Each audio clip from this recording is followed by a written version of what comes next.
Scoot over there. Ugh, there is it. I gotta find this thing every time. Why did it go on there? Whatever. Okay. There we go. What's happening, everybody? It's your boy Hardcorn, and we're back today with even more action Taimanin. You know it. I certainly love it.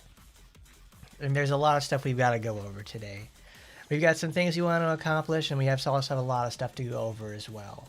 So let's get started. First of all, how's everybody doing today? Did everybody have a good weekend? Tomorrow's Easter. Tomorrow's a pretty big Easter, actually, for the most part. We got we got the bunny people and everything like that. We got all that. We got that going on. We also have good old. It's 420 as well. I've certainly celebrated in my aspect today, to say the least. But I can't really do it tomorrow, but on the day of. Can't really celebrate Easter on the same day or celebrate anything else there because I'm at work tomorrow. I gotta be sober enough for that. That's what we spent today doing. But this week is special because earlier this week we had Mirabbel released for Gems. Our favorite black lady from Florida has made it into the game, and now I want to hear about what you guys have said for the most part. Did you guys like her when she released? You finally pick her up yourself and just go, wow, she really changed the game for me. She's a really great example of how far the game has come in terms of power creep. And it's pretty true, to say the least. She's very strong. She's she's extremely mobile and everything like that. So she does not have very many problems to start off with. But of course, like any other character, they bring their own sort of problems in the first place. At the same time, we have a limited package for Ren. We also have some other stuff as well. Let's go over to the shop. Let's go to the shop. Let's go shopping. We have big Lightning Sonic package. Brings in two aspects. We got the supporter and the weapons. So it's this kind of situation where we have a supporter that they give out for free. So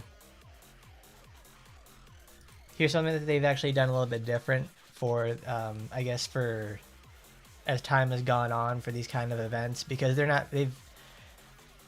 people don't usually read the news page or anything else about the series. So when you go over to the Action Taimanin website, it accurately describes from, I think it was the 14th or something. From the 14th, you're able to get, starting from the 14th, you get the limited weapon and limited supporter. It lasts until May 20th, so it's about a month. So you get the weapon itself, Lightning Rouser. We talked about this last week. You get this surprise missions, an event that will happen sometime in the next few weeks, and weekly missions. So it pays to actually pay attention to this so you can actually get it out of the package correctly.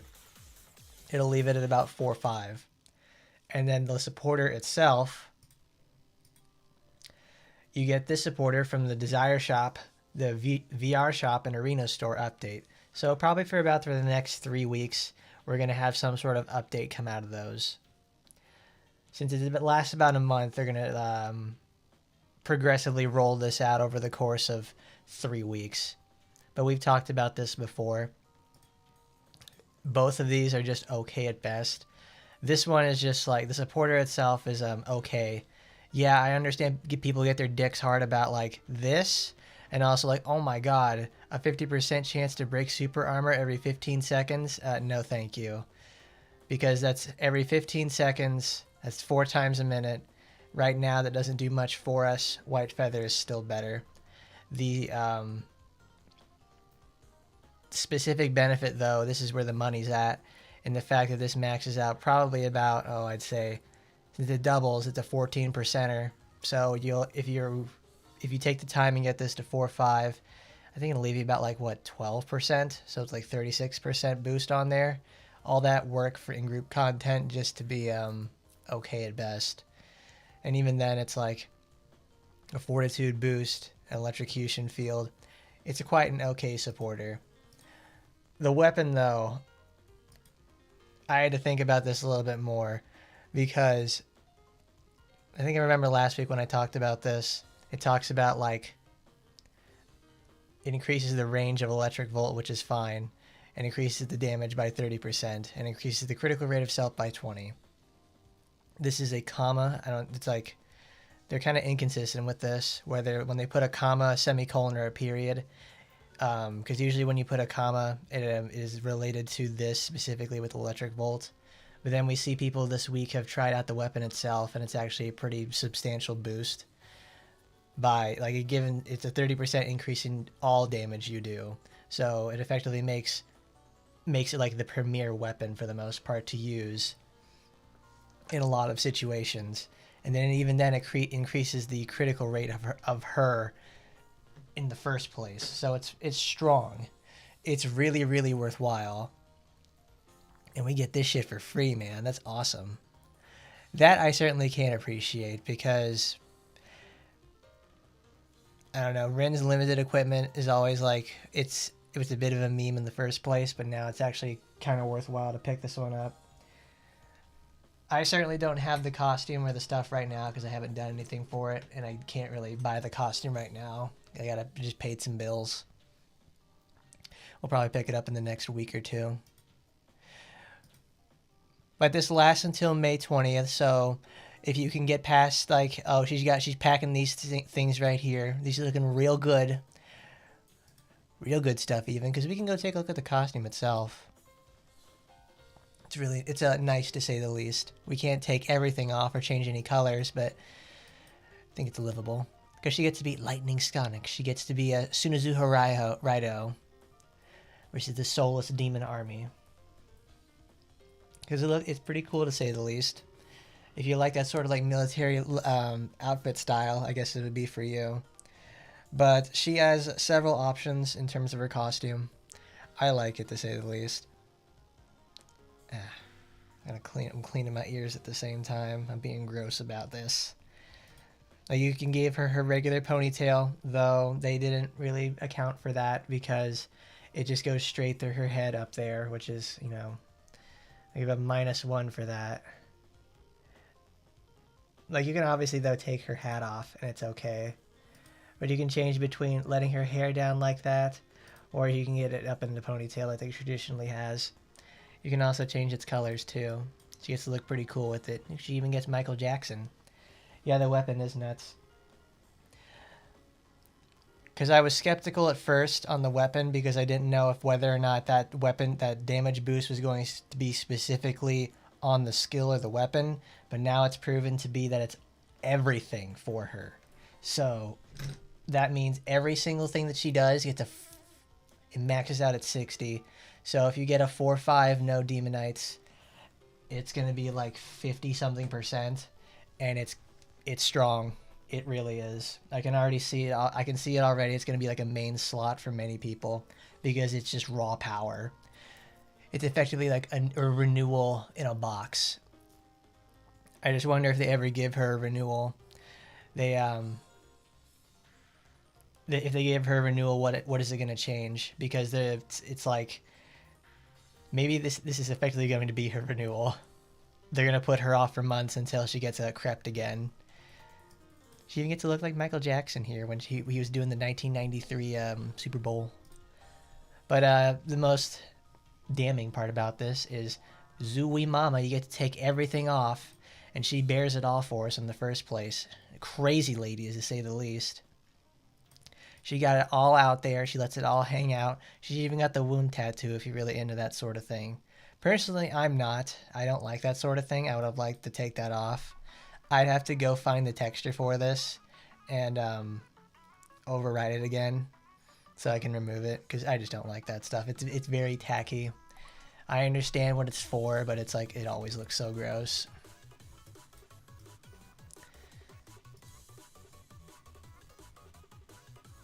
Let's see. Does it show where we can get the weapon? That's right, we get the supporter. This first day is going to be the supporter itself. It's in the gacha. There it is. Because the supporter itself is like we said, it's okay. If she has a weight, it only works with 2 people. That's it. It only works with 2 people, so it's like if you're going to be breaking armor with Rin, you know what else Rin can do? She has skills that hit like she has like 4 or 5 other skills that hit 7 or 8 times a piece. So that means she can use White Feather and actually get a benefit out of it because she is a suppressed character. Look at them fat things right there. Holy shit. Will I buy the package? I don't know. This week, I used my money to pay bills and do other stuff I needed to do. So if anything, I was going to pick it up like next week when I got paid.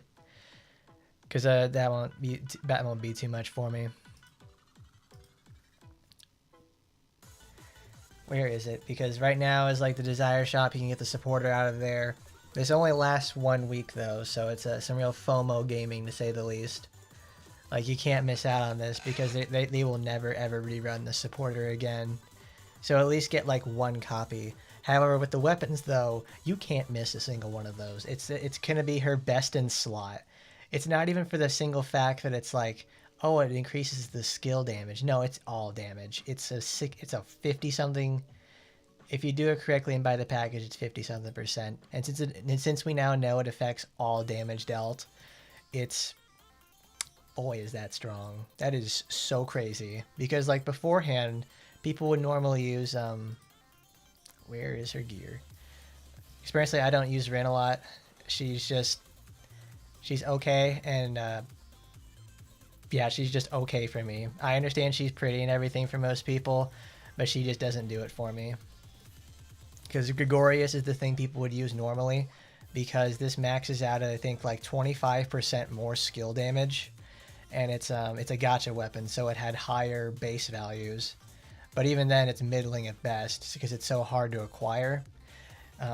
People would just use arena weapons with her because she's still strong regardless, even with arena weapons or Gregorius.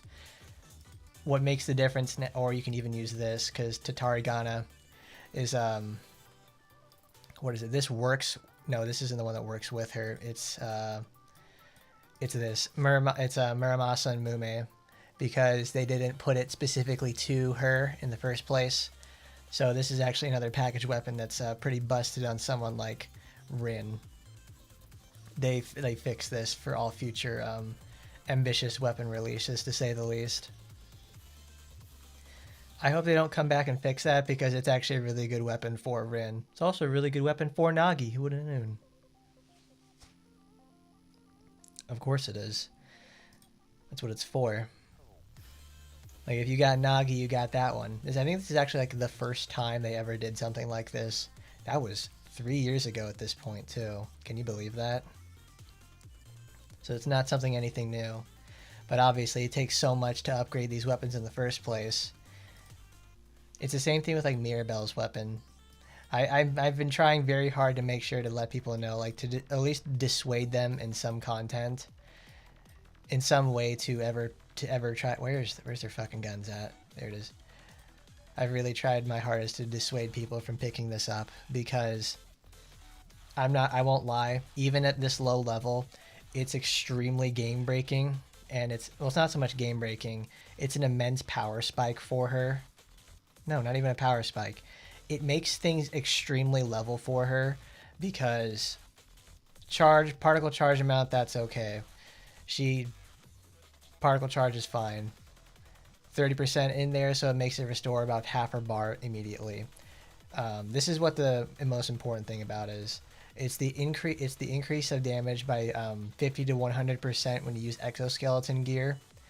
This allows it to be like riot tackle, the missiles, and close combat. Anytime you use those skills, they do double damage. It's pretty insane. So when she has the modifier of when wearing exoskeleton on those skills, and guess what happens when you're in your ult? You're constantly in the exoskeleton. That means ultimate, when you use something to boost your ultimate in the first place, it only affects the explosion that is dealt it when you choose to, or at the end of 15 seconds. During that other time though, she has the while wearing exoskeleton modifier on her, and it allows her to just double her damage. It is insanely strong, because if you really want to get the most damage out of it normally, you don't ever use the melee moves because they take too long and put her in too much danger. What you use is let's go in here. Let's go in here. Let's miss sexiest lady ever. Holy fucking shit, bros. Holy doobie. Yes, ma'am, kablam. Where's my volume control? There we go.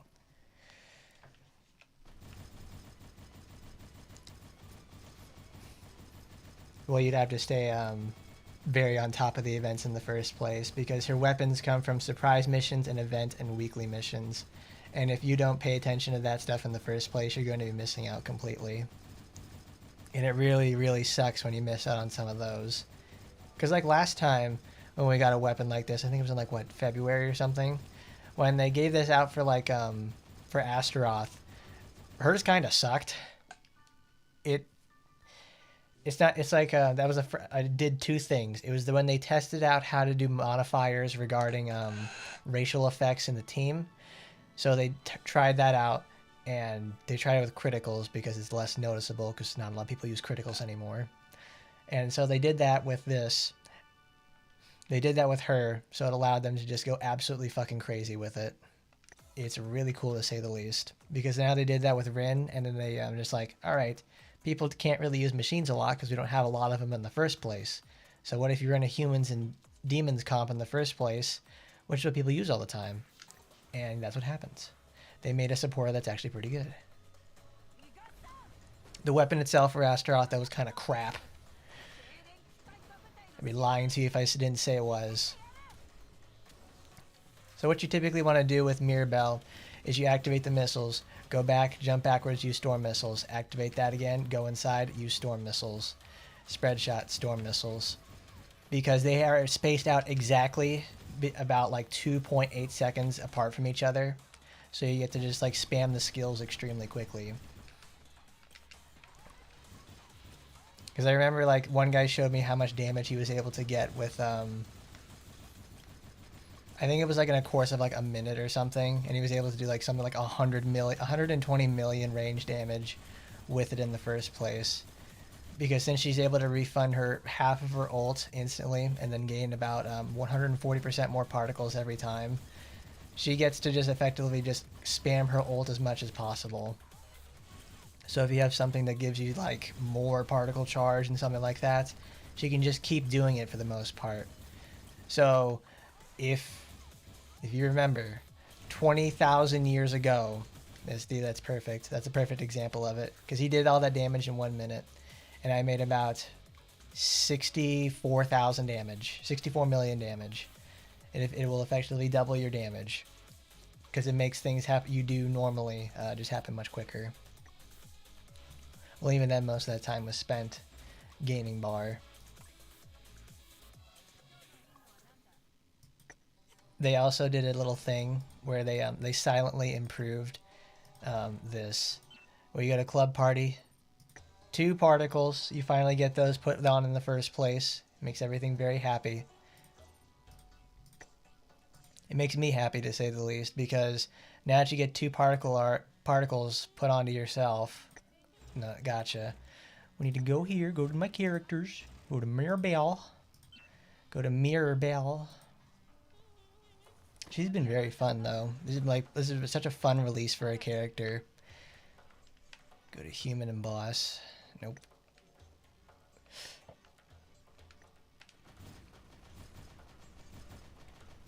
Like she's able to just go totally crazy with that sort of stuff. Like they finally, I don't know. I needed to probably looked at it again closer to check whether or not, because she starts with 60% bar, and it got her to fill it up to about 8. So she gets to fill up her stuff that much faster.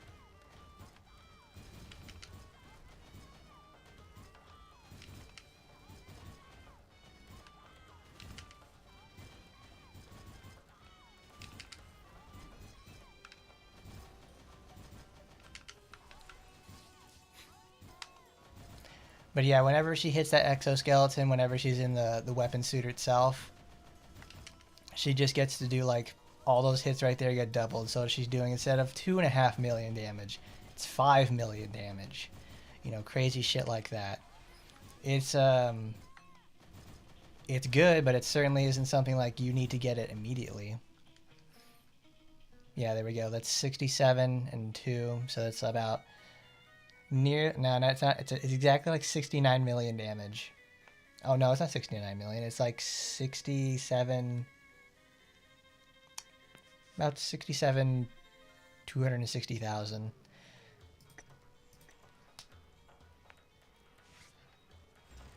But we have some work to do. So first of all, we've got several campaigns going on in the first place. We have to do daily missions. We've got to do, we're not doing all those. Use 3 BP, 100 AP, and complete the event. So let's do daily before I forget about it. So get some materials. Get Miss Mirabbel in there. I realized earlier this week, though, that I managed to pick up, like, since I have, like, another level 87 character, what I did is, like, oh, I'm going to reset all my options for the headmistress's office, because then it allows me to get plus 17 on every run. Insane in something.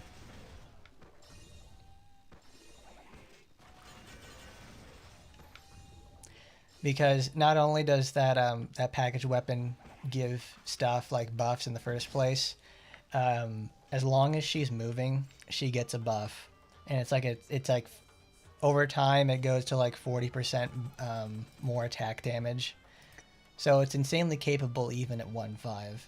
Like, it makes a pretty noticeable difference in the first place. It's honestly kind of crazy to say the least. But even then, even after saying all that in the first place, you still do 60 million damage. You do 62 million damage. If you set the thing up correctly, you go immediate to immediate sort of whatchamacallit. Wow, I'm losing my mind because I forget what the thing is called. If you go like, if you set your racial damage and with all your Magatamas and supporters, you can make that kind of damage in the first place. That's also what he did, was like he set it up correctly too, to where he has it in the sense of all proper supporters set up correctly to do more damage to specific racials. So when you have all that set up in the first place, it's what makes your damage so explosively high. Because honestly, the most powerful part about Mirabbel herself isn't the fact that like she has extremely hard hitting skills or just the ability to just do insane amounts of DPS. It's the fact that she can just walk up to an enemy. She can attack an enemy from a distance, do consistent damage, gain particles every single time, and she does not have to worry, and she can move at the same speed that she runs. That's a pretty underrated aspect itself, because everybody loves to beat their cocks over the fact that's like, oh my god, she's so powerful, look at that busted ass weapon. Nah.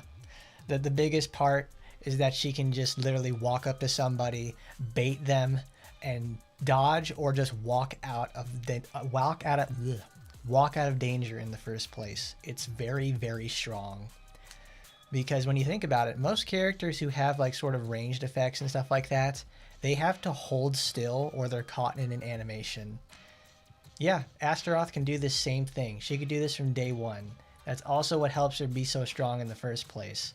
It allows her to bait the attack, just like Mirabbel does, and escape. Escape and then fire off her extremely hard-hitting and butt-busting attacks. They just made Astaroth again, except Astaroth with less caveats. No, I think she just plays like a similar situation to her in the first place. She's just really good all the way around. Oh, Miss Asiago, hello. Would this be called a paid hotfix? Because the thing is, it's like, I wouldn't call this a paid hotfix. I'd call this a paid renewal, because obviously Ren is a character who has been released almost 3 years ago. It's going to be 3 years ago at this point. So with a character like that, you know, they know how obvious of a money maker she is. She she's very good because I don't know, some people may not know this, but when Rin's character trailer released, it actually got trending. So, to some degree, because it remains their highest viewed video of a character on their channel in the first place. It was an absolutely huge wave of momentum for them, and obviously they released a whole bunch of shit for her in the first place over the years because she makes money. She's like Emily. She makes money every single time they put something out for her. That's why most of Rin's gear or costumes are limited, because they know how much money she makes. Like, she barely has any permanent stuff in the first place. Mirabbel's very fun to play. She's just Astaroth again. And I like Astaroth a lot. She's one of the most consistent characters I've ever played in the entire game, because all they did was just take Astaroth's targeting, but they made it like a little bit more fun. Because Astaroth herself is like Astaroth is pure range. She doesn't have to get in close at any capacity. She can bait the enemies. She can just do anything like that. It's fantastic. That's the thing though, Rin isn't very popular. Before she got into Action Taimanin, there was not a lot said about her. Her units in Taba were not that stellar, to say the least, but they were memorable because it was made by Mirabbel. And of course, Mirabbel has that very hefty and like sultry looking design too. So whenever you get these like this professionally horny teenagers and everything like that, they're like, oh my god, she's enormous, she's beautiful. And that got it going. We caught her sleeping with her ass out on the fucking thumbnail of that video, and it's like, whew, insane. Yes, ma'am, klabam. It's really, really good. But that milkshake brings all the boys to the yard. It's super good. It's super good.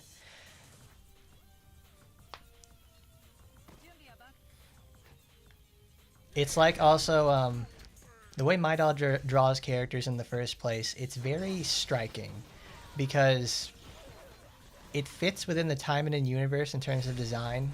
Everything looks very wet too, and also like the designs for there's fucking Minasaki again and Lilith. Fuck off. This is also this event too.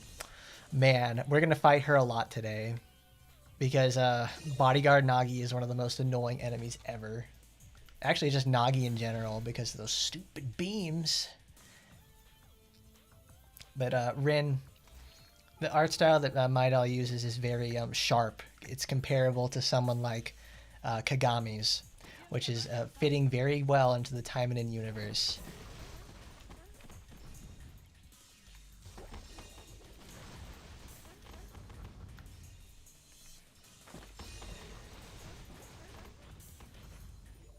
Bodyguard Nagi is really, really painful to fight. Like, if you can't break her armor like immediately, she just comes in there. I'm like, all right, you're get ready to eat 15,000 damage. Damn it. Because man, isn't that so cool? Isn't that so awesome?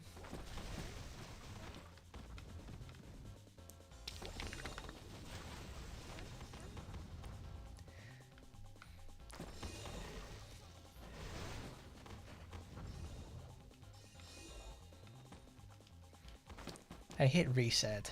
Damn it.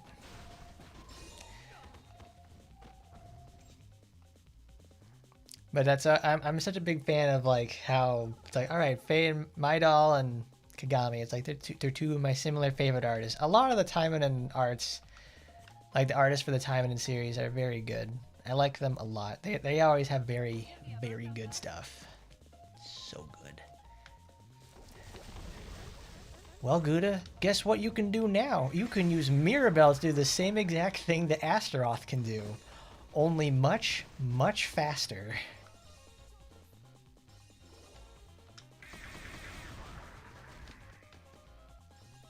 because I think what is it, Astaroth's speed version of her Taimanin art is obviously doesn't have the damage modifier to it, but it doesn't do as much damage as that. But Mirabbel doesn't have anything that says insanely fast on wave clearing as like Serpent Blaze. Because Serpent Blaze is like one of my favorite early game skills for people to use, because all you have to do with Serpent Blaze is you don't even have to face the enemy. As soon as you tap the attack button, if you have automatic lock-on set, she will just automatically fire off one shot from her flamethrower and then fire all 4 balls at once. You don't even have to look at the enemy. Like, you can cheese like tons of events this way too.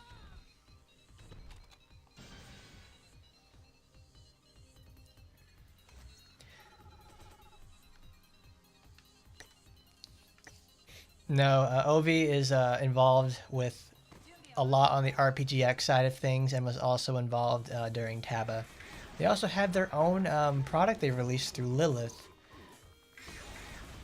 I actually found the CD case for that the other day when I was looking for some tools, and I was like, "Oh, cool!" I thought I left that at my other house when I moved out.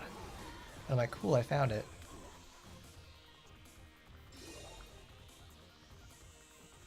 Dude, Bodyguard Nagi is a really, really cool set in the first place. Did you see that though? That guy landed on her, procced the explosion, and he instantly died. I wonder if it's possible to do something like that against normal enemies. I want to try that again. Yeah, as an enemy, Bodyguard Nagi is very, very painful. There is like no ifs, ands, buts about it. We're also going to be going to floor 110 today.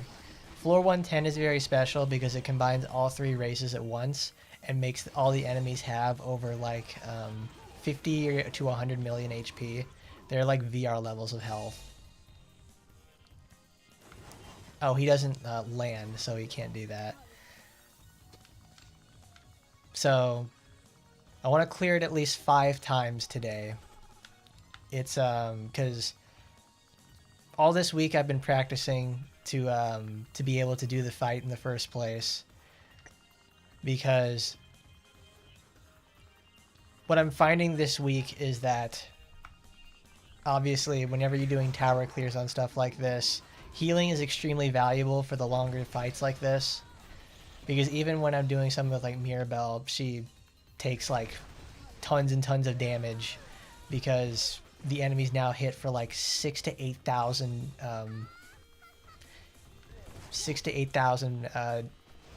damage apiece. Look at that. Comes in there flash stepping me, blows my head off.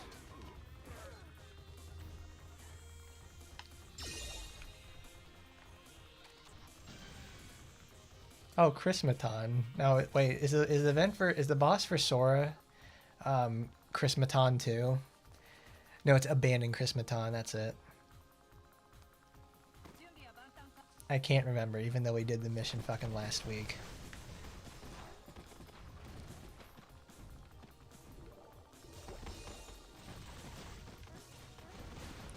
Well, I mean, it's not exactly just called. It's like specifically called Bodyguard Nagi. It's how Nagi's, when you fight her normally, works. Because you can go to tower, I think it is 97, where you fight her at a certain point. You fight her and Momochi at the same time, and that is a disaster on wheels. Because now she gets to combine the fact of, oh, Nagi can strike you from ranged and incapacitate you, and then Dad comes in and does an insane overhead and just blows your head off immediately.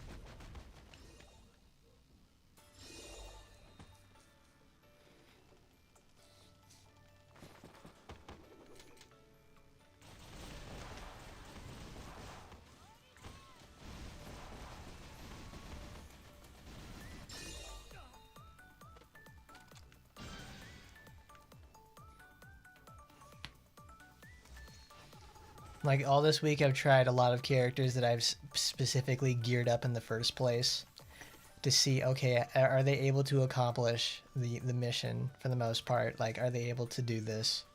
And here's a problem that I have with some of that stuff, because this reminds, like, 110 reminds me of when they first released 75, and it's a massive power spike in terms of difficulty.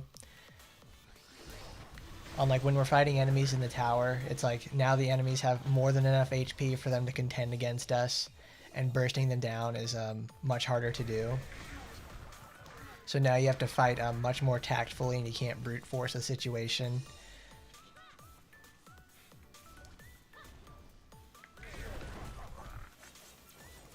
Because I think really the hardest part of that whole floor 110 thing is the fact you have to contend with Murasaki in the first place, because it's Murasaki.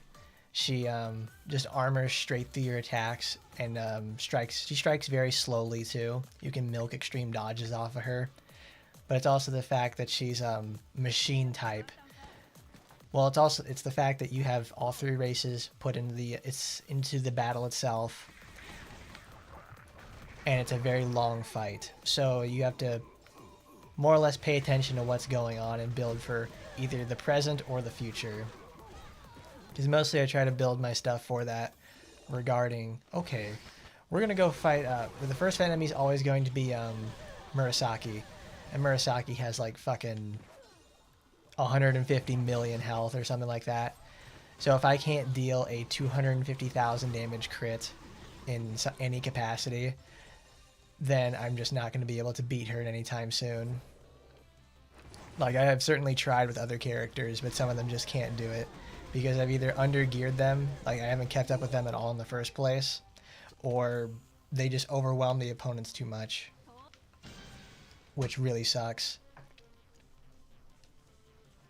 Though I think my favorite one when I did this was, like, I wanted to see, like, okay, how's Lena going to do? Because Lena traditionally is very, she's all about making tons and tons of hits. Like, the girl's literally fucking like Byakuya Kikuchi with all the flower petals. She's just flailing everywhere. It's like fucking Senbone Zakura Kageyoshi or something like that. And she just and she has so many hits and like so many projectiles. I thought, oh yeah, I gotta think back to when Lena first released, and it was Mass Taimanin Day. So what I did during that was, like, I want to show off just how good she is, that she can survive alone. This is also a really good example of her surviving. It would be later on. We're going to show. We're going to be using, obviously, the armor breaking strategy. Nice, it did it again. It's something you can do at home. You only need a 1.5 copy of good old what is it? Of White Feather Asuka. I fucking hate this so much. You only need one copy of White Feather Asuka, and that's it.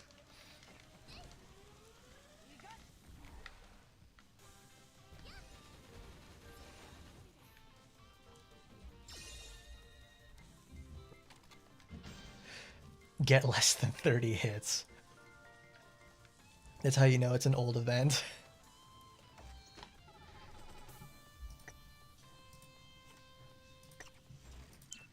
Hi, Billy Mays here with the scrub buddy. Where is she? We need items. We need items. There isn't specifically like a damage to all. No, there she is. I think the worst run that I did in, like, for Tower 110 practice was Asagi's. Asagi obviously cleared, because it's her. She's always going to clear for the most part. There's nothing that she can't really do. But the thing is with Asagi, I was more in danger of timing out than I was losing the fight, because every time she just uses her big overhead and it crits for like 3 million damage, she's like, alright, I'm just going to heal all the way up to full and not worry about it. So I'm not dealing enough damage in the first place. It took me 7.5 minutes to do it, which I was very disappointed with. Which means it's like, alright, I had to think of something differently. Because not even good old critical annihilation could get it done. Because she just keeps getting busted up in terms of like fighting regular enemies. Because even then the regular enemies themselves will now have like 20 million health apiece. Well, not so much 20 million, it's like 10 million. Hello there, Timeverse, how are you? Good, we completed it.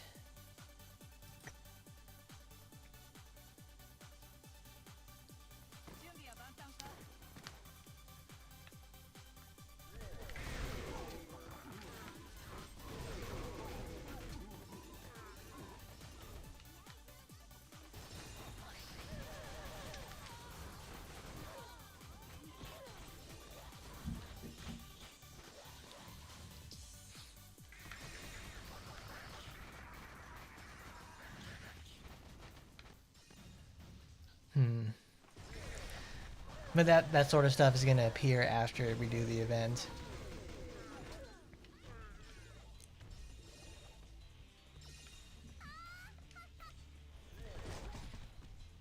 Because what I was most concerned with is the fact that it's like, when you have under-geared characters, the biggest problem isn't like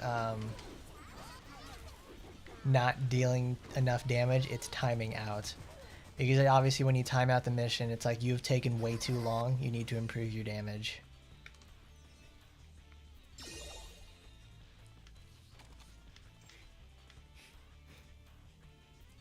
That was my biggest problem with it, when I was like, she's only hitting for fucking that much damage. Because obviously she was able to move much faster when she was playing with green, but it's Asagi's like 7 minutes, so like that makes me very angry. It's like, I have to change. I have to change something because that was not working.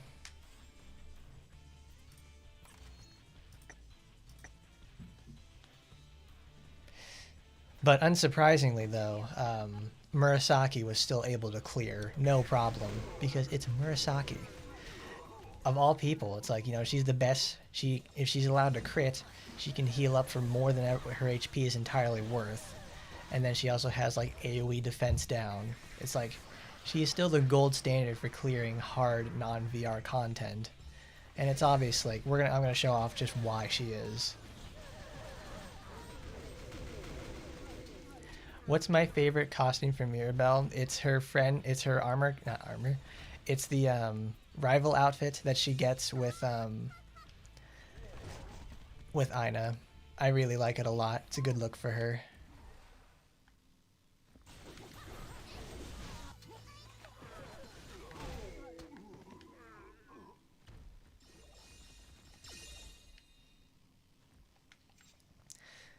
Gouda, I would not look a gift horse in the mouth for colorless fiber or any material really that lets you craft costumes faster, because those are very hard to come by in any aspect. Because you either pay $35 to go get not enough resources to even make a costume, or you have to sit there and wait for weeks to be able to craft them. To me, that's just as good as a UR ticket. I'm a bit weird. I know I'm obviously that's in the wrong for some people, but it's like, no, that's a resource that is very, very valuable. Because obviously last week's surprise mission was a very welcome change, but it's effectively it's a pizza party tier stuff, you know. They know that they obviously lost their Facebook page at the same time that they posted that sort of stuff.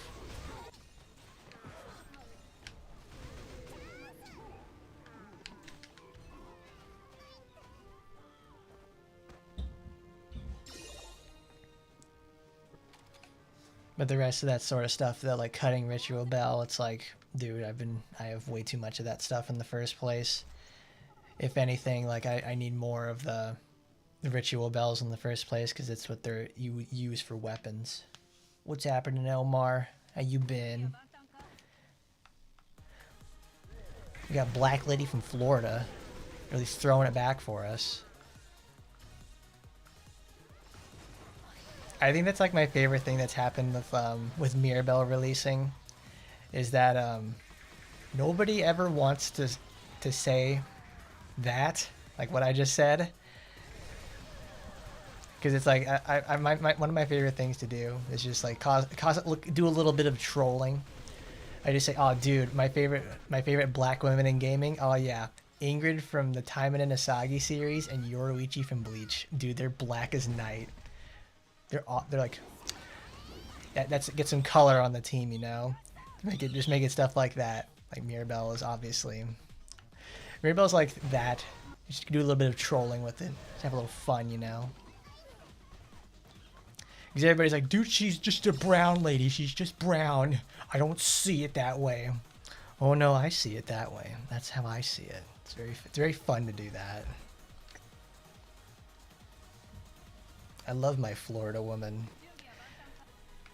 Get that discourse going. It's like, what are you talking about? She's nothing like that. Yes, she is. Yes, she is. Like I go over there. I go over to not Miami Beach. I go over there to fucking Tampa, like Midland, Florida. I don't even have to go to Orlando to go see some of these chicks. More or less, you'd see them at like something like Miami or whatever. Be hitting the beach. That or they look, that or even that she looks more like she's Cuban or something like that. Very dark.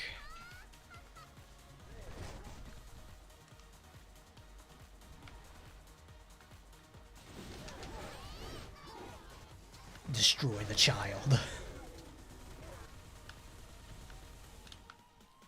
Her ultimate's so much fun. I love it so much. Like, man. You know who needs a renewal now? Sue needs a renewal. She needs one so badly so she can actually have an ultimate that's as fun as this. Like, she needs some sort of like... Because obviously Mirabbel, when she disengages the suit, it creates an explosion. It just ultimate to your damage. So... what happens at that point? It's like, give Sue something like that. She gets to transform, she gets to retain, like, she gets to fix moveset or like something like that. If she gets something like that, then she can end it with an install or something, and it's like kaboom, blows everything away. No problem at all. I'd certainly like that. Because as she stands right now, Sue has a bit of a problem in terms of like living in high-end content, but she's really cool. I know Sue already got a renewal. It was actually pretty good for her for the most part because it gave her one of the best weapons in the game. She needs one again. So people remember that Sue was there. Well, no, it's not like we forget that she's there because she's actually really involved in the story. So she's not exactly missing. Oh yeah, timed it. Timed it right. Got the explosion when the mission ended. Rinko's in a very strange place. They really went out there and said, yeah, we're not going to give her a renewal weapon. Though that more or less feels like an afterthought sort of thing because they had to come back like from Christmas. And not so much Christmas, it's like we all picked Asagi to get their new series of weapons together. But effectively that was what their renewal weapons ended up being. Which is a kind of weird way for them to do that. Because I guess it's like when they more or less have not a schedule, but like, no, yeah, a schedule of things that they want to do in terms of renewing characters. And going back and doing another one again is obviously like the last thing on their mind. And it's pretty obvious.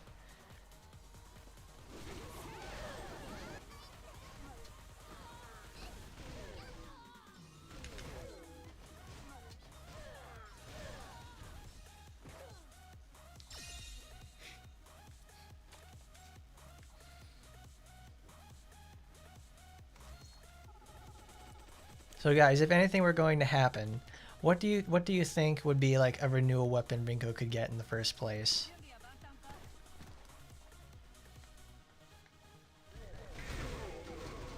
Like, what would be a renewal weapon for Rinko that would actually make her go like, yeah, that's good. That's a neat way, and it changes how she plays for the most part. Because obviously, everybody's gonna compare it directly against Shosu. Because they have every right to compare it against in the first place.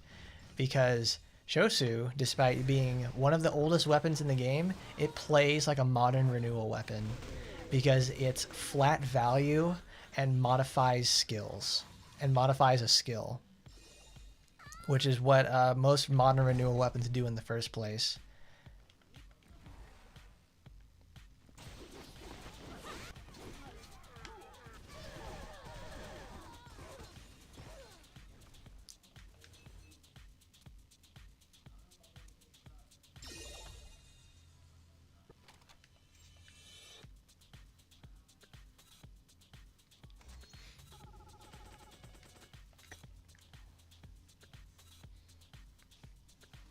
I mean, that's honestly the most unfortunate part about the renewal system, is that they effectively have to go make a loop all the way around in order to get back to some of these things. Unless you're something like, you know, Asagi, Yukikaze, and Sakura, where they're such important cornerstone characters of the franchise, they make special concessions for them.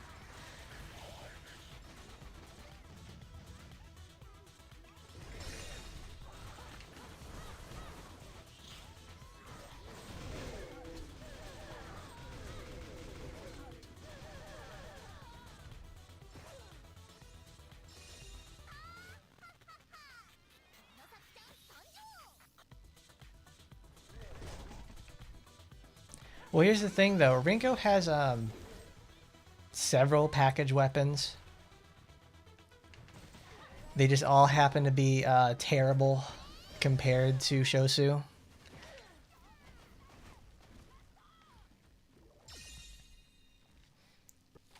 Because even then, it's like, Shosu itself is a package weapon. That's just it.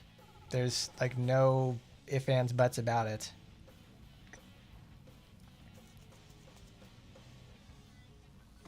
It's so old, and yet it's so modern at the same time. It's one of those things. It's like it's truly timeless, because it really feels like, I guess, when, yeah, it's gacha only. They've reran the banner, I think, several times at this point too, because they just know how valuable it is. One, as a from a profit standpoint, and two, it's the only worthwhile weapon using on the character in the first place.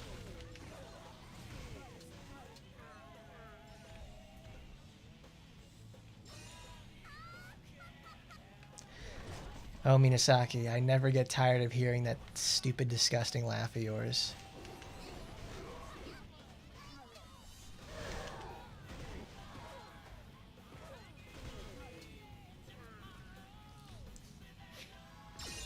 And I think Innocencia Blue was, I think, also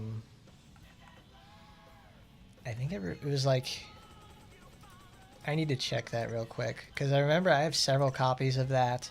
Not because I drew for it, because they gave that weapon away.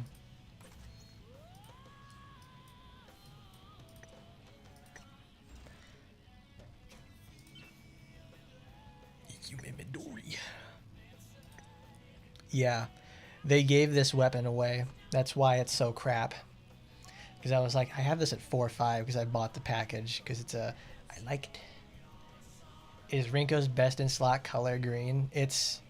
Yeah, because green allows access to her critical damage boosting stuff. Like, it used Violet Slash, and because it increases your critical damage by 50% for 7 seconds, and you can keep reapplying this to yourself. So then you do something like activate the shift, use Violet Slash, make one single hop backwards, and then use Wind Slice. Because on the first hit of Wind Slice, it reduces their defense by 30%, and it's an AoE attack. So that means it's like, okay, now the rest of the entire chain that she's going to use twice because of Shosu hits extremely hard. It wasn't out of the ordinary to see this thing top out at like 500,000 damage a crit, because she had Violet active and probably a whole bunch of other crit damage modifiers in her stuff too. She's very strong in that aspect, but other than that, she falls off pretty hard if the enemy's able to survive the first probably 1 or 2 initial assaults.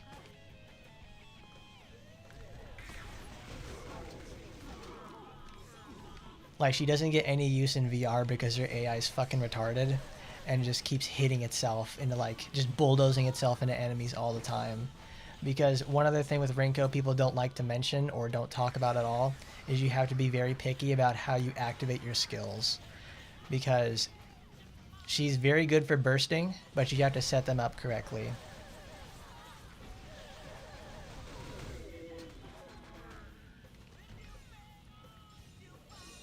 Yeah, Wind Slice is an off-color skill. It benefits all colors, and it benefits all colors in some way, but it doesn't do that because modern design, you got it exactly right. Like, let's take for example, Undying Apophis. That only affects Supernova, which is her blue skill, or that only if you use the snake weapon one that she got from Dark Sun package, it only affects Serpent Blaze. You use Saber Guandao, that's specifically for Shiranui's red skill. Like, they were obviously trying things out a little bit each time early on in the game. Because if that really wanted to be like a more modern terms of design, it would probably affect something like Kocho Ranbu, the Meteor, or whatever her triple red skill is called. I use the triple red skill so very little, I don't even remember what it's called. Because it's also not that good. Like, when they did her renewal, they actually changed it so the hits were not only just one melee and all range, so she never got any modifier bonuses out of it. They just made it so that it works out to that in the first place. Like, Wind Slice is all melee hits now, because it only used to be one melee and then like 20 ranged. So that was a very good improvement.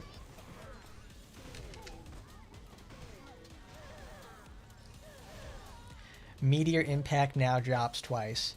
Okay, because that's a 150 modifier skill. Guess whose Meteor is comparing against the other Meteor user? Because what's Rinko gonna do with that?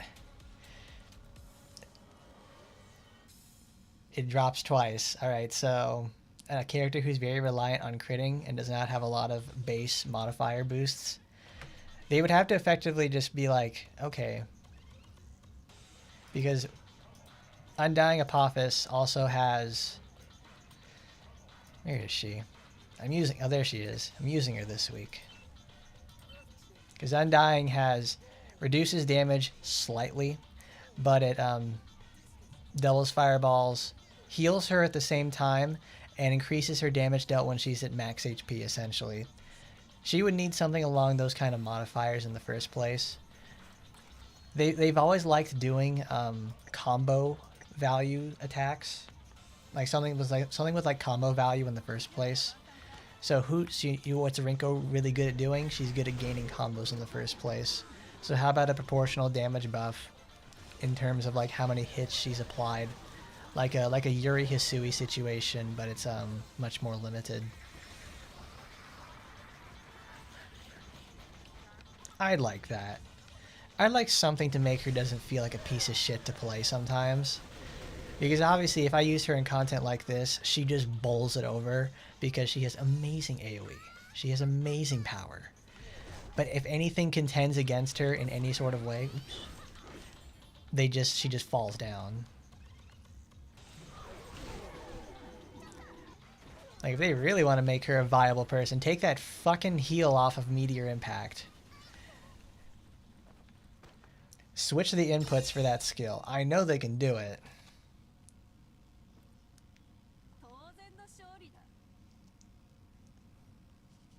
Minu Kaijo. Mission complete. You go, Mirabbel. She's a working girl.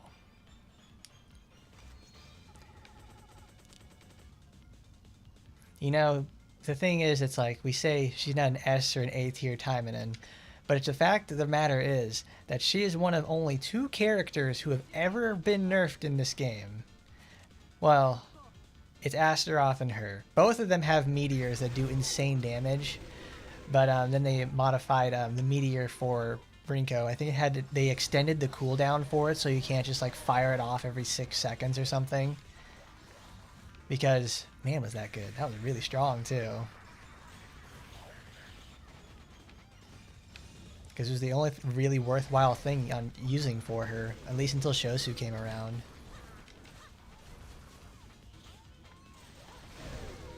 Well, I mean, it's not so much of a problem now that she lacks a heal, because you can put her in team content and you have Lapis do it. That or Shizuru do it as well. Like, Lapis itself is such a massive game changer. Like, she gives the ability for characters who traditionally are not that great or kind of suck in some areas, the ability to fight back in VR. Though, you most likely will still have to pilot the character because, man, their AI kind of sucks.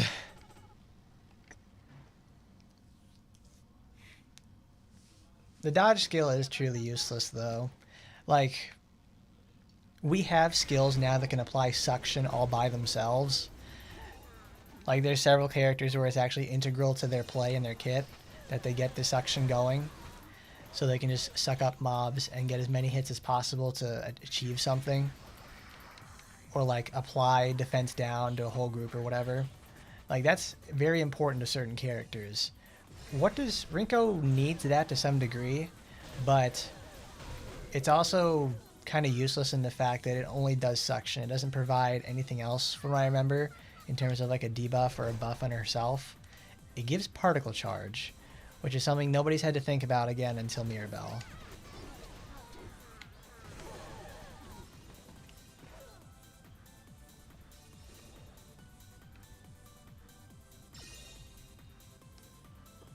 Some of them do come with crazy damage, which, like the like group potential with Ingrid, like she's absolutely insane with Ignis. Like, that's why when you fight with like Spider or Kanaloa, she's like one of the fastest clearing options for it. Like, if you're able to give Ingrid penetration in any way possible, she's just able to like use Dark Flame like 3 times in every 10, like 3 times every 10 seconds, because she's just crazy. So now another question is, May is approaching. April had a character release. So what are they going to do to, in terms of a character renewal that's going to come out? Because I really hope it's just like, if they're going to go all in with, if they're going in with Rin, are they going to give her a character renewal next month? Because that would be amazing in terms of double dipping. That would be feeling so greedy. You could smell the coins from here.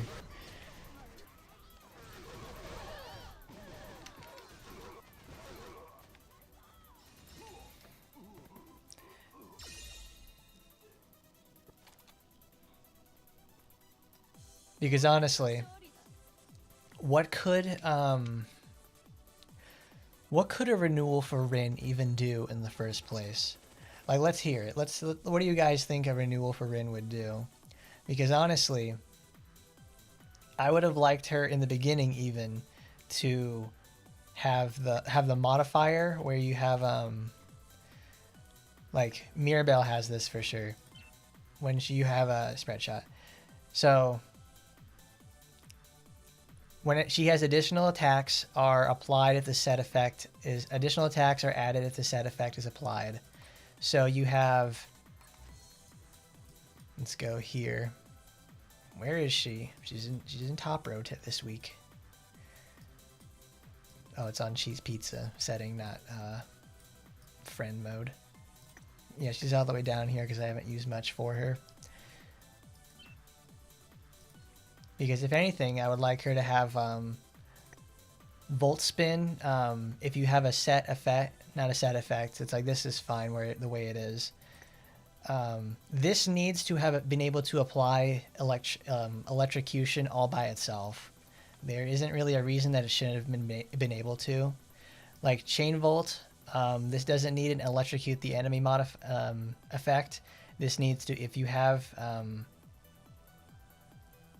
I don't know, it's like you would take this off but make it apply electrocute innately.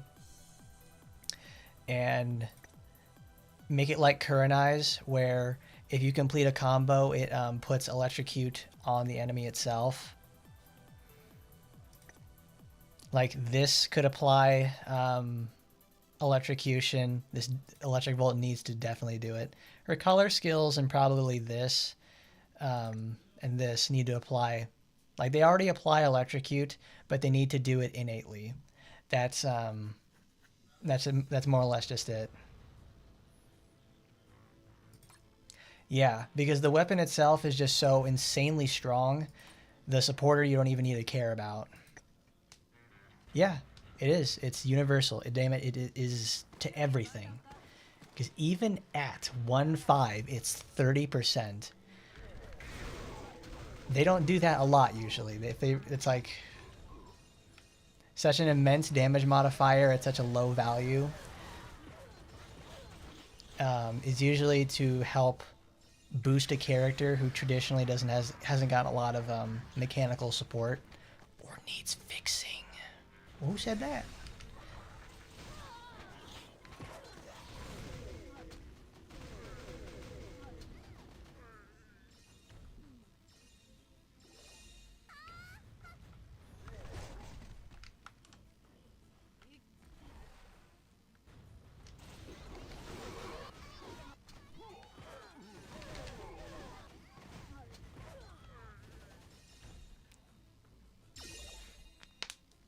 Because the supporter is way too niche. It only effectively works on her.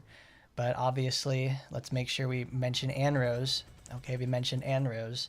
The supporter effectively only works on Rin because it just wants specifically all her stuff. I don't know why people want to gas up that supporter so much, because we finally got the answer of whether or not the weapon just specifically affects all of her stuff in the first place. And now that it does, it's the best weapon for her. It's super cheap too. It's a Saber Guandao situation for Shiranui, because that modifies one of her best skills that she's got in her whole arsenal and makes it even better. Now it just makes Rin all around better in the first place. Like, man, even at 3.5, it's like, what? What's... oh man, I'm losing that. I can't think of the math right now. What's 1/5 of 30? 6. It increases 6%. So at 6% every level, so it'll be 30 plus 8, 48% more damage to everything that she does is insane for Rin. It's insane for anybody, really. Because it's like, what else are they going to do? Defeat you? Saber Guandao was not a package weapon either. That's another that they gave away for New Year's. For the Year of the Tiger situation.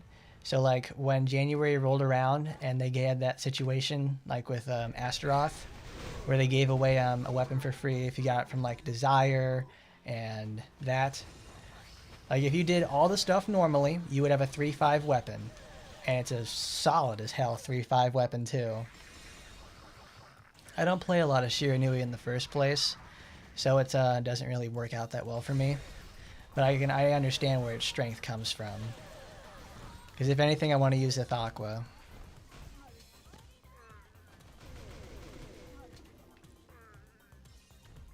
They don't typically rerun these type of weapons because they're effectively like what, seasonal, and like they're perfect FOMO gear.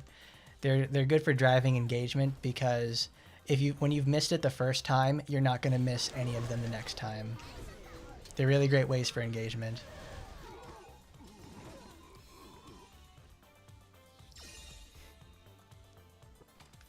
And obviously when we have like Rin got her like both of her gigantic tits out there in the first place, gets eyes on the game, gets people playing again. Because it's like when I'm on the AT Discord or something, I'm seeing a lot of like returning players due to stuff like this. And it's like, that's how I know it works. It works really, really well. It's really good too. Because I always get a lot of questions of like, how does this thing work? Whenever they rerun something that's like people want, or it's like a character people are really into, I start getting a lot more questions about like, how does a certain concept in the game work? how does a certain concept in the game work and how does it interact with something, because that means they're returning from the game from somewhere else, or they come from a game that has really solid explanations behind what they do.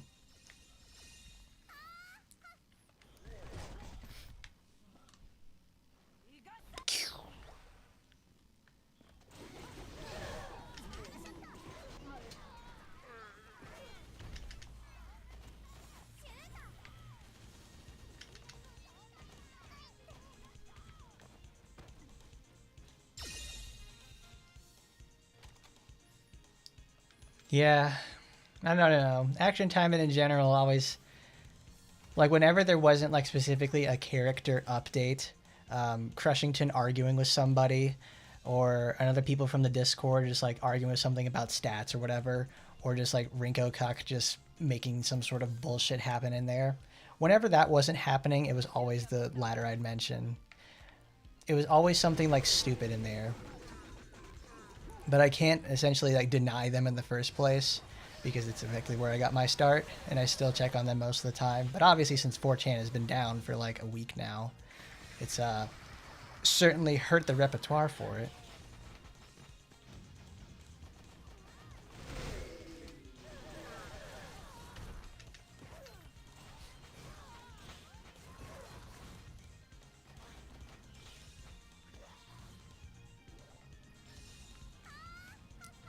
Dude, Minasaki, I'm gonna wipe that smile right off of your fucking face.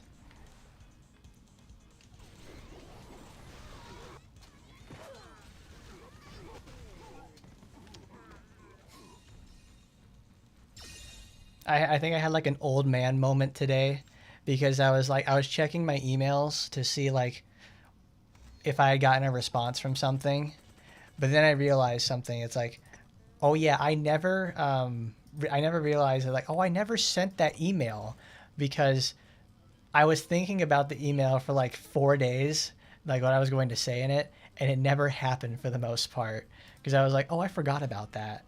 So I ended up I only now did I end up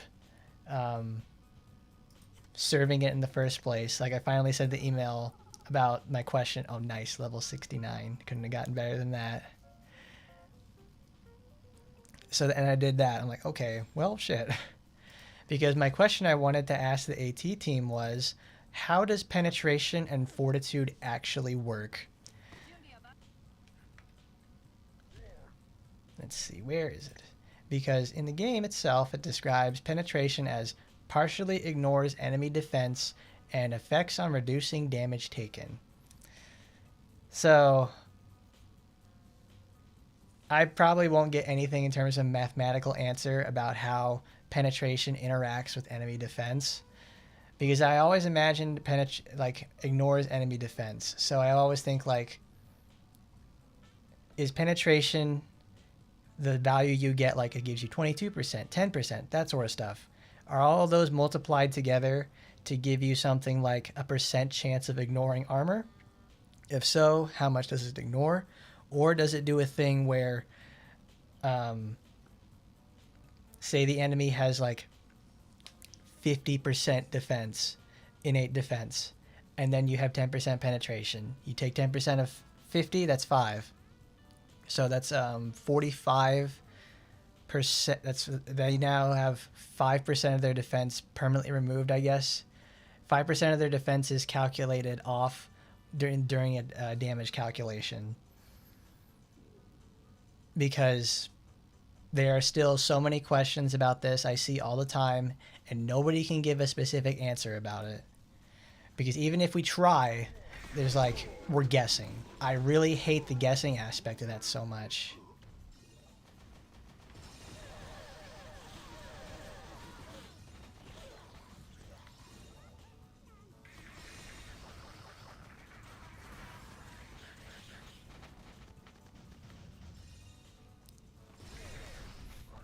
Yeah, it's like, I think what they're when I first checked out, it's like when I first saw what their data leak looked like and all the janitor reports and all the mod stuff. I was reading about that. I'm like, it's like what, SQL5 from like 2011 or something, or 2012. It's something that's very, very outdated, And in cybersecurity, what's the thing you can't? What's one thing you don't want to have happen? Have outdated gear, because it creates vulnerabilities.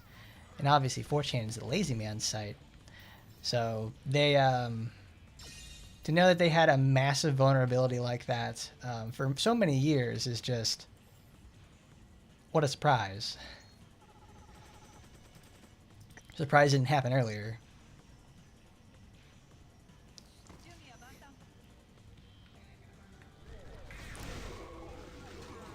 Because there's because more or less it's like over the years I've used this just less and less. Like it's just like fun to read sometimes, because like typically I would go into like DIY or VG or whatever, anything like that. I hang out a lot on VR a lot as of late though, because well, most of my time as I've gotten older I spent it on the trash hidden board, which was so much fun. It's like old 4chan is the way I remembered it, because it's insanely gross, but it's also let me meet a lot of people too. So much fun.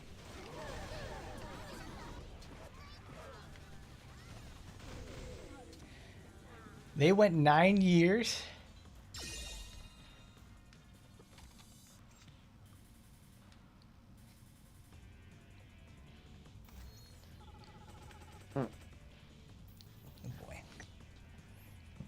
Yeah, dude, BSD is fucking awesome. It's like they ran it effectively. Like I think Moot left before, like Moot was the one who would actually update these sort of things, because they would have traditionally, like, they get hacked or something like that, and they'd have situations where the site would go down for a few days. It wasn't anything crazy to see that happen like in 2008 or 2009. So when that happens, is like, oh, check it out. It's like when Moot sold it, and I think he left to go work at Giggle or something like that. When he did all that sort of thing in the first place, when he went there, Hiroyuki took it over and did not do anything with it. He obviously, you know, did all that sort of stuff. Was it really 2016? I thought he left in like 2012 or 2013. Because I remember I remember hearing about that, and I was like, the site is certainly going to change.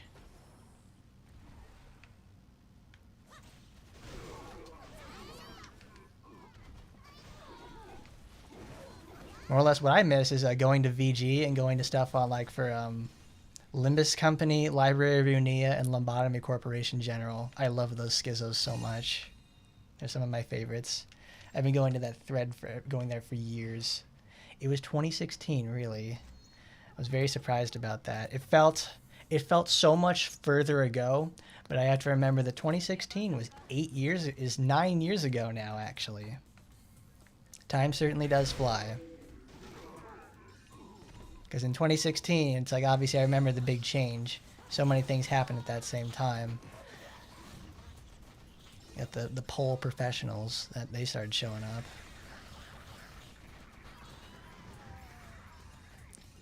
Where will we go lurk? I don't know. People, I do not want to go back to 8chan anytime soon. I had used that a couple of years prior, and it's like I didn't like it very much.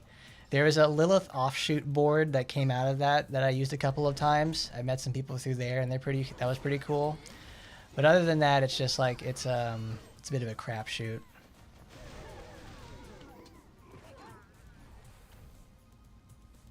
Yeah, super stable. Literally no problems until somebody makes it a problem. That's how good it is. Ooh, I love good old-fashioned easy server architecture. No, I think it's like, what, they go to Infinity Chan or something like that.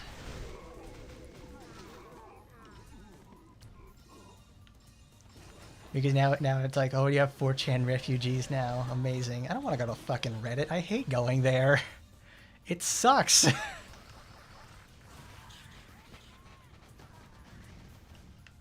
I fucking hate going there. Like every time I have to go look for like an answer or something like that, it's like, dude, I don't want to. It's like, have you guys ever had to go to a recipes website and try to get the recipe itself? You can tell it's written traditionally by like women would usually write those sort of things in the first place, because they want the engagement. That will like the advertisers want the engagement, so you have to fill up the first half of half of that with like an anecdotal blog about how your day was. Give them some grocery stories, and then midway through you get the ingredients and how to cook it. Makes you want to just go buy a fucking cookbook and just do that. Like, I wanted to go look up a pot roast the other day and how to do that. It's like, nah, fuck that shit. You're going to hear about Janine's blog about how she had to go see Michael and then, like, got her hair did the other day or whatever. Fuck that. That's how it feels reading Reddit posts all the time.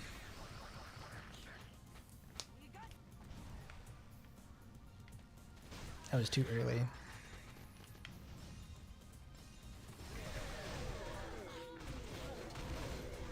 Where will we go lurk for now? That's another question, to say the least. Activate it, activate it, activate it, activate it. Yeah, there you go, Mirabbel. Go get him, girl. I'm nuclear. I'm wild.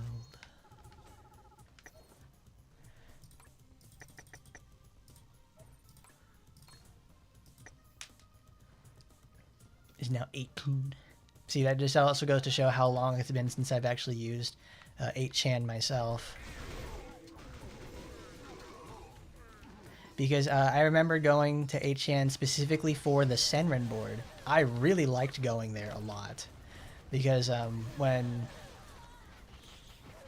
because there was one really nice thing I liked about that site was that it had multiple inline image hosting. So you could do really cool stuff like such as you put 5 images at once inside a single post, and there was less wasted space in terms of like how you would put stuff in there.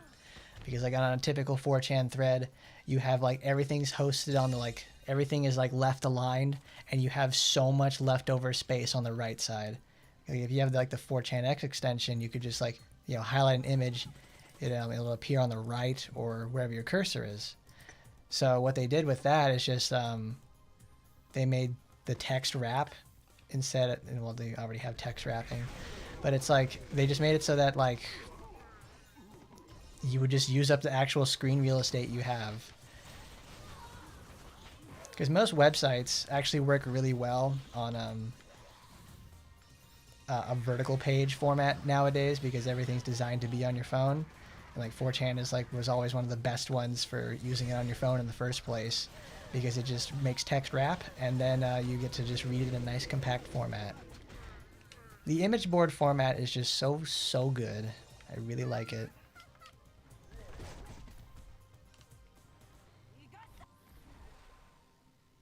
It was just people like to hearing themselves too much. It's like, that's what a stream's for. That's literally what they're for in the first place.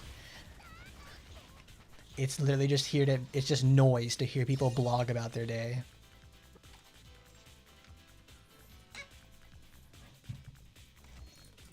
Like that's literally all my streams are. It's just me blogging about what I did for the week. And that's about it. And then we get to talk about whatever happened in the game. There's nothing to it. It's not anything crazy. It's not anything like that. It's just hanging out. That's why whenever I make my videos, I don't ever want to talk about myself or how pretty a character is. I want to get down to brass tacks. Because when you come to the stream, we're going to talk about how hot, how sexy, how super cool these characters are.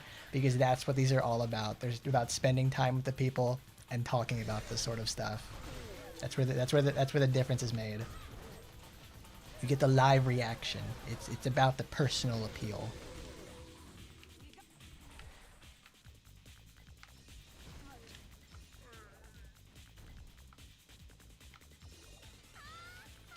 Oh yeah, that's right. That's what also happened this week. I was about to say I forgot about that, but no, I can't forget about that because I have a longtime friend of mine who's a chum bud.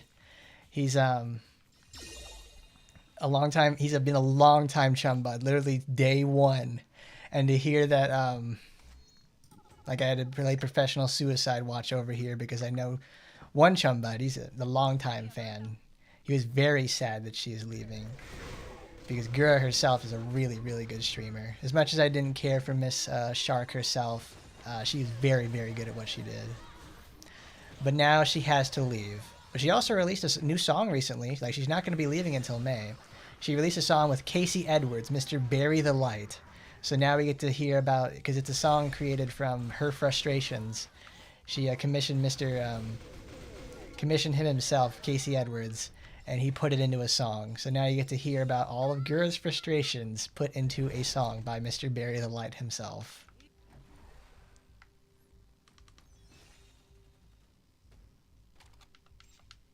Buried Delight. But yes, I would have absolutely loved to have seen VT the moment when Gura finally announced her graduation, because after going to VT for a while, they absolutely love seeing people fail, and obviously the biggest VTuber ever to finally graduate and go back to doing like flesh tuber streams or something is like, that means they won. It would mean they won after everything else, even if it was something totally unrelated, like with Mume or something, where Mume didn't have any problems with her company or anything like that. She just has vocal cord damage.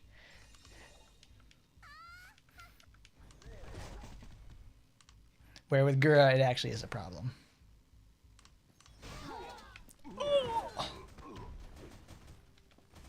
Nagi, you gotta stop.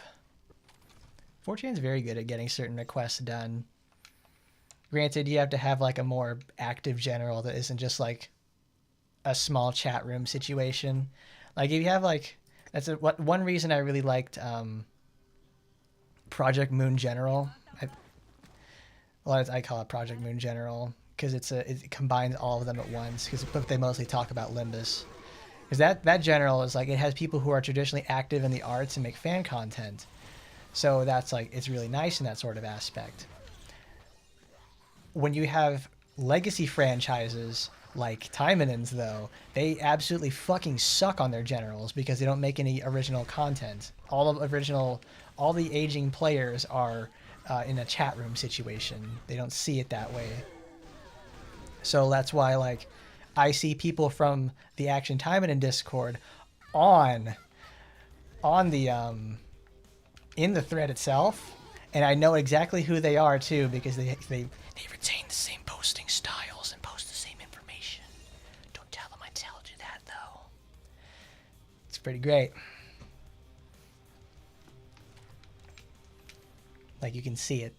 It may be just like, oh, it's Skizzo posting. You don't know. It's like, I do know. I look at I can see the same fucking picture that they posted at the same place.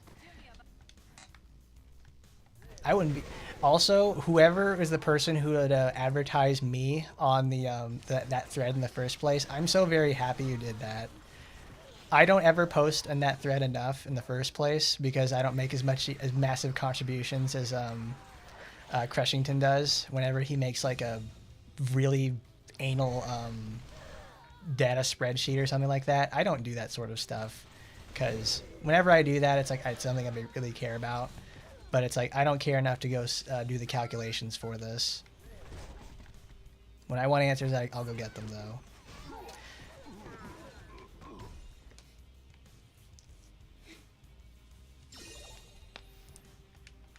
That's the fucking worst part, too. It's like, every time I want to go to Blue Archive General, it's like, they either have the slut posting thread on trash. Whenever Blue Archive General, they get they get kicked out of the Safe for Work thread in VG, or on like anything else. They do that, or they go get like, do they make it like, okay, they're literally gonna have a stream tomorrow. That's what they're going to fucking do, and I'm gonna miss that. I love going there because it's like the live tweeting sensation. It's like, oh my god, dude, when Rio dropped in January, oh dude, that was amazing. That was insane shit. It's like, it's fucking Rio. Oh my god. Hinatards, get out of here. Get the fuck out of that, dude. Fuck her. We got Rio now. Fucking love that shit so much.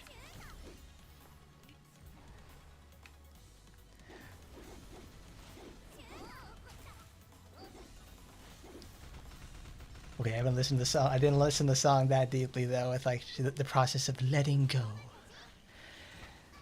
Oh, girl, you have to let go.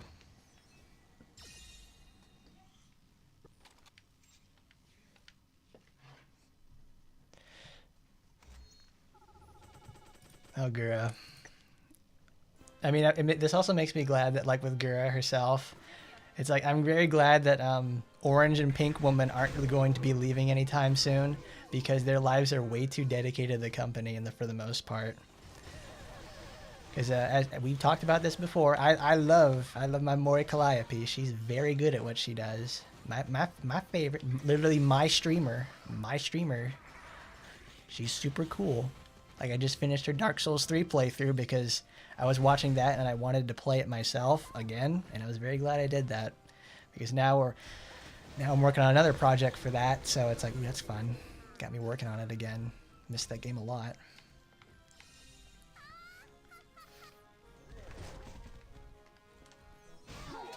Oh! Bam.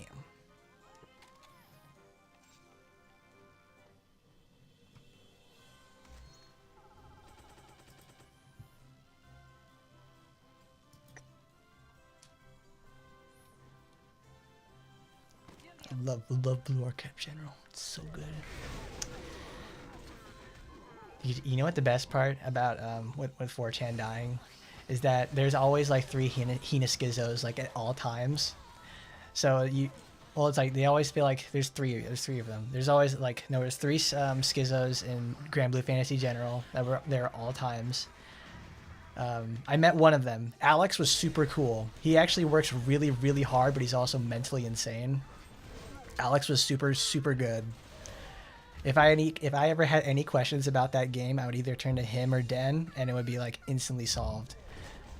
Alex was like a resident fire artist, and he was like one of the resident. He was the Zeta poster there in Grand Blue Fantasy General. He had to be institutionalized though, and he quit the game, which sucks. I miss him.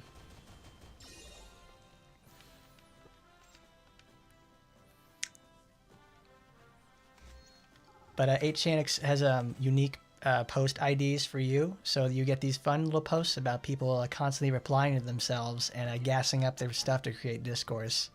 And it all ends up being the same person, because who would have fucking thought, right, that it's one person messing up the whole thread? Wow, what a surprise. But yes, Kiara and Mori really enjoy making music and dancing. So, and obviously, that sort of talent, for their talents to do that in Hololive is what they've been pushing towards in the first place. No more of these like, alright, you can't rest on your laurels for the most part. You can't Gura this. You have to sing and dance. That's why most groups in the first place have like some sort of extended singing talent or something else like that. They don't really push for casual streams anymore. They usually go for like more musical related content. That's what Regloss is for. Because when I watched the first Regloss live, I was more or less like, you know, it reminded me of when I really first got into Idolmaster in the first place. Because I really like that kind of music. That's why I like a lot of Hololive stuff in the first place. When I watched that, I'm like, oh, dude, Aoi reminds me of just like Makoto Kikuchi.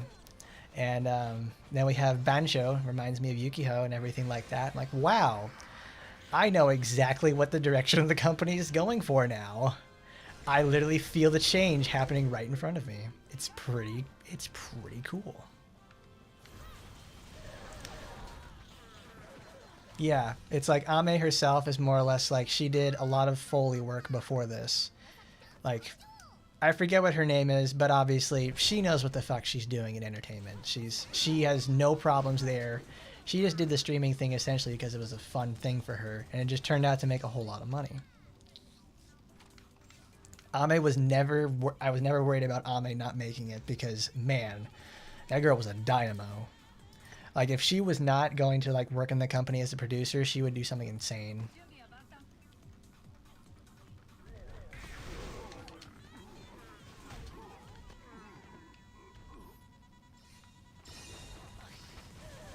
Yeah, Gura and Fauna obviously won't like the new direction because it's like they're more focused on singing and dancing because that's literally where the money's at. Because if you promote things like lives and stuff and those sort of things, they're drivers for merchandise and everything like that. Like Ame could not dance very well. She couldn't sing very well either. She would sing, yes, but it's like it wasn't anything like Iris or Bay sings very well actually too, and Kiara, that's for sure. Like they didn't do anything like that. They didn't like that sort of thing, so they tried to do it at every possible minimum. Which kind of sucks because some of those girls, it's like they sounded really nice. Gura's singing is actually quite good. She's improved a lot over time. Same with Fauna too. I really wish they stuck with that though because but they are much more cut out for like the traditional streaming style in the first place.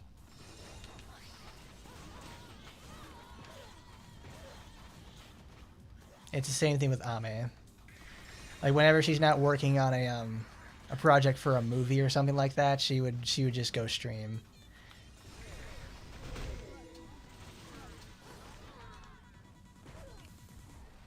I mean, that's also what the project for Iris was in the first place. She was designed for like as an English group, a talent group to start off with, like in a grassroots situation, get a feel for it and what's going on. Obviously, Iris is a very strong streamer too. She has no problems there, and she can also sing and dance very well. She's what is it called? If you guys never knew what this is, the acronym for IMAS is called, it's called Intermediate Artist and Specialist. That is what the acronym stands for Idolmaster. It's called it's initially called Project IMAS. That's what it's for. That is the direction that idol content has gone in for the last 20 years, and it's very obvious too. No longer is it just singing and dancing and making public appearances. You have to also have like if you want to touch international audiences like Hololive does, you have to do the streaming aspect as well, which is why they do it so much. Which is why Hosho Marine touches so many lives in so many ways, because she can sing, she can dance, she can act, she can sing and do all that sort of stuff. They're not worried about her with that, and she can stream too. She's an intermediate artist and specialist as well. That is what they wanted to accomplish.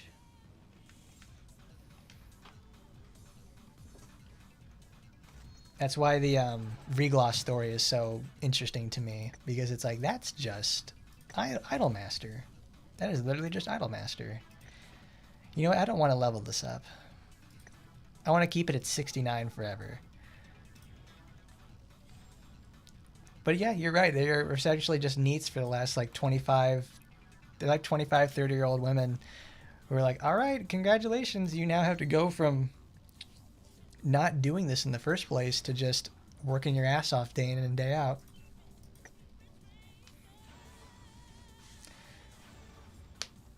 I mean, now you guys got to go buy the dip. It's like Hololive stocks dropped by 10%. Dude, they dropped by a whole, like what, like $2? Save the dates. Like, buy the dip there, everybody. Like, they may have had Gura leave, but then they're going to release like 12. They're going to release like three new generations in the next like 4 months.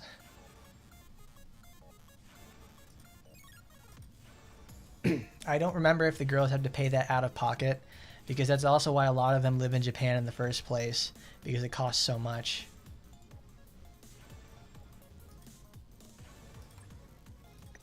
In Japan.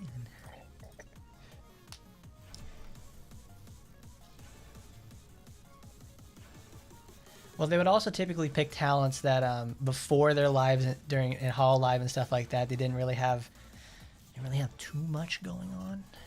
So they would have like, they really didn't have any other reason, just like, hey, you want to go work here in Japan? It would be a great time for you to just join Hololive and do that.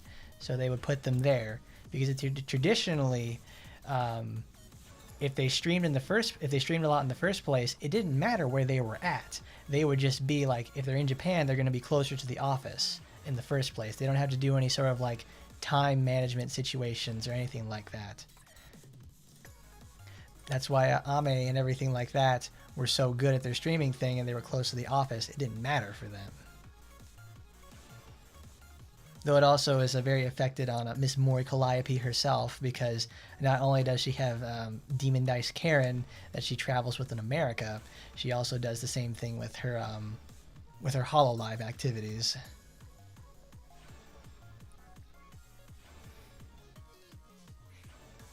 Like whenever I don't know if you guys keep up with Mori herself.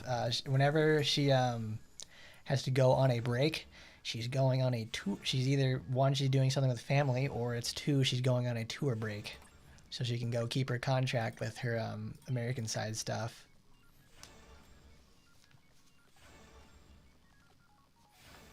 Because my favorite fat bitch loves doing that stuff so much. I don't really care for the Karen Demon Dice content. I really don't, because the nerdcore shit, it really makes me cringe, because it's like, dude, no.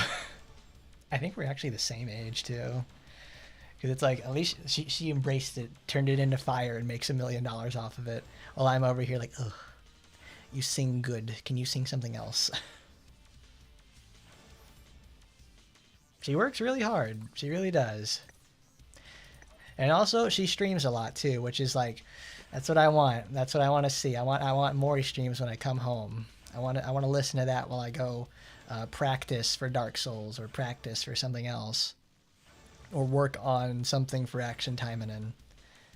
She gives very good insight too, which is what I like a lot. Because she's, yes, while I do enjoy like the whole like rambunctious nature of some of the newer talents that they have, is that at the end of the day, it's like some of them are kind of unprofessional. What I do really enjoy about Miss Calliope herself is that she's super duper professional. She's very strict and down with it too. She's very business oriented, because she has to manage her own business too. I'm like, good. You learn a lot from someone who manages their own business. Because in the past, I've had to also manage my own stuff as well. Not into something like this. It's more or less in the sense, it's like, even as a younger man, I had to do something like, all right, I managed a landscaping company for like a couple of years, and it fucking sucks. Because it's like I had to do a lot of office stuff. Because it's like they hired me to essentially like, all right, we're going to do some like payroll things, and we need to manage some ordering and stuff like that. It's like, man, it sucks. I had to talk with the guys too to like help make decisions in terms of like securing contracts and stuff. And it's like, it's so tiresome. It just makes me really, really appreciate something as simple as like, even when I worked at a factory, I didn't take my work home with me. I didn't have to. So I can only imagine someone like Mori Calliope, who has to take their work home. Their work is in their home at all times.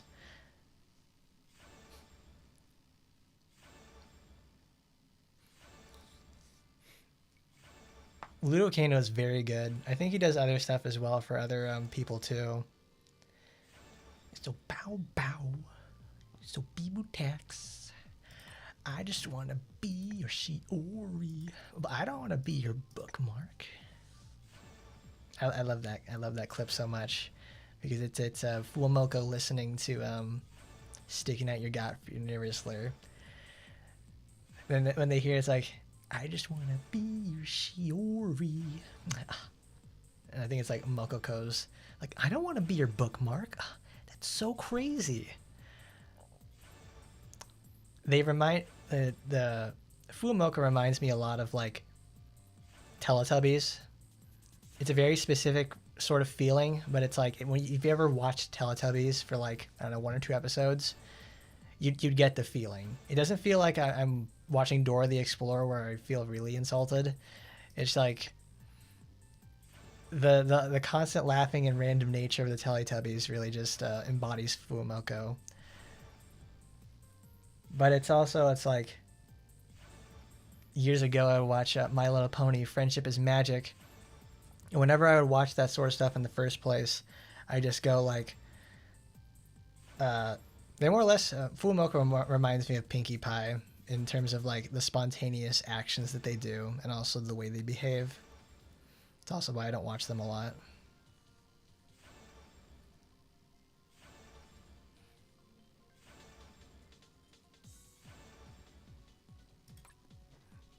Gura fans are either like the most talented and insane people you'll ever met, or they're actually insane people. It's crazy.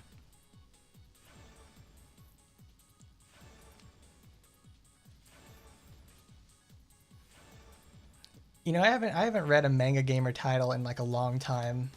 Like the most recent manga gamer title I read was the 2000, I think 6 or 7 release of Higurashi, and that was last year. I honestly can't believe that was also last year, because I came home from vacation in like, I want to say the end of June, and I started like reading Higurashi at that point, and it's like that I used the original like manga gamer translation of that, and it's fucking awesome. So then they're like, oh, they're mentioning Eroge stuff like that. I'm like, that's good. I don't really watch a lot of Fuamoko. I don't. I just don't.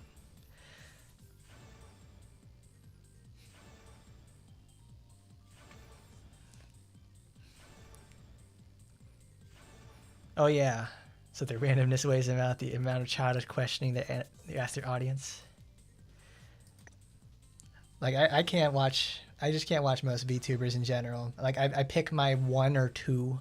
Like even because like Miss Mori Calliope makes it very hard to watch anybody else because she puts out so much content in the first place, and if you want to keep up with it, you gotta get on her in the first place. It's like I don't think I could ever be a Grem and watch Gigi all the time, as much as I enjoy her. But it's like, dude, no, you need. She does a lot. I'm like, oh, slow down, bud, slow down.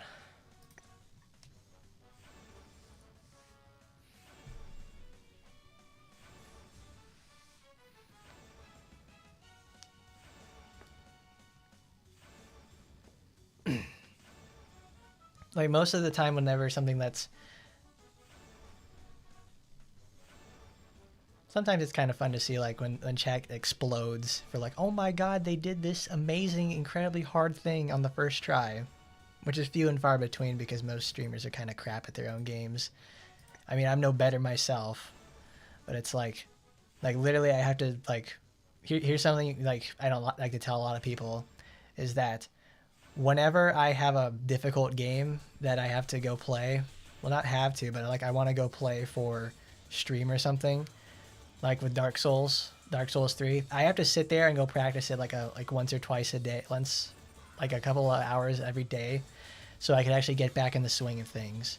Because if there's one thing I really don't like about streams is that whenever a person plays a game they don't know very well, and then something happens to where they get stuck, they end up having to balance the fact that they have to keep talking, they have to also concentrate and beat this new aspect of the game, and then it's like they can't balance those together, so they start falling apart and they start slowing down. Then they get angry, and then no progress is made.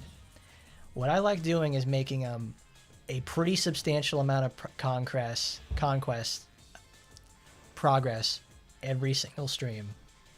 Without that, there are just a bunch of games that I don't want to play because I don't know if I'm going to be able to make a significant amount of progress in them each time, unless I know the game is going to be like very slow and easy to talk through.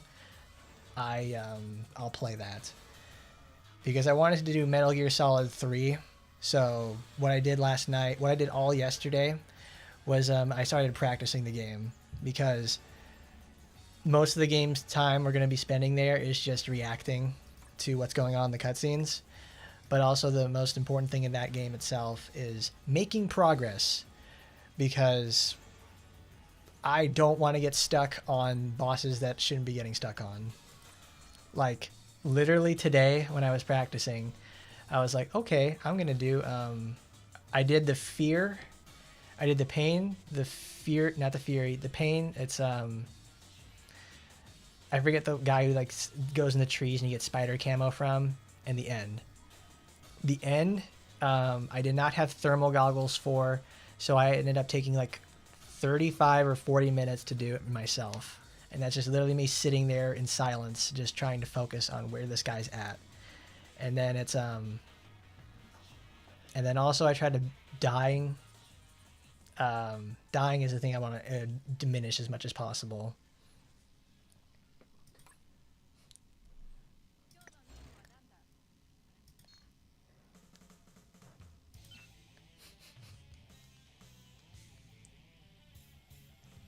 I don't think I've ever turned on it. Like most of the time, if the streamer has the chat built into the video itself, that's fine by me, because it decreases the load it has on my browser, which is what I want more than anything.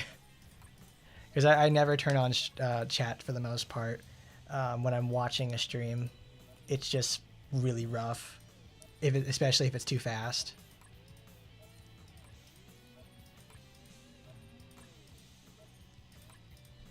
See, the thing is, though, it's like, if I had way more people, and it's like, I could just go like, all right, I'm stuck, chat, help me, I can't figure this shit out. Yes, we need to do Total War, we need to do Arena, because we're going to do that, and then we're going to go do Tower. But now we have Lightning Rouser. God, what amazing effect. 30% on everything. That's literally having Stella equipped to you at all times.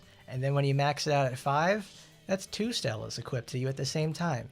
That's as many as 2 URs. Alright, let's go do Total War. Well, here's the thing with Total War in the first place, is that you have 3 daily attempts, but you have to do it 5 times. I typically only do them 1 a week. Yeah, the fact that it gives that... Well, even the thing is at 1.5, the weapon itself is like... It's weaker statistically than an arena weapon, even with all the enchantments. But then you have the fact it's like, okay, we're just going to give the effect of like a 5/5 weapon equipped to you at all times. It's like, oh, cool. That's totally not broken. Like, damn, girl, you better... They better be giving her a renewal. Giving her a renewal at some point. We need Mirabbel. There she is.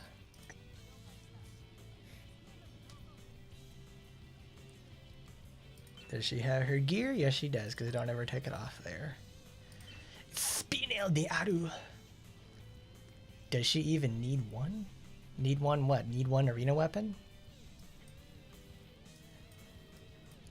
Like, the thing is, I already have an arena weapon. Yeah, it is. That's the worst part about this. This is the ultimate FOMO weapon. I almost feel like I need to make a blog post about it. Like, I need to put it on my twitter.com and tell people, hey, motherfucker, get in the game right now and start playing it. Because if you want this fat-titted bitch in your inventory to actually be worthwhile, you need to go over here and start playing the fucking game right fucking now. I mean it. Oh, there goes the stream. Oh, man. Fucking connections. He better not be downloading anything. I can feel it from here.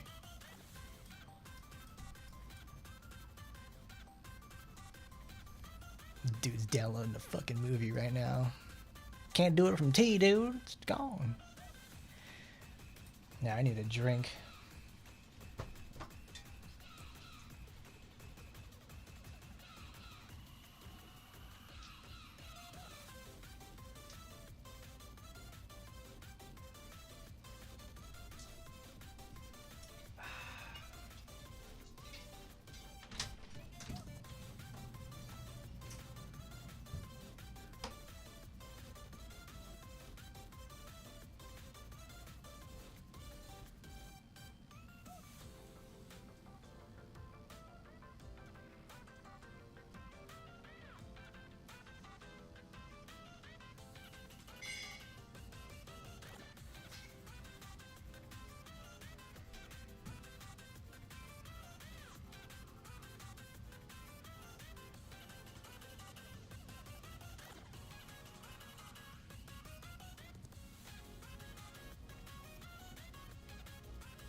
What's a good VR weapon to use with their voucher? It's Spinel's weapon, and then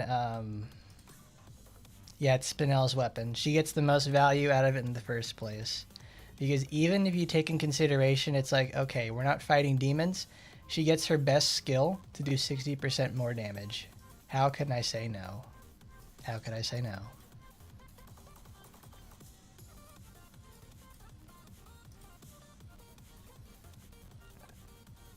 Like, it's as shrimple as that. I don't see a lot of people talking about Azusa for the most part, because most people don't have, like, since most of the gear that you created and built up with Rinko is invalid for Azusa, or you need to have, like, a lot of select Azusa gear in the first place in order to make her worthwhile, it sort of really defeats, like, you know, such a character in the first place. The thing is with Azusa, though, she's so incredibly strong. Like, anybody always just plays red with her. There's no other reason to pick any other color, because everything else is just like, all right, I'm just gonna punch you in the face for millions upon millions of damage and crit so hard that you can't get up. It's honestly quite incredible.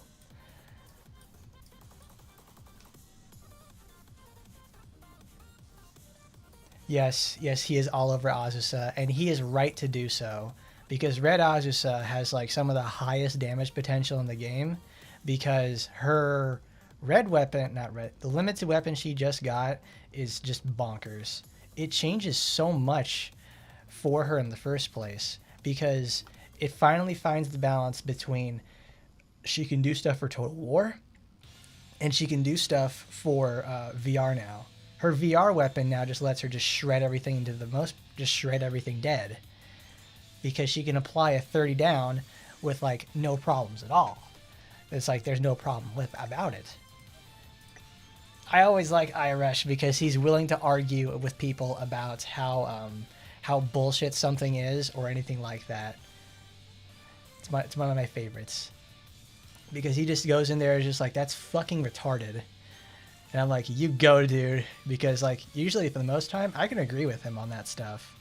I end up reading it too late and I don't get to respond to it in time, which happens a lot. Because, like, I think he lives in, like, Britain or something, because he's, like, 4 or 5 hours ahead from me. No, he's 5 hours ahead from me. So it's just like he's responding when I'm at work. So it's like, fuck yeah, dude, you go get him. I think that I would like to believe that the AT Discord has prevented people from making some of the stupidest decisions they can do in gacha stuff by, like, making poor decisions, because we will tell you that this thing fucking sucks, that it's not worth getting, or it's not worth putting the money down for it, because we all do it, because we just sit there just like, we're gonna test this. We're gonna test that. It's fucking Project Farm over there in goddamn AT Discord. What do I run in Azusa Red? Well, I'll show you. Where's my favorite sword lady? I use the same thing I've been using for the last, like, ever since she came out in December. Besides this, I use Shadow Sprint, I use Dragonfly Dance, and depending on what's going on, I use either Double Team or, where is it? Gale Slash. Because I told everybody, in fact, about, okay, Azusa doesn't feel very good to use in some aspects when you use her poorly. But when you learn how to do animation input buffering, suddenly Azusa doesn't need her what's it called? The butterfly weapon to make her go faster, or her green build to make her go faster. You are taking advantage of the fact that these things are built into the game to make her go faster. And that's what makes her such a good character, too. She has that really nice thing about her, because you can do something like, you use Gale Slash to get in, you charged up by walking, and then when you see, like, the second flash of her sword, you start holding down the input for Dragonfly Dance, and she'll instantly activate it. It takes advantage of the recovery. I love that. I put that in the video because I was wondering, like, why does Azusa feel so bad? Oh, it's because I'm bad. And then when I learned how to get good with her, she's fucking great. Love her. She's good, but it's like, I need to gear her more, because obviously I did not pick up enough copies of her weapon. I got it to 3.5 and that's about it. I really wish I had more, because it's like, this is Who cares about this? This is where it's at. 4 for 7, 30% defense down, damage reduction, and more penetration. Mayakashi blowing out the back, straight up bleach back shots all day. Bankai. Phantasma, girlie, do you have all your gear equipped? No, you don't. She needs a damage booster.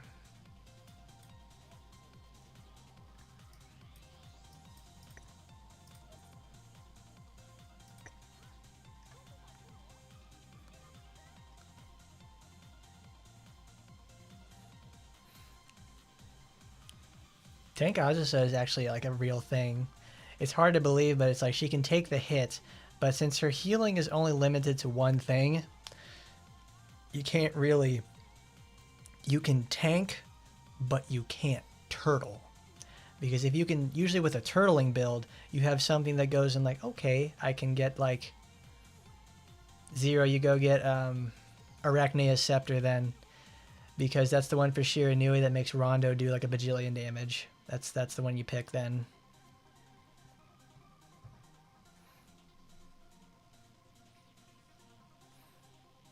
Like I said, like when I saw like the package weapon for Astaroth, I knew that it was obviously going to be a nightmare to tell people don't buy it, because because it does something very bad for her, which is put her unique debuff behind that, which shouldn't happen. That really sucks a lot. All right, let's see if we get this right. If they didn't do that, I would have been more fine with it, because it's like it's something like with Spinel, not Spinel, but Mirabbel, where her obviously limited weapon is a game changer, but it's not anything that makes you go, oh man, this character was so weak beforehand. No, she's insanely strong beforehand. It's very good.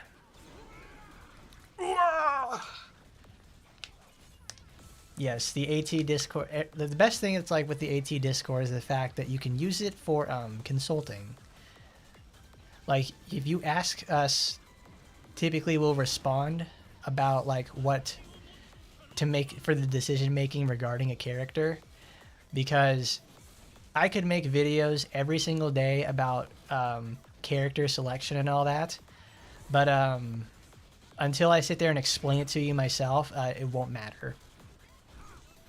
Like a really good one right now we're getting a lot of is I've been logging into the game for 7 days. Which character should I pick from the character pass they've given me? I'm so glad we are not recommending Emily anymore, because Emily is like, while she's good, she's not good for new accounts, because it requires you to, she is gear dependent.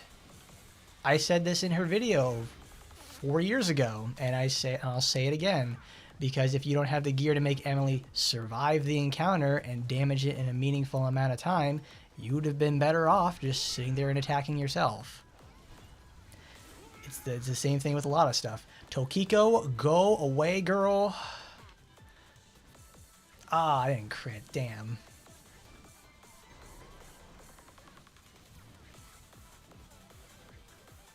Oh yeah, because the Nanagi support on Azusa works because she's a suppressed character. It evens out her attack and defense, and since Nagi is such an old supporter too, you can get her from like regular gacha in the first place. I think I keep 2 copies of her around because she's just so good. Because she adds like nice defensive features if I need to fill a slot or something. Especially for suppressed characters. She's literally the best of both worlds. I can't get enough of that.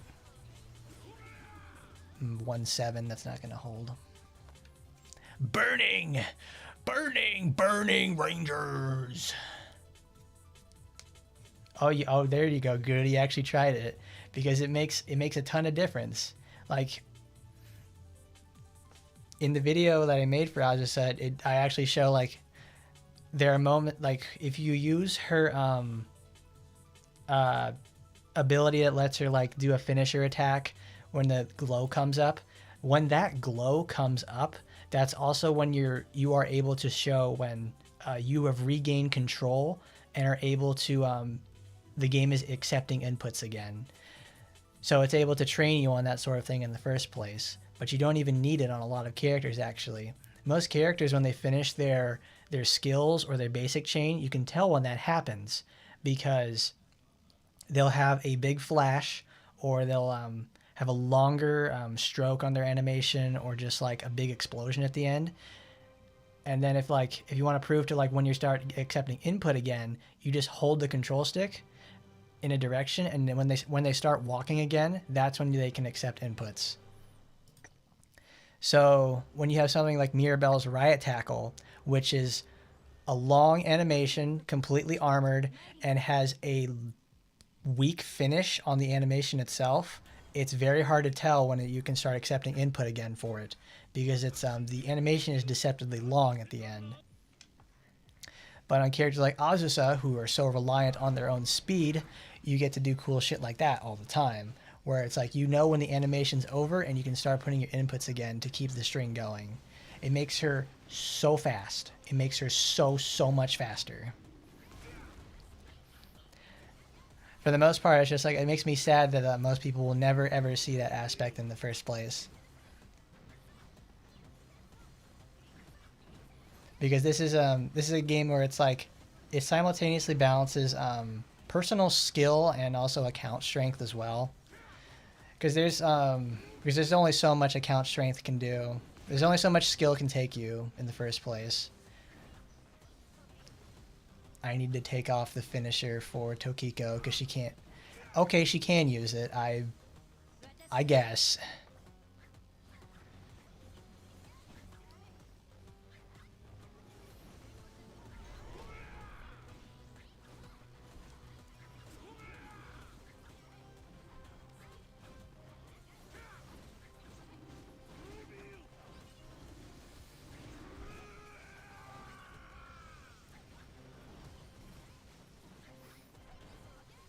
I think the what is it? The original Rin support when she releases a character, I think it's like what? It gives bonus damage. I think it's bonus human damage on user, and it's like bonus to something else. I don't remember. I don't even think I actually have that supporter because I was like I didn't care about it in the first place, and lo and behold, it did not make much of a difference in the first place whether you had it or not. That's a problem with limited supporters in the first place, because like they're either going to like be huge game changers like Mirabbel's.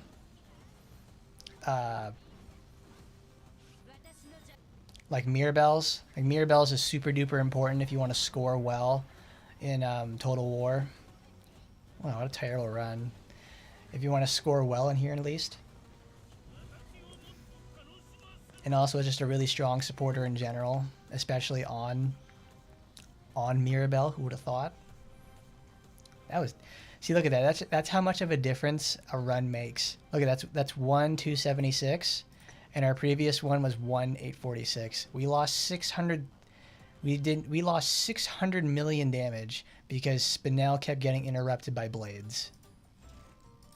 I have no idea how this game works sometimes. I really don't.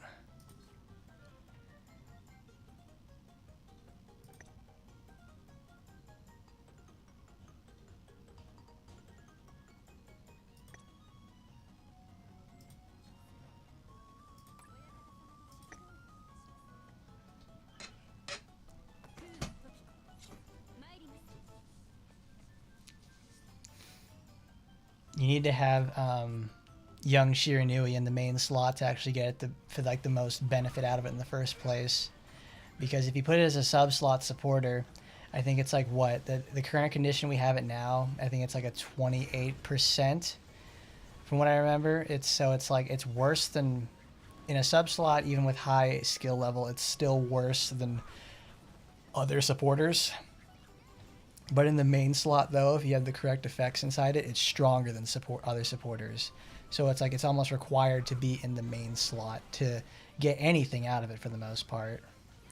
Which is kind of a bummer, to say the least. Because it's not exactly the best active ever. But it's just for pure strength.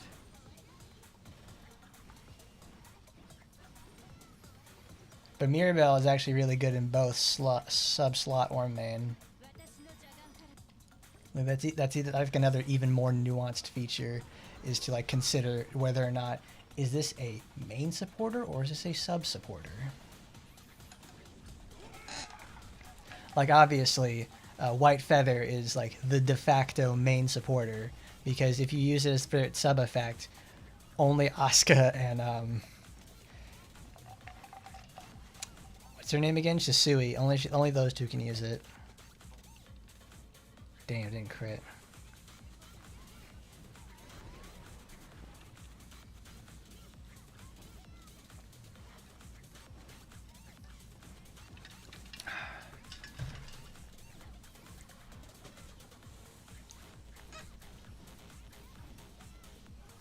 Let's go on pace for it.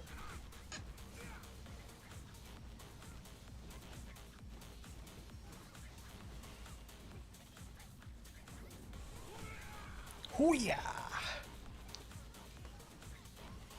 Oh, nice. There we go. There we go. Go get him, girls. Kill him, girls. Yeah. Oh, good job, Tokika. That was a good finish. Swing. 216. Very good.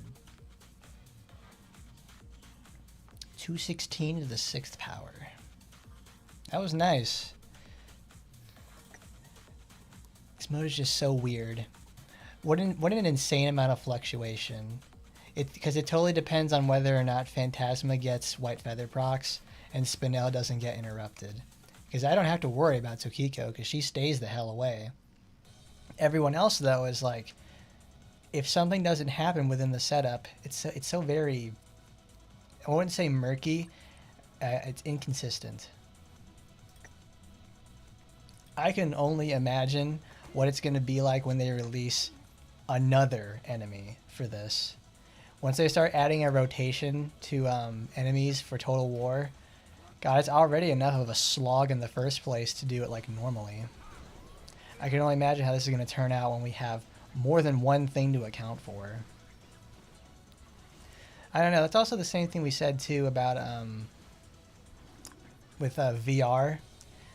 But it's like, I can understand what people like. I've known some people in the past who have quit the game because of VR, because it's their characters, because crit gets nerfed so hard in there, it invalidates an entire playstyle, and obviously the game doesn't support it very well in the first place. He threw the blade, fucking shit. Because it's like when it's not supported like that correctly, because it took years and years for VR to actually be a palatable experience. Because before that, it's like climbing high was not a deal. Climbing high was a bigger deal, and it's like also just more annoying to do in general. It still sucks in some aspects, but it's still pretty fun because it's a problem-solving process. Young Mizuki, yes, that was also another limited supporter that we got. That was almost a million. That was another one we got about 4 or 5 months ago. I think it was in like November or December when that happened. We got the package outfit for it and everything like that. Dawnbringer. My man fell off and then came back. What an insane man.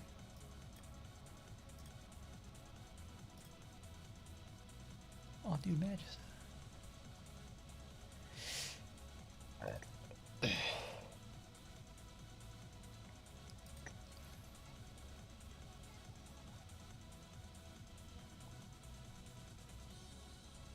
What even is a Total War level enemy? It's pretty much like whatever enemy they put in Total War.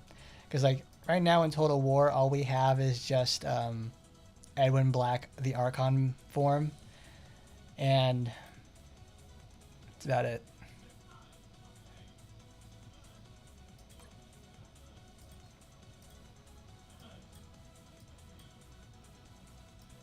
Can I get something out of that? Oh, that's right. In blue, we don't have a lot of like really good support inside this.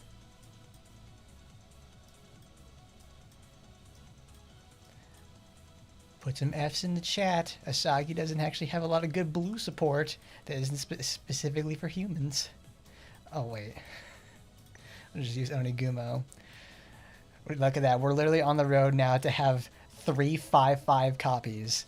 We have went from barely being able to access the supporter in the first place, and now I'm going to have too many of them. I can literally run 3 copies of this at the same time at a certain point.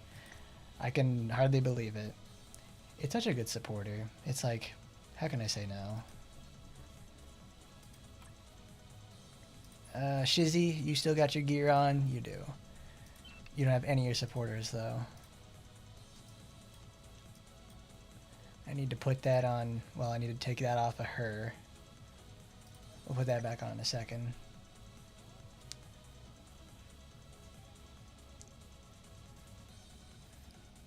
Ragnarok's package weapon is like... It's weird. Because it's not so much the fact that it's like...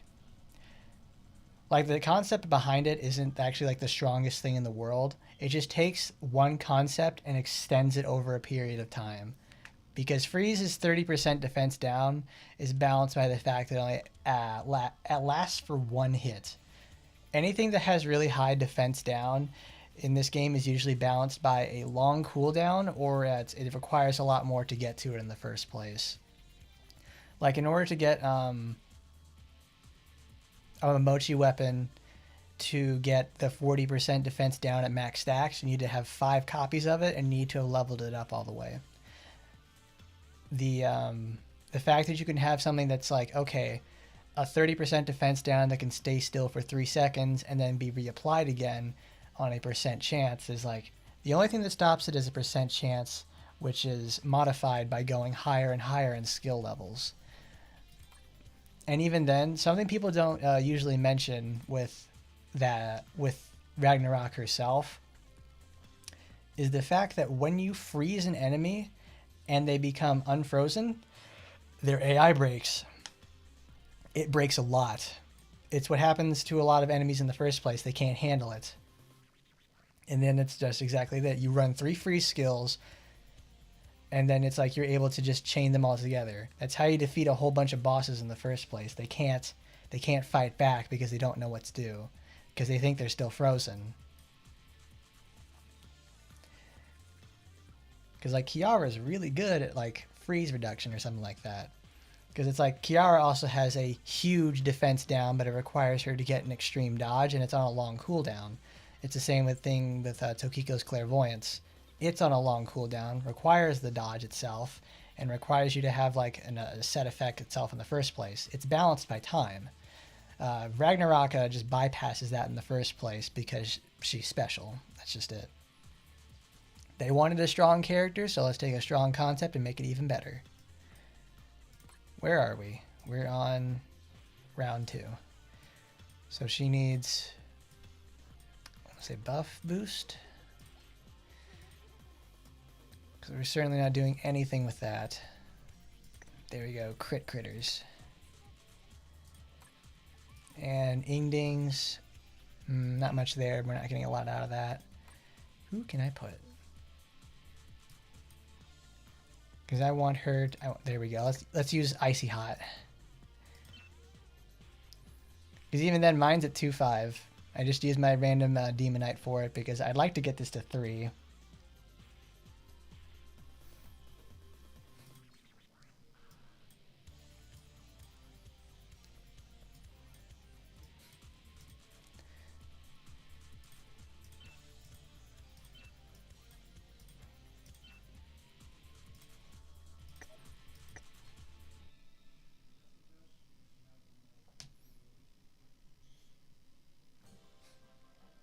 I mean, double team is good because it also gives the it pulls aggro away from enemies, which is very, very valuable, especially if she's by herself.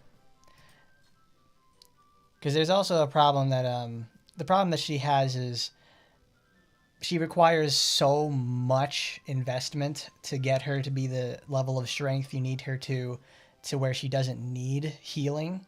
Because if you aren't strong enough for Azusa, she won't clear hard content. Like, if it comes down to it and it's down to the wire, she can't trade. Trading is one of the most important parts. Yeah, that's what I'm getting to there, Gouda. And the fact that it's like, you're at 106. I took her to 110, and she can't even get past Murasaki because I'm not strong enough to break armor instantly or have the resources to do something like that. You can't play an attrition in high-end content by yourself unless you can heal. We're going to show that later on because that's the next thing we're going to be doing.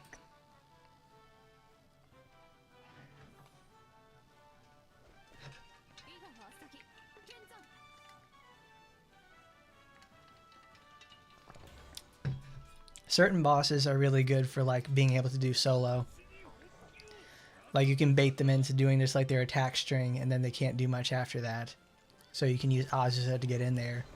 When Azusa has to fight multiple enemies and she gets locked into an animation, or it's like you mess up your cooldowns or something, it's really hard. You don't even have Asiago? Why? She's super cool. Look at that. Look, you can see her getting hit all the time. Getting totally fucked up. Edwin Black is still fucking her up even to this day. Can you believe it? Can you believe it? I didn't put the thing for it.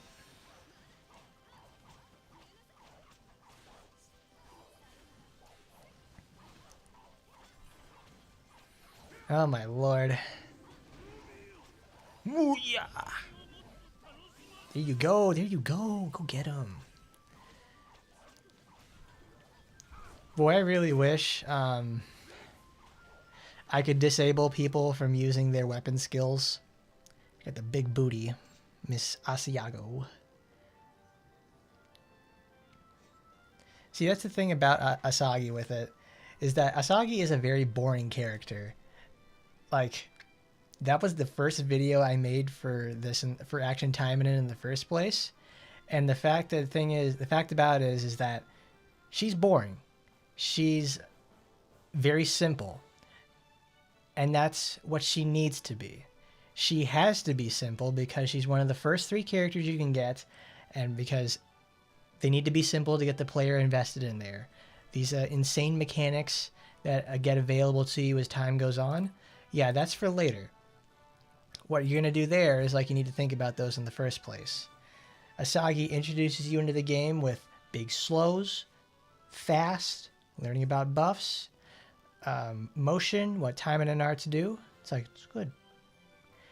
She's not thematically boring. She's got much more going on than you could ever imagine. You don't know her. You don't understand her. You could never believe in her in the first place. You don't even love her. You could never love her.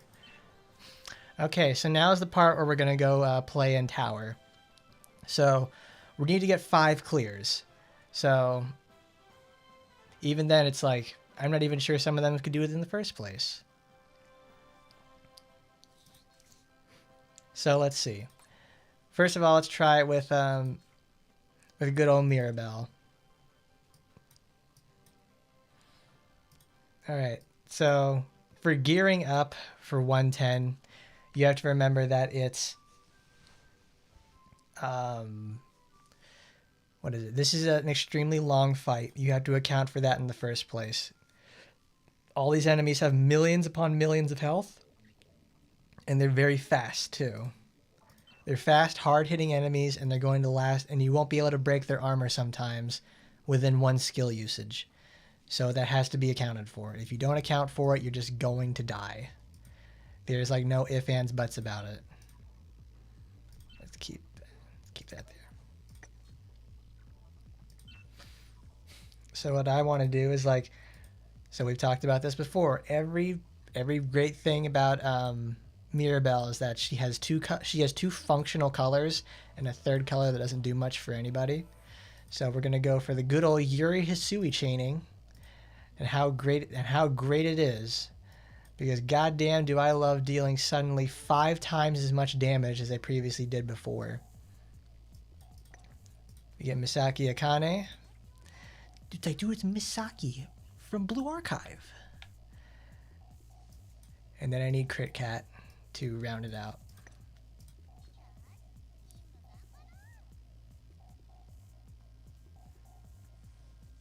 I mean, Micah inherently does have. Well, it's like the bits and pieces of Micah's personality are just more palatable to most people.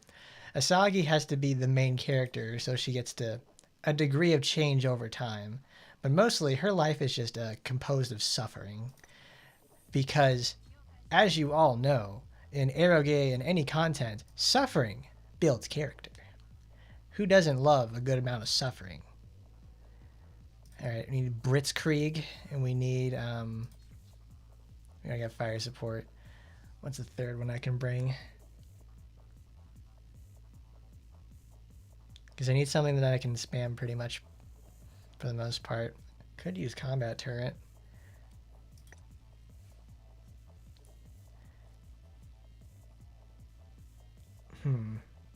Missing out on the Pierce kind of sucks. Speed boost. Oh, I know. Let's just use that. The speed's always nice.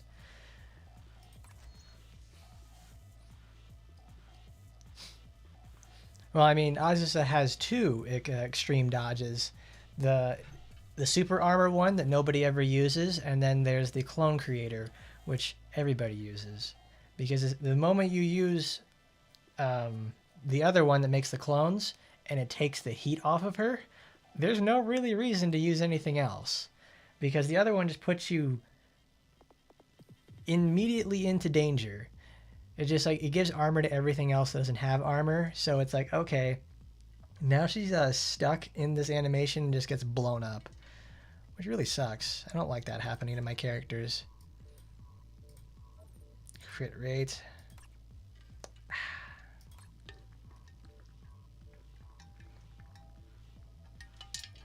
All right, boys, let's go get it. Let's put some of the voices higher. Can we get much higher? So high. How good is Summoner, Mirabbel, and Tower? Well, I'll tell you this much. Command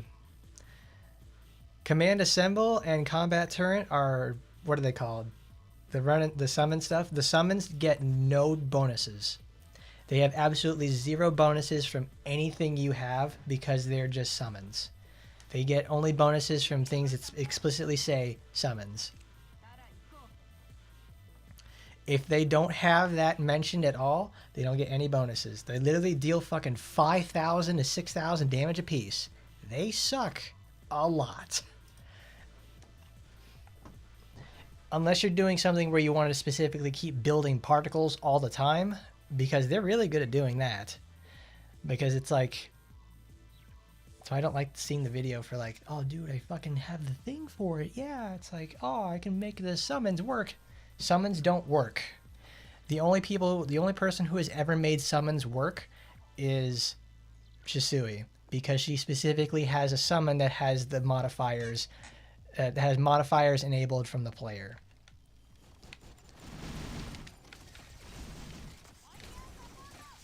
I did not put Blitzkrieg on there. I took that off.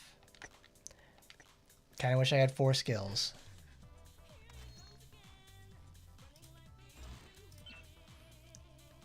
I can't use Command Assemble, which sucks. Because I wanted to use Command Assemble to help me generate more particles.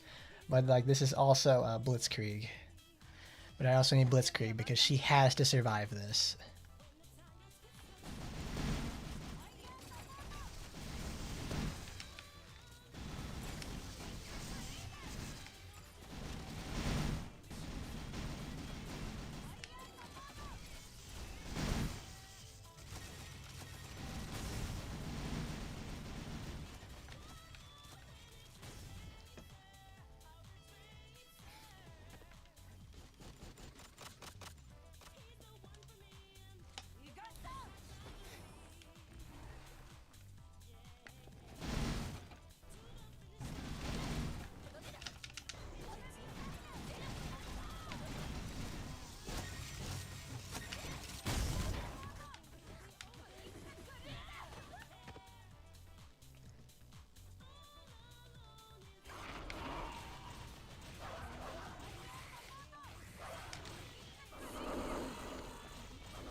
There we go. Oh yeah, that's my favorite. Yep, got knocked up.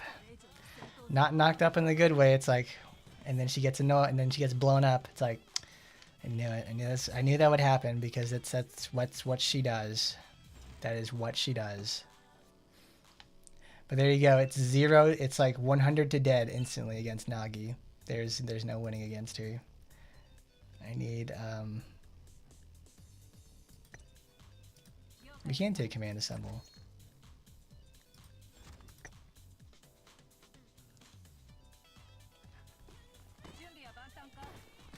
Yeah, let's play it like Path of Exile there, Kiro. She's gonna have Leap Slam. That's her gigantic ass hitting the ground each time.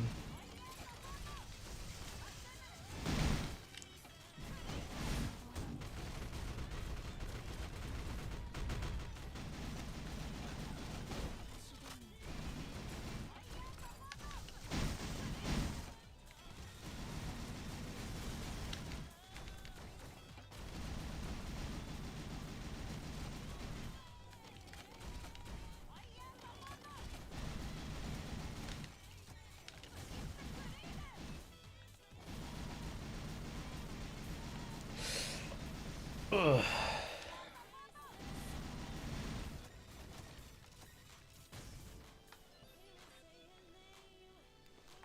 I got the need for speed.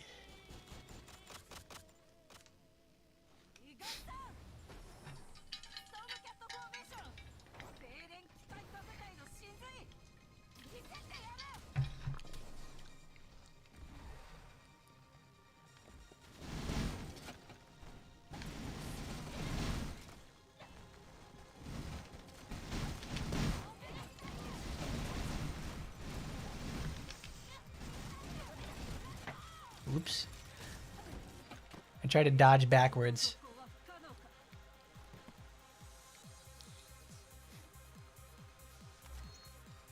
Because I try to dodge backwards. I'm like, I need, because what we're doing is the Yuri Hisui build, where you use as much, where you try to build as many stacks as possible of hits. And whenever you use her ult, I use her ultimate specifically for that.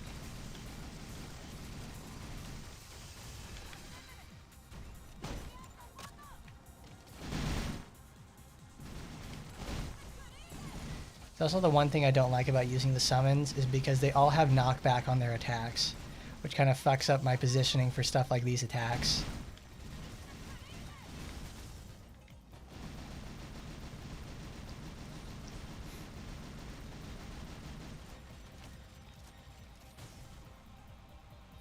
Because you use Dragonfly Dance as the finisher. Because it's a hold input, you can do it after other things as well. Because like you use it after the jump in, then you buffer the dodge input, or use a dodge slash, buffer the dodge input as well.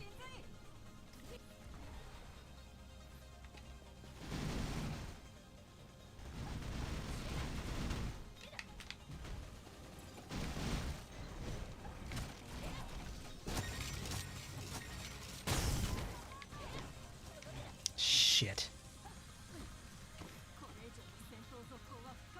It's more like it's a high risk maneuvers. Yeah, that sucked.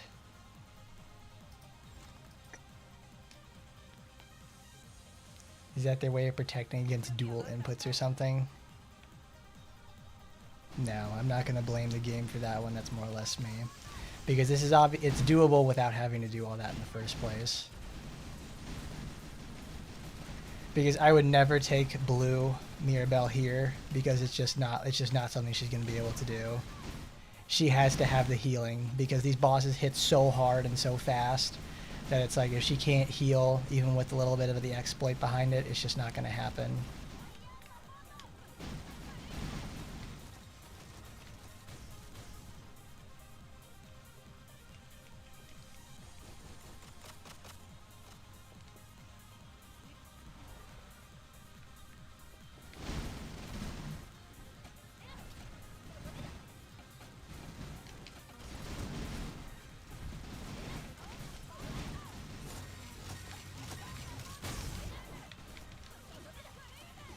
It fucking missed. Of course it did. I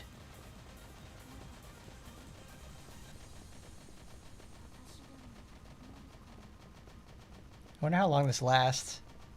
Since I haven't stopped moving at all, I guess Murasaki can't handle that in the first place.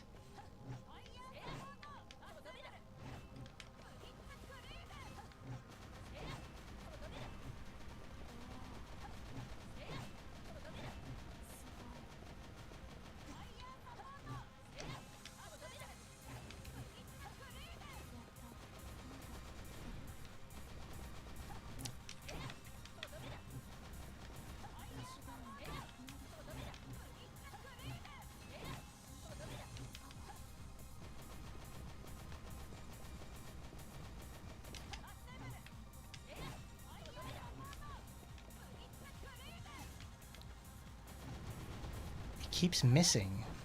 Good lord, girl. Why do you keep missing like that?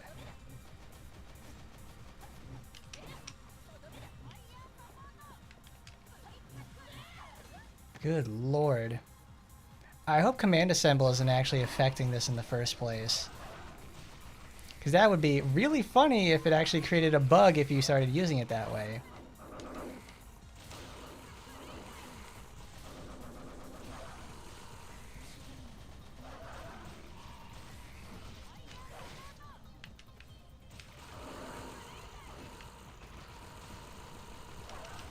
That would be really funny.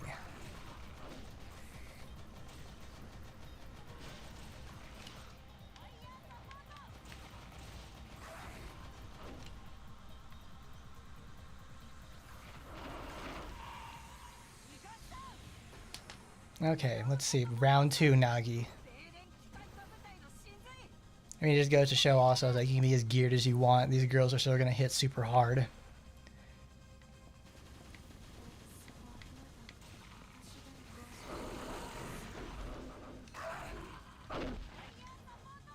Oh, awesome. It blew her up. Guess she got critted on that.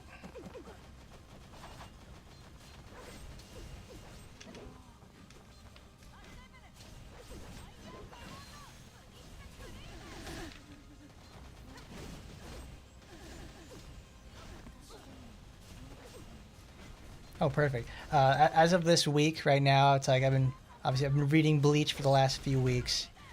I've gotten up to where they are in the anime now, the 1,000-year Blood War arc, and oh man, this I have read nothing about. I have heard nothing about this. Nobody does like the hype auras and hype moments compilations of this part right here, because obviously since Blood War is still airing. So it's like, no, reading it is like, it's amazing. It's obviously he wanted to end the damn series too.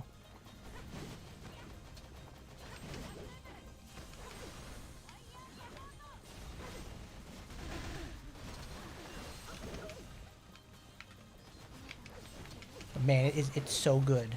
It's insane to say the least.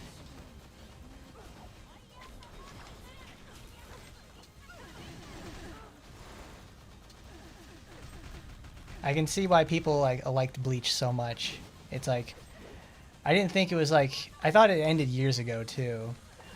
Like, but no, but like I'm reading the Viz release for these, and it's like this thing was still like going on in like 2016. There you go, 400,000 damage gunshots.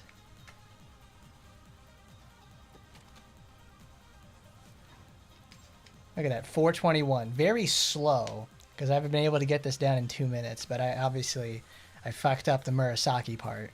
That cost a lot of time, but I still made it. Even then, it's like, that took like 5 attempts. That was rough. Let's have an easier time with it. Let's use Murasaki, because we all know what Murasaki does. We know what Baby Girl does. Throws Torajiro in the blender. Well, sorry about your luck, dude. Don't get all butthurt when we tell you, oh, do you have Torajiro? Oh, no, I grounded up in there. All right, it's your own fucking fault, dude. You knew what happened. This isn't the type of community that gets like big outrage bonuses from like, oh my god, I can't believe he did that. No, it's your own fucking fault, dude. I know they rerun shit, but it's like, good job. But I think I'm on chapter 601 in Bleach, and there's in that, they're getting ready to, what is it? I forget what the place where they have the 5 court guards are in like Company Zero or something. Zero Company, that's it, in Zero Company. And it's like it's been great. It's like, man, this shit's peak, bros. Shit is great. It's like I can't get enough of that shit in the first place. I love it. Makes you wonder why I didn't read Bleach earlier all those years ago. It's more or less I didn't care. Because it's like, also, it's like, because I remember when the original anime was airing, I was like, oh man. It's like, it's like when you're a kid, it's like you don't know where to go watch pirated anime when you're in 2008. Where am I going to go do that? I didn't know that yet until I started like going to 4chan and finally figuring that shit out. But even then, it's like, congratulations. Great. People throw supporters in the blender all the time. So it's not a big deal.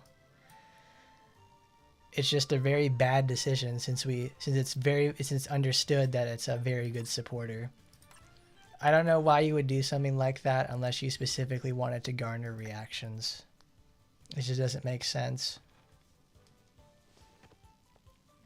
Because it's the first really good non-crit green supporter we got since the VR one. So that's why it's such an odd decision. There you go. Go Murasaki, go. Look at her, just tearing ass up. 1-6, no doubts. She just goes in there and rips the fucking head off of everything. And now they're gonna face off. John Travolta versus Nicolas Cage.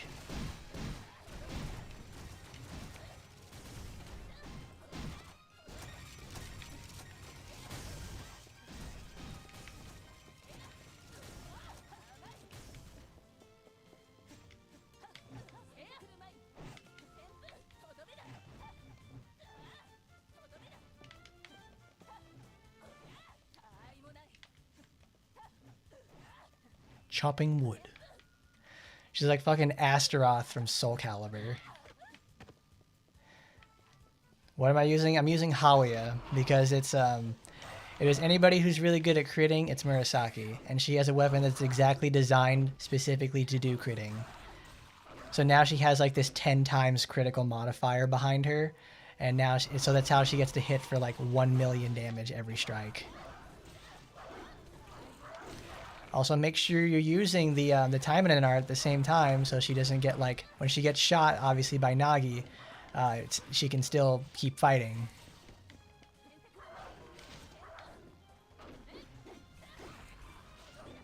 Because normally those sword beams do, like, I want to say in the neighborhood of 6,000 damage apiece.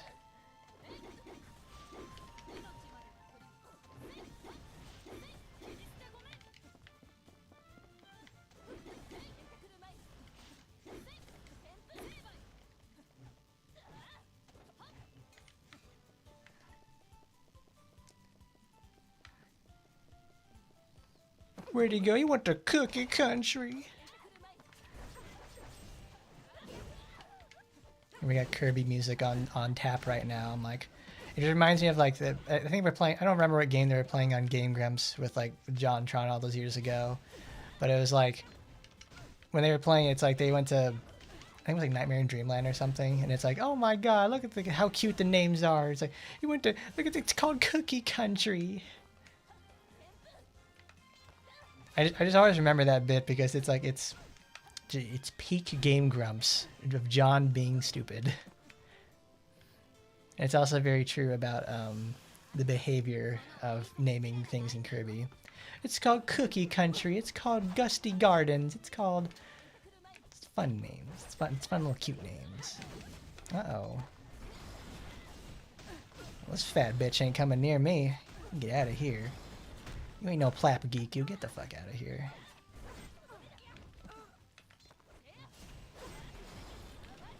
But though my favorite thing about reading Bleach is like, all right, no more Bleach hentais.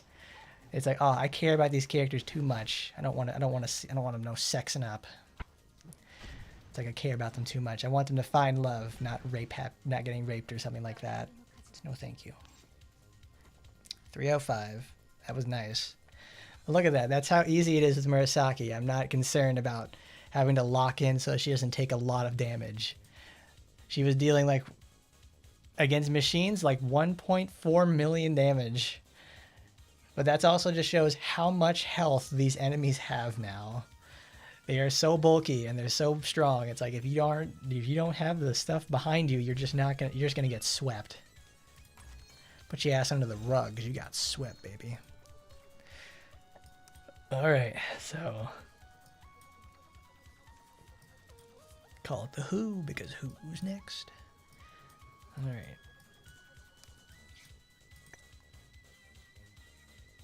I mean, the thing is with Halia, you don't really, it doesn't even need to be like, yeah, 1-5, it's like what? The modifier is 8% 40. So it's a 40% critical hit modifier at 1-5.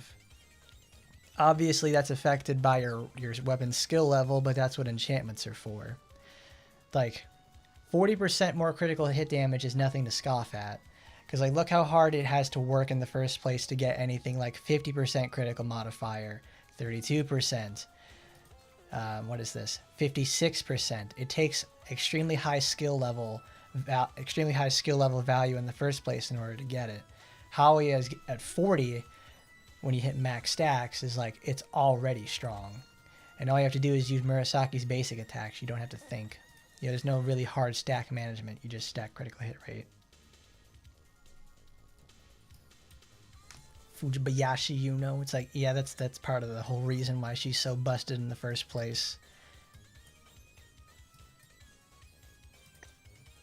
Let's do Lena. That's the one where it's like, we gotta lock in. We gotta go in there, bud. I mean, even if you can't like do critical buster, big critical annihilation with Murasaki, like the best thing you can still do with it is the whole you can take advantage of Murasaki's healing. Don't obviously use Futsu no Jin. It's the one. It's her counterattack because she won't be able to survive the counterattack. Because just like we talked about in the AT Discord, it's like, oh, dude, Anrose's counterattack, that looks really cool. No, it's not. It's cool looking, but typically I like to have a character that has cool looking skills and also is still functional when put to the test against something, you know? Kind of important. Yeah.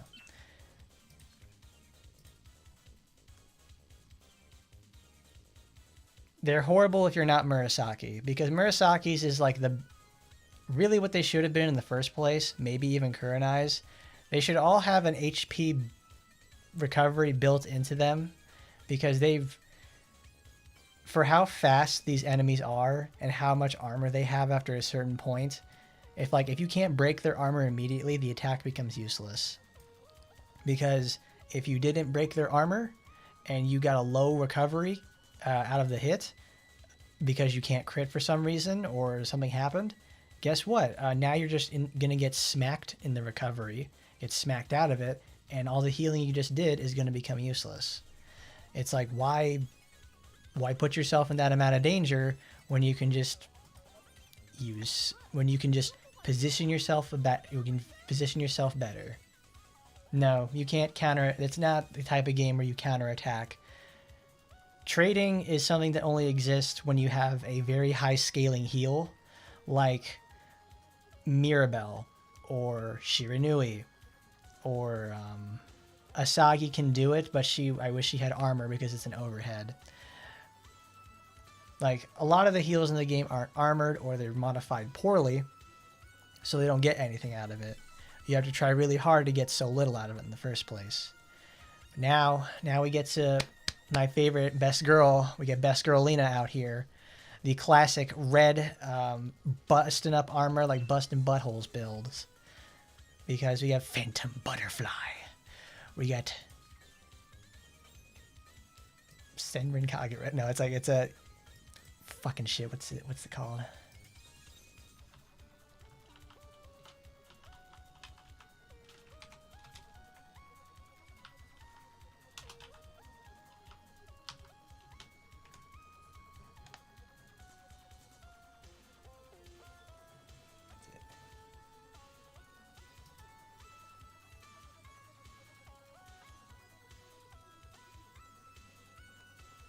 It disarms the opponent in the encounter. Making more things disarm people was a very, very good decision. I really like the concept of disarm because you have to, because they've always made it very short, but you have to work hard to maintain it. Because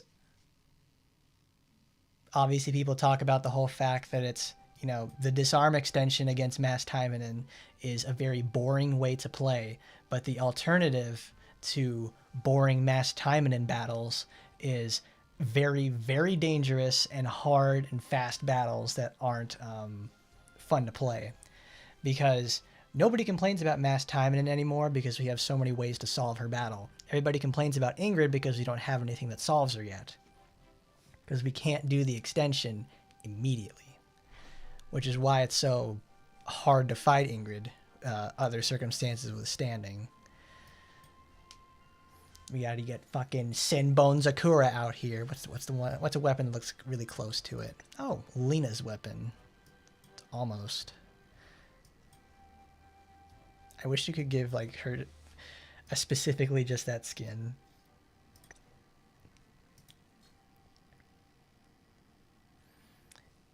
My Zanpakuto, Senbon Zakura. What you didn't see was in this form, that I could use it. I can't use this under the canopy. Senbon Zakura Kageyoshi. That's what she's gonna do. We got our Byakuya Kikuchi cosplay.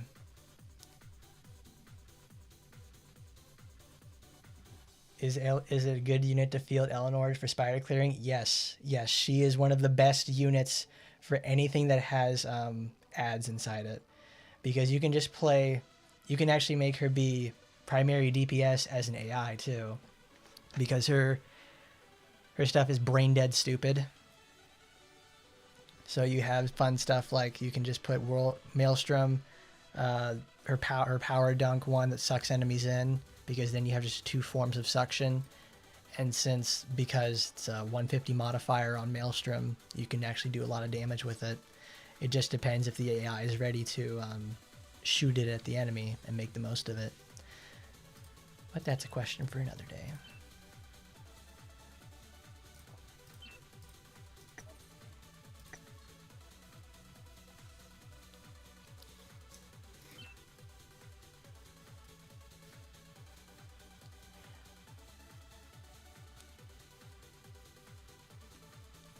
I don't actually know, Kiro, because it's like, because I think it's because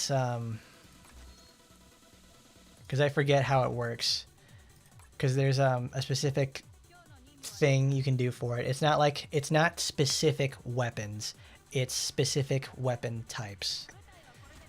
Like mine's at 97.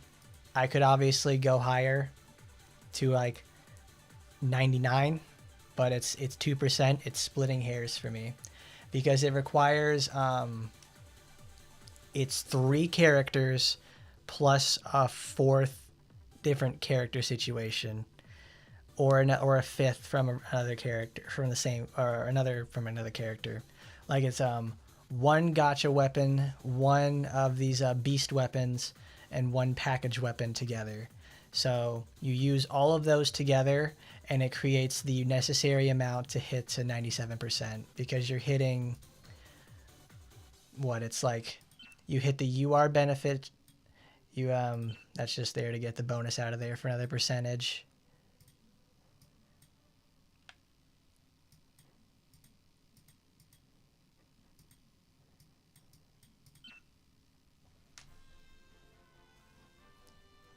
Do you have all the slots unlocked? Because you need 200 weapons in your not inventory, but like in your collection page to unlock the last slot for it. Because it makes 10 slots. You really should have just put it to 9, but what have you.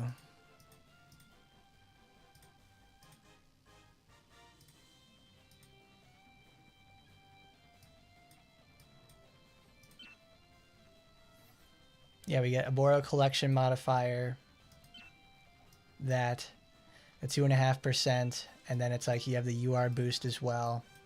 There's a lot that calculates in there. The Ultimate Weapon series is obviously stuff you get from the gacha, so that's 13.5%. Then you get a Decisive Weapon 1, which is their package, and each one of those gives benefits by themselves. And then there's like this, oh yeah, it's because you need, these count as ultimate weapons, and this is a package weapon.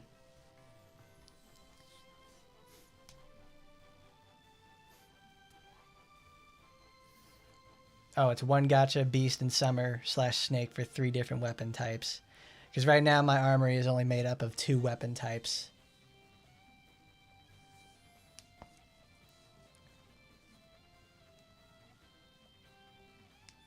Yeah, because it's like I'm only using a 2 weapon type, so I'm not getting the bonus out of so I'm not getting the triple bonus out of a 3rd category. I'd have to come back and actually take out the gacha weapon for probably Astaroth and yeah, for Oboro too and Ingrid, because then I need to get them for something with the summer weapon. Because no, Astaroth can't use the summer weapon because she has that. Oboro can't. Ingrid can't either. So I'd actually have to go set up everything differently. Because if anything else, I'd have to go use Asagi's gear for that, because she has all these conditions satisfied. So does Sakura too. So pretty much, if you've been collecting all your stuff from Summer and stuff from Sakura, Yukikaze, and Asagi, yeah, guess what? You can satisfy that by themselves.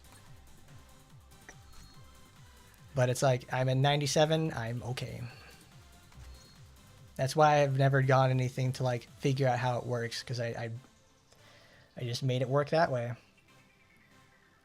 And honestly, to have it be that way in the first place, where it's like you can use an unoptimal situation and come so close, and that an optimal situation is within like 2 to 3%, kind of shows the level of dedication you need.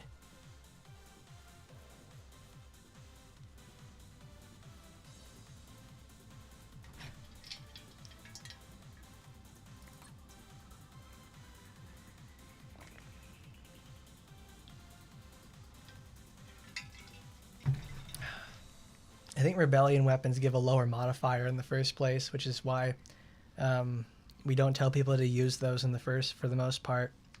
Because Rebellion weapons are harder to acquire, and now that we also have the Red Archive, you can go in there and get beast weapons for free. The same thing with snake weapons too. Rebellion weapons actually have a use, so you don't even want to put those in the armory. But enough talk. Let's go fight some enemies. Lena does things the Aki way. She's a bit difficult.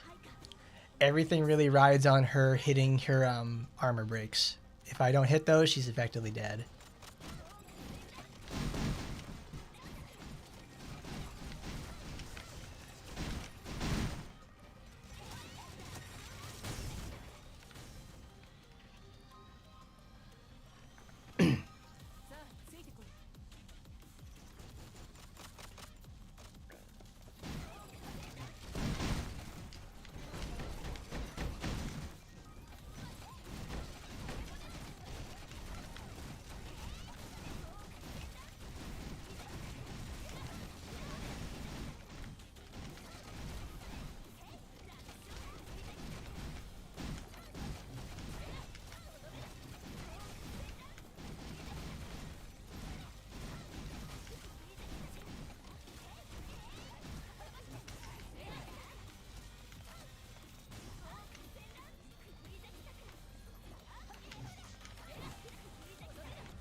We must defend the Serite at all costs. Sanbone Zakura Kageyoshi. There was no way for you to have avoided this attack. With my Bankai, I will not. You cannot escape. What happened to your blade? Can't you see my Bankai was already active? He's my favorite character. I like Baki a lot. So the fact that it's like, oh right, I have a character that one of my favorite characters gets to use the flower petals attacks and everything. She's literally using fucking Kageyoshi. It's awesome. Right into your fucking bloodstream. Get them Byakuya moments. How does it go? You had already lost the moment you attacked my pride. Now fall before me to my knees, scum. Senbon Zakura Kageyoshi. Go, Lena, go! Go get him, no! Get her ass!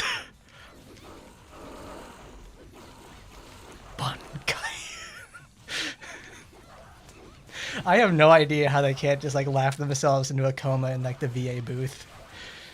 That shit is so good.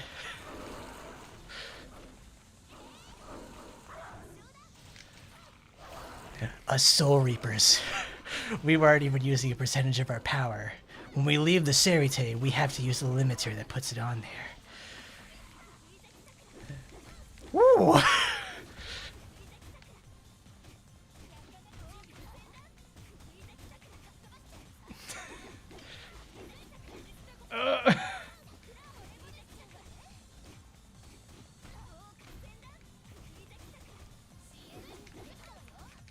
This is why we must fight.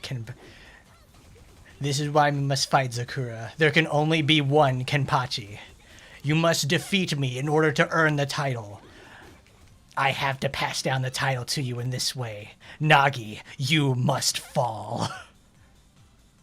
Each time I learn how to fight and heal myself so I could continuously become stronger. You fight and gain strength so you don't have to do that. Oh, so it is so good. Her range slashes suck so much.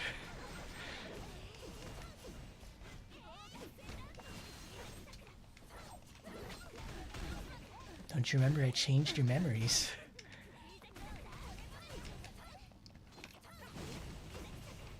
I guess the Fullbringer art didn't do very well in Bleach. That's why they never used most of it in the first place. I think that was more or less just a vehicle to explain all about Ichigo's past and also gain his powers back from after he defeated Aizen.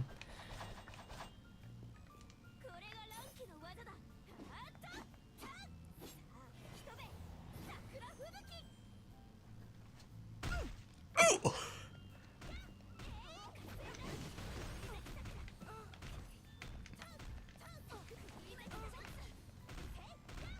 Lilim is very bad because she also pairs a lot with Minasaki.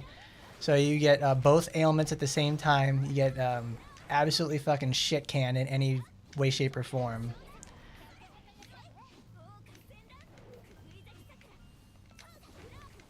You didn't need to taunt there, Kiara. You probably could have beat me with that. You let your pride get the best of you.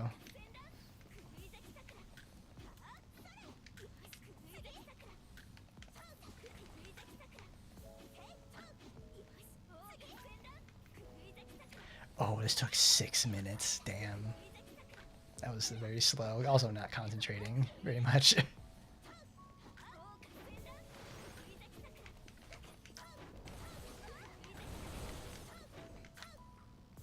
Ooh, she's got the ice balls around here. You didn't know, you know nothing about your mom. She too was a Quincy like me. No, this can't be my mom. My mom, the Quincy. Oh my god, Lois, get in here. Orihime, get in here. My mom's a Quincy, and she looks an awful lot like you for some reason. God damn it, it didn't kill. Senbon Zakura didn't kill? Hiya. The fight was over the moment you struck my pride. Kiara, you have fallen. Yeah! Yeah! Love it. 554. That was so slow. But it's like, gotta do my Senbon Zakura stuff. Byakuya Kikuchi x Lena. Hell Knight Lena. My favorite ship.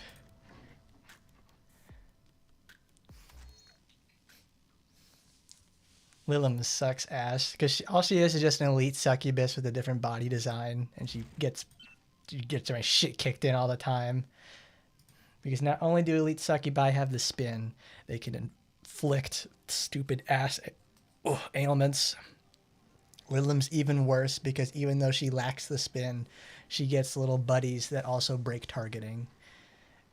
It's small things like that. It's just the small stuff.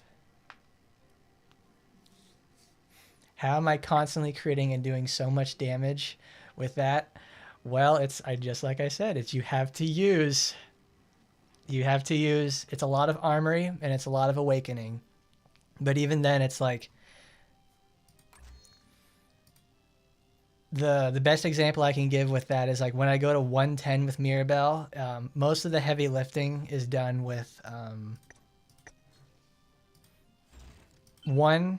I'm using 2 just split Magatama sets and being really picky with how I take fights, because even though it took like I think 4 minutes in that video, like the heavy lifting is done with this supporter because she gains 100 stacks of combos so insanely fast, and since this maxes out for the damage bonus at 100 combos, that's all you have to do is just get to 100, hit the funny supporter button, and then drop down like, what's the skill called? It's like the bombing field.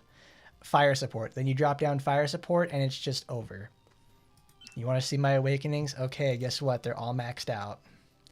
I've got 60% in all racials, another 20% for all to enemies, critical damage boosts, everything like that.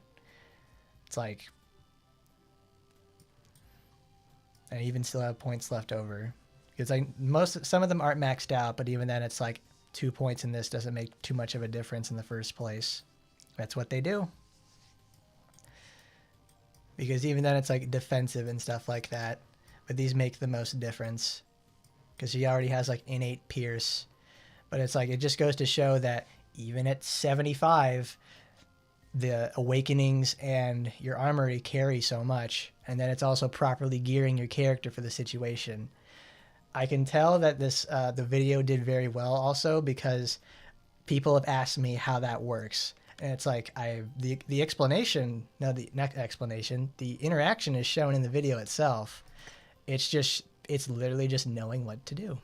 It's knowing how to build for the situation and also ass loads of awakening. It doesn't take long to get all your racials maxed out either. I think you can do this with like 5 characters if you have them. And most players in their first like 6 months end up picking up 5 characters and have 3 of them at 81. So it's not impossible to have these at least 5. It's like, it's amazing. It's like level 75 Mirabbel. I'm so glad I made sure to do this at 75. It's like it makes it so much more impressive that way. All right, we have 4 clears. We need to go over here with Ragnarok. A win is a win, but it's like, I'd like them to go faster. That's just so much fun. It's like, look at me, I'm she's Byakuya Kikuchi. I really like Bleach. I really like it. I'm so glad I love my Bleach blogs. I get to talk all about my favorite stuff. It's like, oh, it's amazing. So much fun. It's great. I don't know if I want boss boost or I want general crits. I think I got a lot more value out of that in the first place. Where's my kitty cat? Sakuragi Saruga, you come here, girl.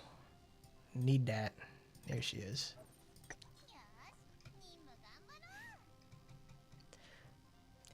I mean, his Gary Stu bloodline reveal is literally not revealed until like fucking chapter 5, like 570. It's like, it's years and years for that.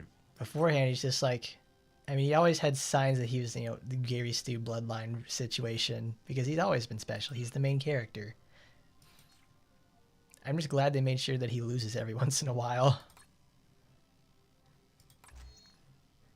Okay, icy hot mom. It's go time for her. She's gonna be coming in there. She's gonna freeze him out because she's too cool for school. Love her. All right.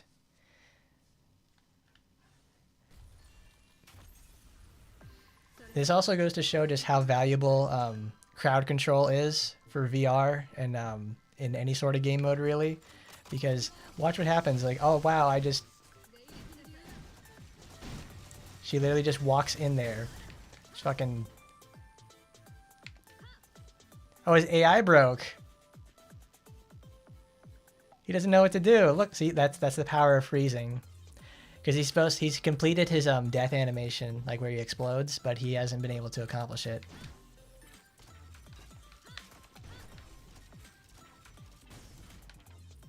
Let's just do that again. That's nice. Hyakuretsu-sen.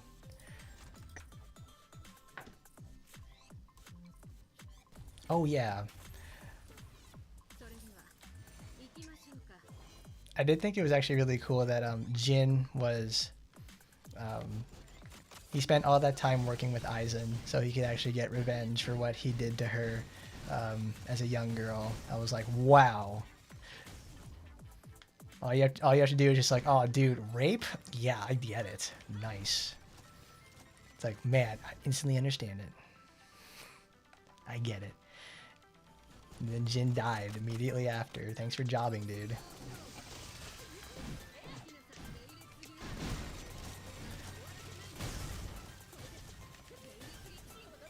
Uh-oh. Oh! Snowstorm, snowstorm, snowstorm.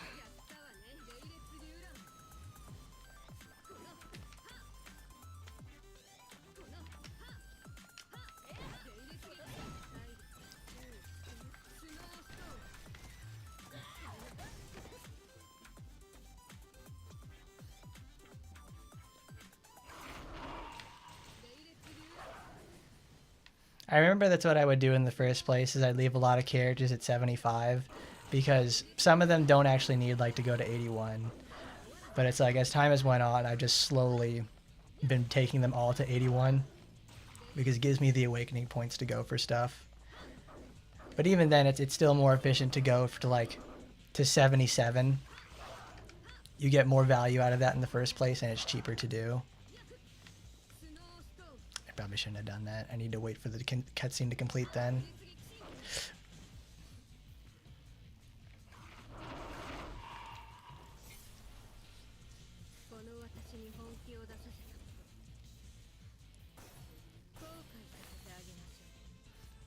Where's my Ragnarok S-Death outfit? That's something we need.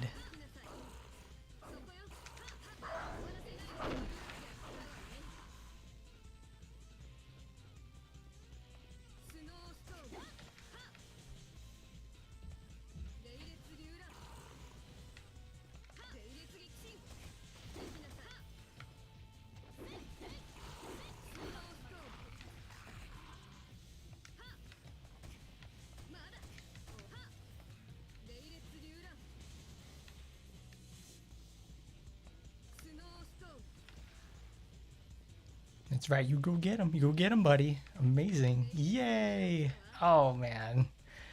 Yeah, that's the Ragnarok experience. Just freeze and wait for it to be over.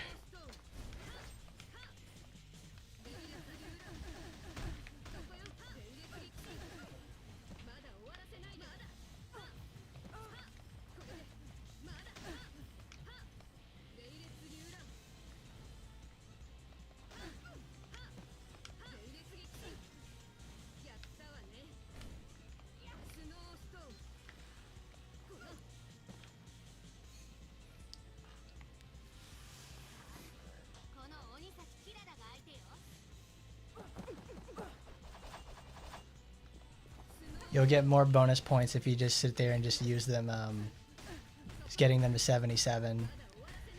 Because you get a point every time you get them a level at past 81. And it's like you get like, what, 1 on Awakening, and then 1 when you hit the max. So it's a total of 4 points each time you level. So it's a 4 points each time you awaken.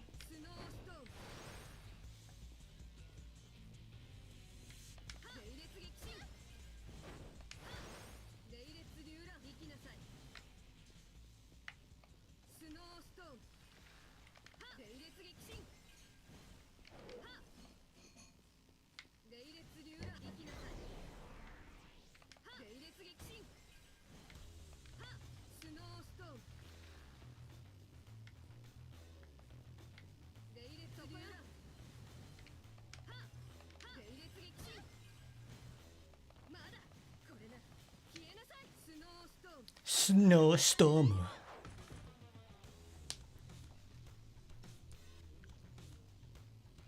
Because like, at this point of the game, just holding there at 75 is almost a waste.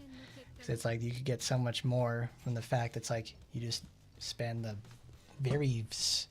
Because at this point in the game's life, getting the 2 awakening, 2 crystals and the 5 friend benefit thingies is like minimal in the cost of that brings towards leveling up your awakenings.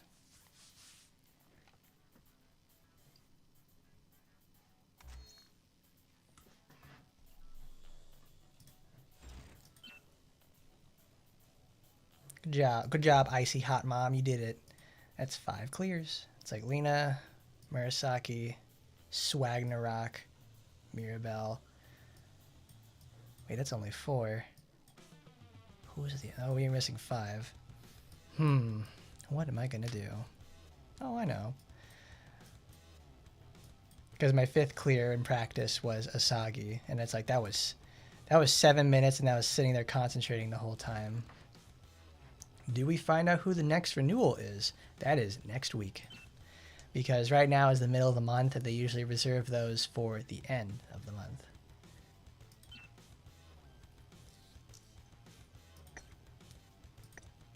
I wish I had more, no. Yeah, it's Fallen Heart. I wish I had more copies of Fallen Heart in the first place. It's really good. Basic attacks to inflict Nightmare at a 60% chance at max. And then increase damage dealt by 20%. It's like, yeah, she just deals Nightmare all the damn time. Why wouldn't I want it?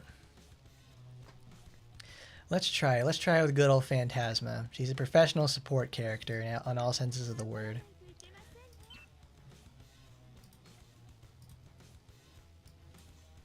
What do they normally give out during Golden Week? It's usually stuff like a login campaign that starts, obviously, I think, at the beginning of May. And they're going to do that, and you get stuff like... actually, it's in the newsletter. So think, well, I'll just open it myself, because it's easier to read it from there. Because it is. It's in here somewhere. Somewhere out there. I'm waiting for you and me.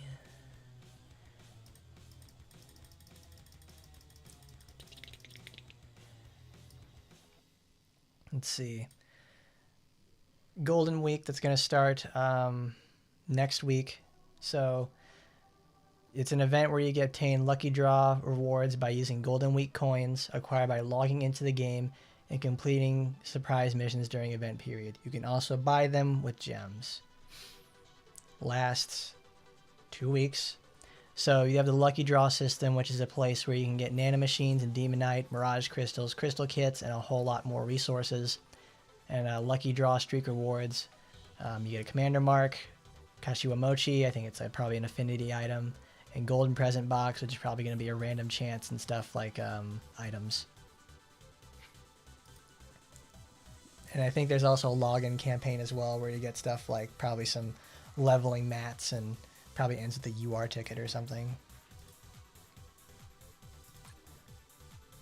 That's how it usually goes for the most part. Because for every year that they do it, it's like usually a big resources dump, And it's like, it's a great place to start for new characters, because you'll be for new players at least, because you'll be having lots of stuff behind you to level up.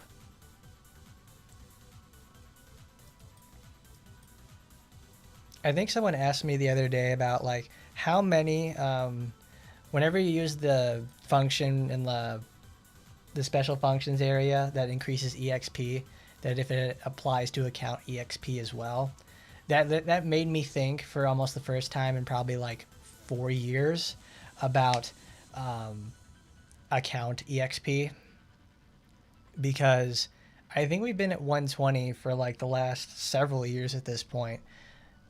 It almost makes me wish, like, okay, increase the cap to like 200, but do it like Limbus Company style, where it becomes impossibly hard to get it past a certain point, where it just becomes like an EXP resources dump.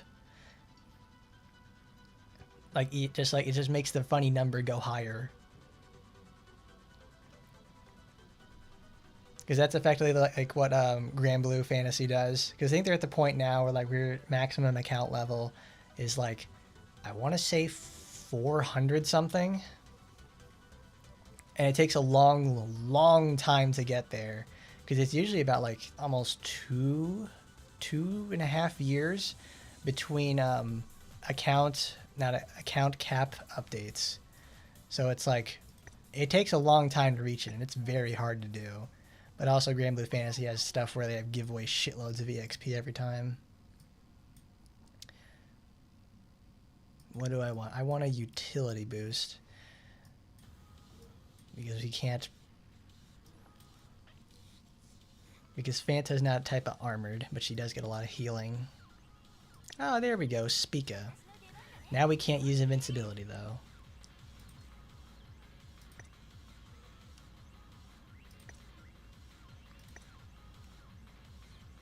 Slasher horror. There it is, Phantasmal Mirror.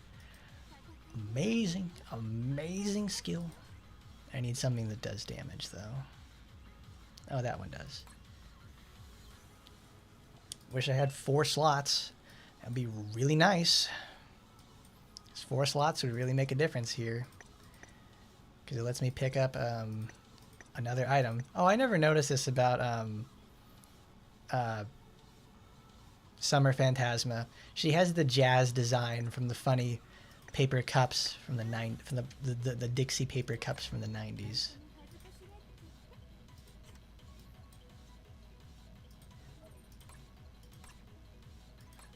All right, let's make this the 5th and let's get the clear. I didn't practice with Phantasma a lot because I knew she would do pretty okay, because she can at least turtle for the most part. I'm just more or less worried about her damage output.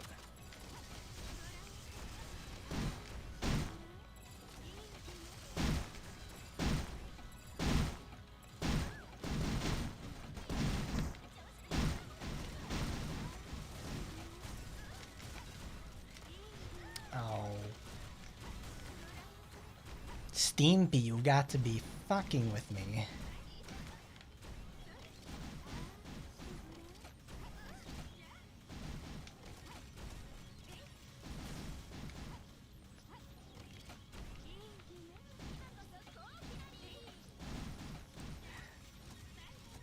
Let's see. I think it's been at least over a year at this point that Phantasma has been released. What do you guys think about her? Because as soon as I was playing with her in the first place, I realized immediately she makes such an enormous difference in the game. I'd almost say she's nearly as not game breaking, but at least game changing to accounts as Spinel and Lapis are. Range damage coverage, and the ability to just do stuff like pull enemies away from her and just do stupid shit all the time.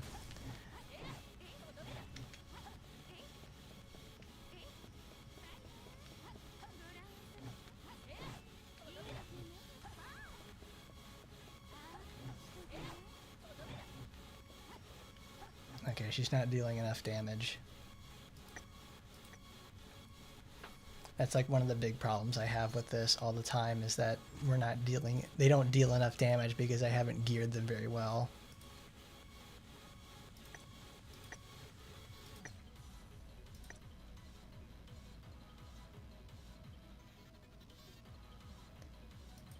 Probably actually get more benefit out of this if I used it in the first place.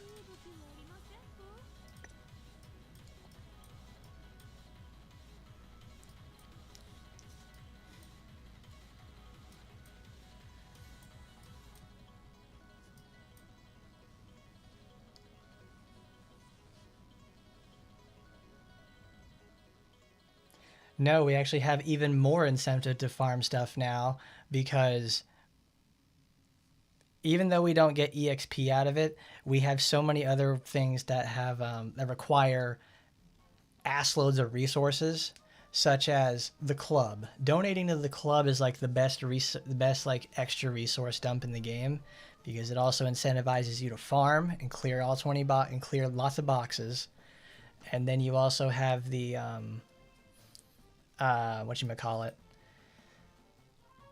like the making affinity gifts and everything like that is always really hard to do because you need to either do one of two things to get lots of affinity gifts: is spend lots and lots of gold or spend lots of resources to craft them all.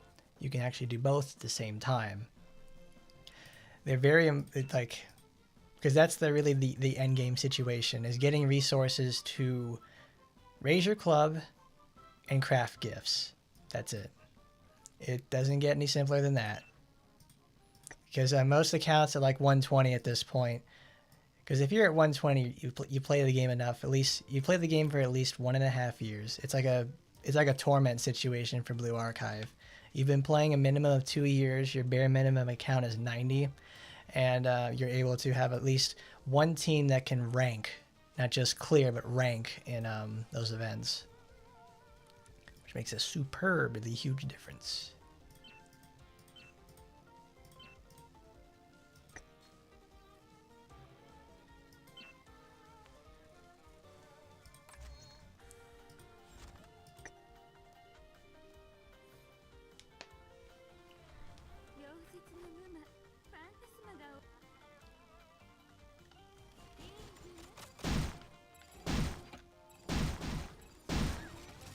That's better.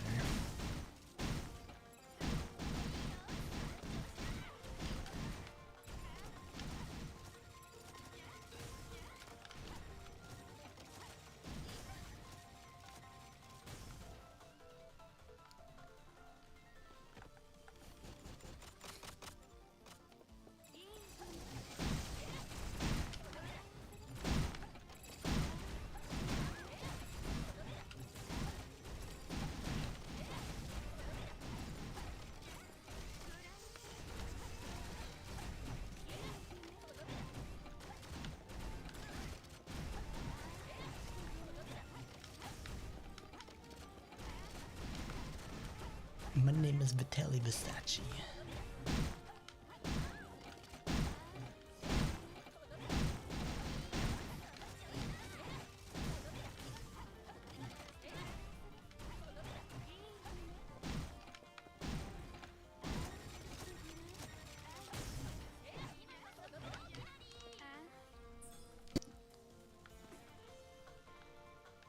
What the hell was that?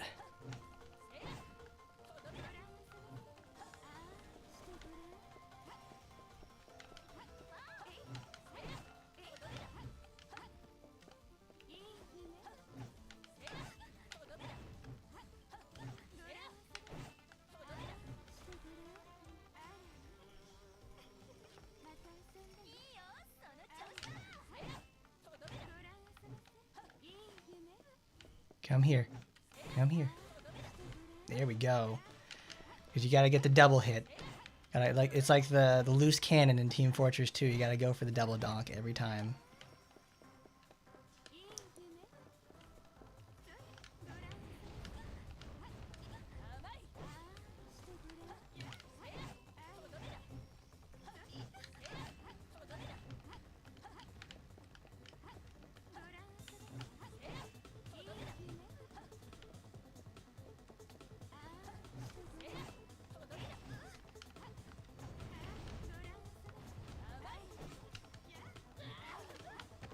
That's good.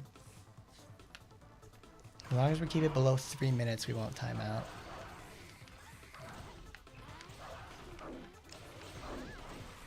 As much as I hate using the invincibility supporters, I just need more damage.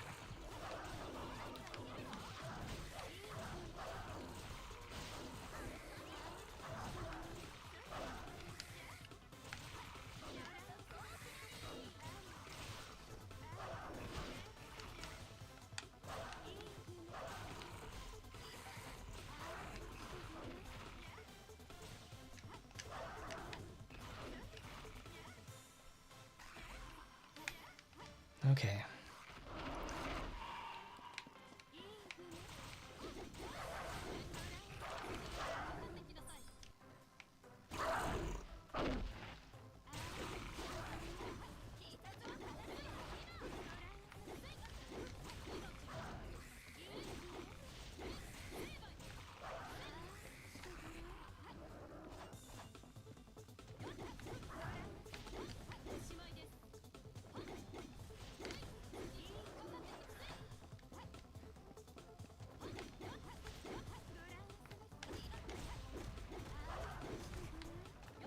My favorite part about Phantasma, you can just do stupid shit like this all the time, and you can get away with it too.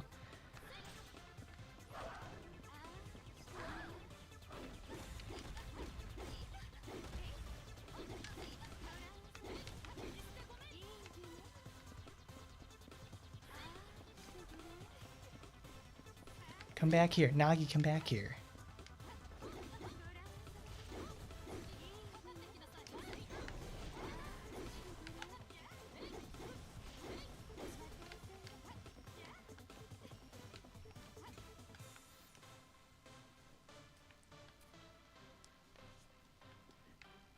Good, there's still time. We can make it. Hiya!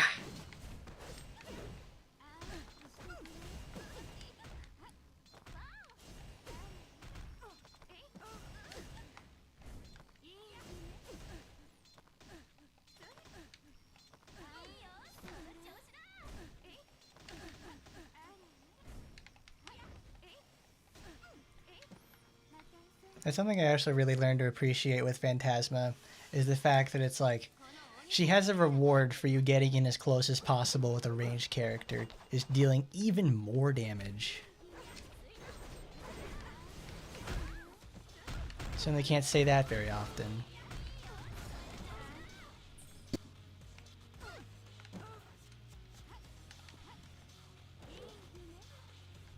I don't like having to use the invincibility, but it certainly works.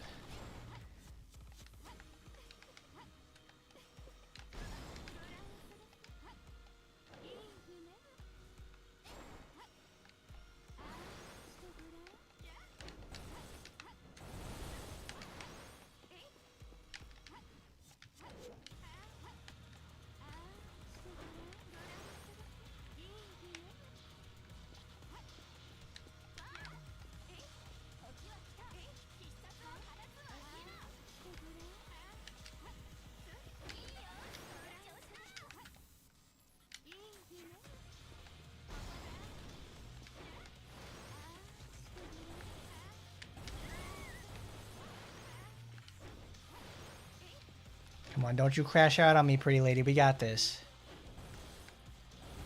You give me the best item.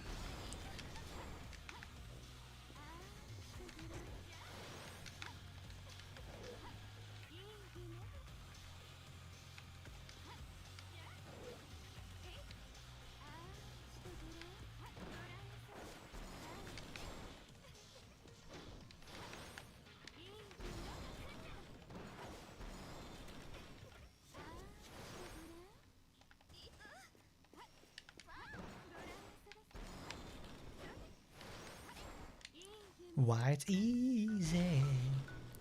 Easy like Sunday morning. Go Phantasma. There you go. See, no trouble at all. We just had had to plan out a little bit. 628. This could be faster, obviously, if I had more gear for them. Because I think the hardest, like, some of these just, like, I know I won't be able to clear with them. Because they just don't recover quick enough. Because I think, like, because I did some practice with these, it's like Spinel doesn't like long fights, and because she doesn't have any healing, so she was able to take out Murasaki. But as soon as she got like, if she got kited in any way possible, like with Nagi, she couldn't handle her. Astaroth, I remember when I used her, I lost because I took a risk, but so it's like she can obviously clear. I'm not worried about her. Shiranui, I'm not geared enough for because she can't trade. Because it's I saw a wonderful video about a person clearing 110 with Shiranui, and I was like, my damage capacity was not on the level to make it feasible, because when she's trading with someone like Murasaki, who will obviously just bowl straight through you, if my critting was not good enough for her, so she couldn't make the trade work out. Shisui does not deal enough damage for me. Shizuru times out because she just doesn't deal enough damage. Micah, she gets really fucked up because of the crest helps a little bit. Crest will do a little bit. Because I tried Micah, and Micah herself has a little bit of problem with her basic string's better now, but the fact that's like, if she gets run up on in any fashion, like say she needs to sit still and use something like Mado Flame, not Mado Flame, it's something else. Like when she's using Ruthless is a good example, because whenever she gets to the Nagi phase, Nagi can stand outside of the range of this attack and catch her during the windup. So she gets to eat a ton of damage and she can't really heal off of it. That's what happens with a lot of characters. If they either have weak healing or no healing, they can make it through Murasaki, but they can't survive Nagi, because that's what Nagi's really good at, is making sure you can't get to her. You have to come to her to make things happen. Hebiko doesn't do enough damage for me. I don't have ever geared her up. I'm not gonna attempt. I didn't attempt Francis because I just couldn't do it with her. Kurenai was a maybe, because I think I got past the Nagi phase, but it's since her healing is so weak, you have to bowl the enemy over, and Kurenai likes having friends help her out. She accomplishes things through the power of friendship. Eleanor cleared, but it's no, she didn't clear. She got smacked in the Nagi phase. Effectively, if they can kite Murasaki, they're able to get through the machines. But if they can't recover from the initial assault of Nagi, they can't get past her. Emily is too slow, even if she's using something like Yuri Hisui. Rinko can't recover. Aina got pretty far for the most part. She got all the way past Nagi. Interestingly enough, I did not test Nagi herself, because I would figure pretty much she can heal. She heals really well too, and she can share with Rin's weapons. I did not test Asuka. Sora did clear. It was very slow. So there was no way Sakura was going to clear. How was Rin? I did not test Rin. If anything, I want to come back and try, because I know my Rin isn't geared enough for it, because she just can't take the hit for the most part. I have not played a lot of Rin in a long time, so I'll probably end up coming back to this with some other characters that need more practice, because effectively Nagi can do this because she has the healing. I'm not worried about her. I'm not worried about her with the healing, and also with like, she also has a gigantic piercing projectile that she can just kite enemies to death with. She doesn't ever have to reach them. Sora obviously does not have a problem, because she also has the same thing that Nagi has, which is gigantic projectiles and lots of healing. Sue can't, because she just gets blown up. Noah can turtle the entire thing, and it's a long time, but she can do it. I don't have a lot of Mr. Wonder Bears behind me, but I bet if I did, it would be a lot easier. Oboro, you have to play it very safely, because even though she has her mind control, you still need to watch the stacks for it and keep it up. I did not do Yukikaze, Kiara, Felicia, or Anrose. I don't have enough gear for Rin to really make it worthwhile for her. Because, like, I could do, like, this has been at 50,000 for, like, 2 years. I don't have anything done with her. Like, it's still Volt Hook, Volt Sword, Volt Rush. And I think I used that with Red. Like, but obviously, like, we will come back again with 5 more clears in Tower. So we can actually go accomplish that. Because I would love to come back here with Rin to do it. Because she can obviously do 100 no problem. We've seen that before. But these new 10 floors have certainly brought gearing into question. Because a lot of my characters now, like I said this before, it's like it's reminding me of when we first got to 75, and it was such an immense difficulty spike. Like, if you're not really geared, you're going to have a really tough time with it. And even when you're geared, it's still like you're seconds away from dying every time. You're riding a razor's edge in every way, shape, or form. But we will certainly come back with a 3-5 package weapon, because, wow, who would have thought that doing 50% more damage on everything you do, combined with the fact you have other supporters, is like kind of crazy. Kind of cracked, to say the least. Kind of cracked. And to think we're going to get that at 3 copies for free.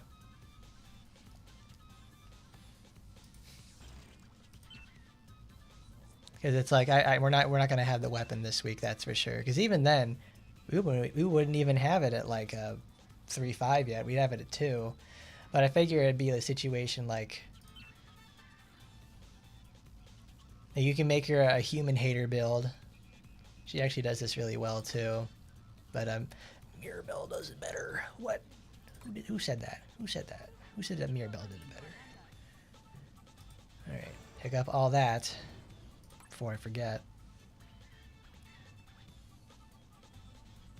I don't actually have the supporter for that yet. Because I was like... Because I would have liked to like do that thing in the first place where I go like... I would have liked to finish the stream with, you know, reading the event supporter thing for that. But I don't have it. Because it cost me like 140 desire to get it. And I just used a whole bunch of it to go get Mirabbel's equipment. Because what I was going to do earlier this, like last week, was when I read the email for the for that, when they said they're going to get a supporter for there in the first place, what I was going to do was I was going to go to rotation gacha, and since they give away so many of those coins in the first place, and Mirabbel needs more gear, obviously, I was going to go pick up a lot of copies and stuff from there, because it gives stuff for all kinds of people. The Rin weapon is what everybody's going to want it for. The new supporter itself is like okay at best. I really don't want I don't like it when people gas up that supporter. It's like, yeah, your dick got hard. It's exciting. It looks cool. Armor break. Whoa. No, it's not. The weapon, I had my suspicions about what it did, and I was very happy with the way it turned out. Now it goes from okay at best to just like, it's like, okay, it needed a 60% damage modifier. Okay at best. And then you have, it's like, oh, it turns out that it affects everything. Now it affects all skills, regardless of build. Great. Now it's managed to replace Gregorius, which is just fine, because it's either that or her gotcha weapon. Nagi, I don't have anything for her in the first place, because it's like, what she always uses is like good old arena weapon, and I give her a 5/5 of Frigarch.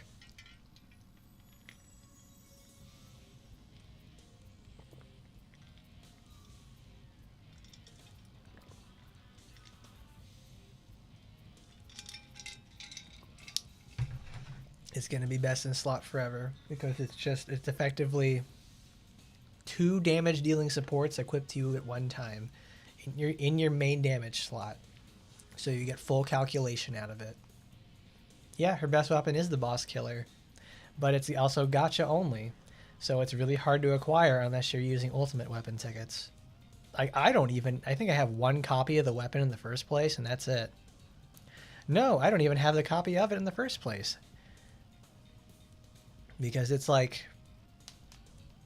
I just don't, because if anything, it's like both Nagi and Rin are just like such hard-hitting characters in the first place. I think for the longest time, Nagi had the highest base stat total in the game. I think she still does. I wish I had more copies of that though, because she just has such good skills. I would love to, and it's like we'll probably do another segment where we do another more 110 clears after well, obviously we'll have to be coming back later on, because I want to do this with Rin and I want to make sure it can be accomplished, because it makes that this weapon is going to like effectively just, it's that much of a game changer for her. It just makes her do more damage. It effectively catches her up to the world that has been because she's been power crept for the most part. Like, you can obviously look at someone like the last two characters we've had released, and then you look at Rin, who herself was a harbinger of power creep to old characters before that, which almost instituted the renewal system in the first place because Rin is so blatantly strong. Here's the thing though, it's like I don't know if they intended to give her an explicitly strong weapon. I want to go here. Because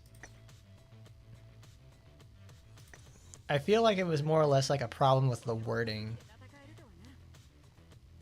Like, they forgot to make this only attached to electric volt. And then it's like, because that's what everybody thought in the first place. It gradually increases attack range of electric volt.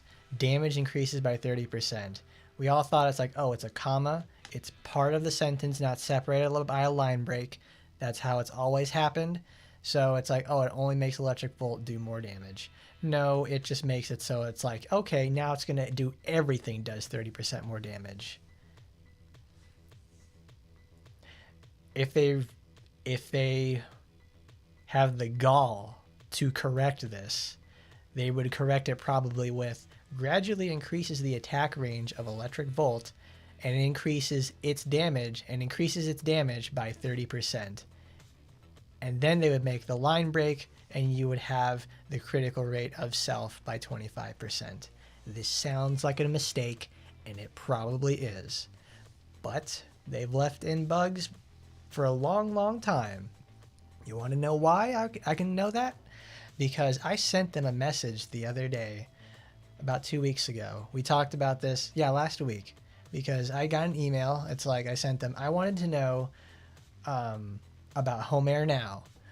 That green supporter that you get 40% more damage given to enemies with buffs, and you take 40% damage if they are buffed.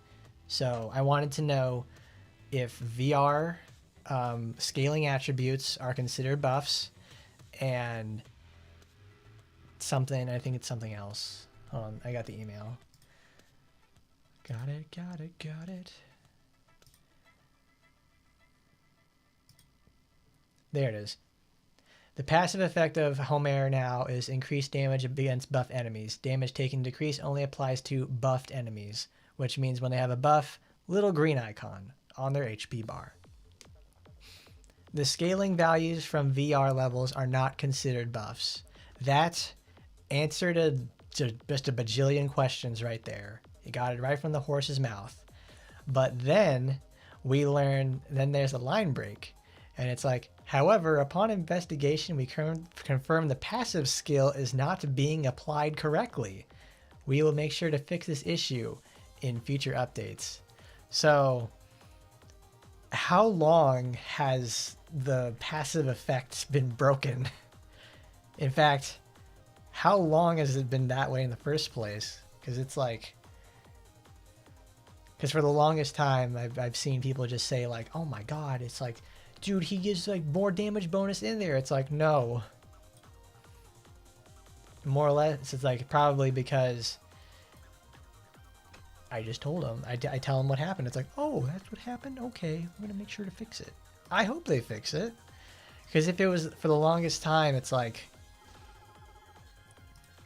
they've discovered things aren't working out. It's like, oh. Why is that level up thing in the corner?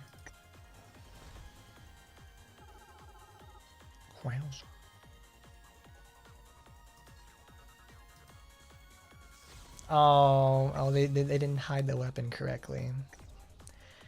They messed it up because it's supposed to be like a mask effect, where they show the weapon to come up over there. They made the animation needs to start like probably further down below off screen.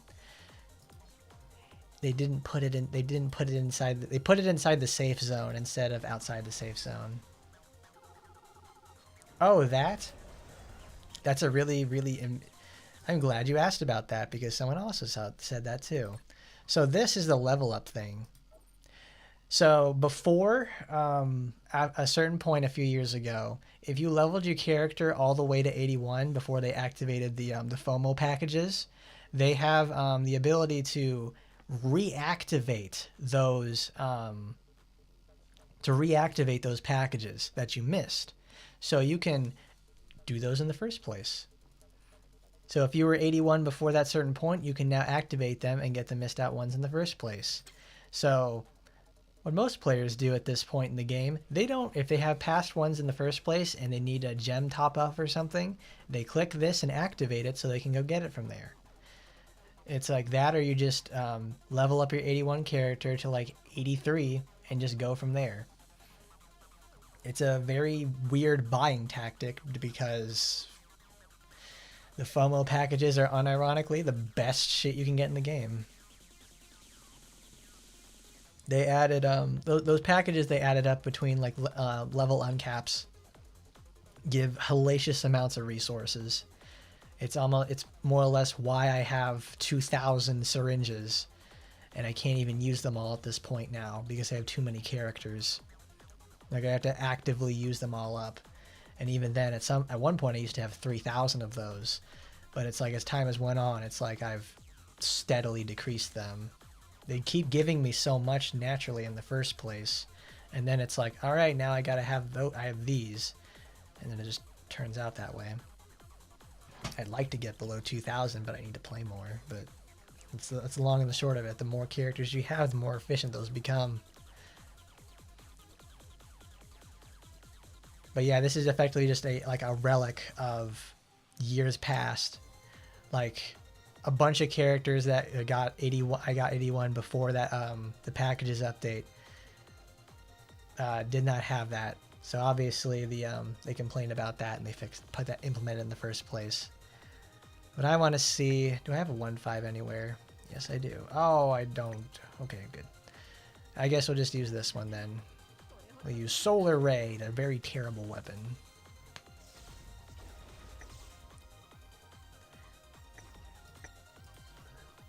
Solio? Oh, what the fuck, Limbus Company reference?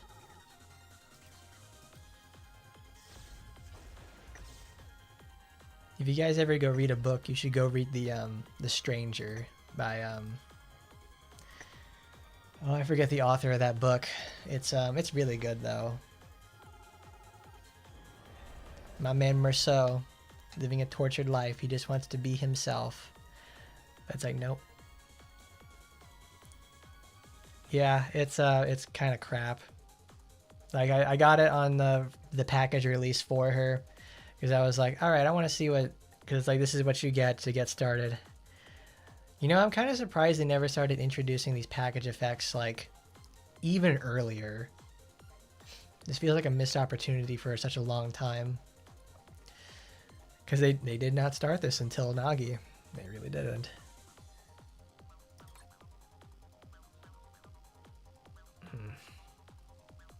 They rode hard. They rode a lot on Nagi in the first place. I just really wish they did more with her.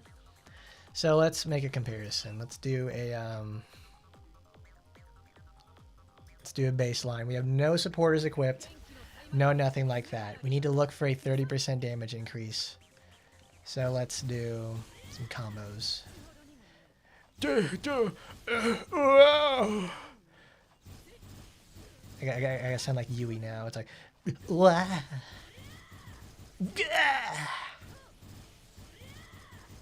for 30 seconds, it's fine.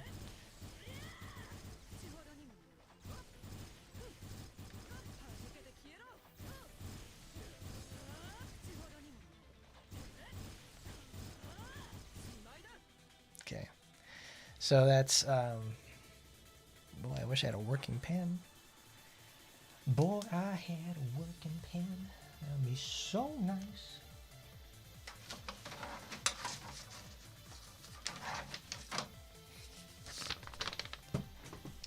So it's 1039, 133.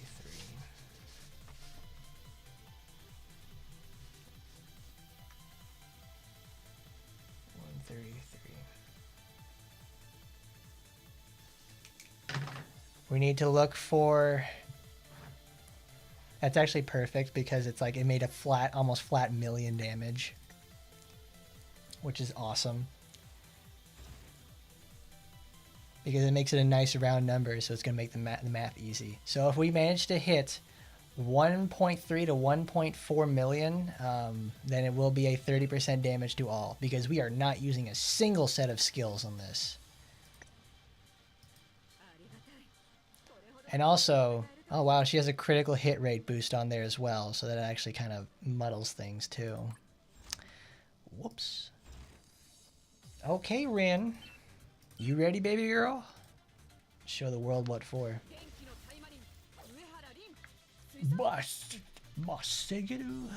Okay.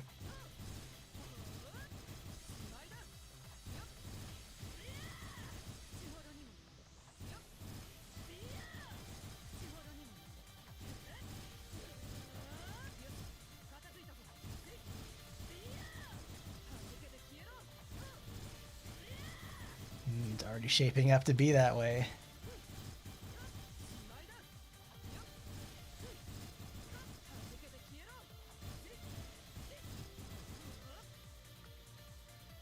So, yeah, that's about it.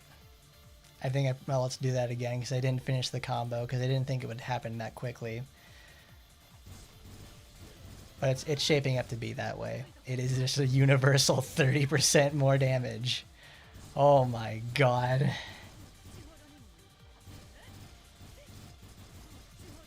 Because this is the perfect way to test it because we have nothing equipped. She gets no set benefits, no nothing at all. It's just raw damage versus damage. If she uses the finisher, she gets more out of it. Oops, why did that happen? Oh, wow, that's right, because I held the button down for too long. Shit.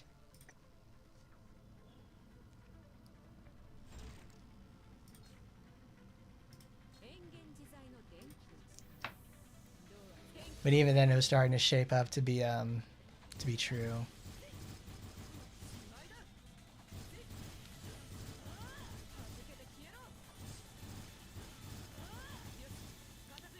That is so blatantly strong and so busted for the most part. Because if there's anything that Ren has a problem with, it's her basic string. But all her skills do like immense amounts of damage, and they have lots of coverage too. Yep, that's exactly 1364, 184.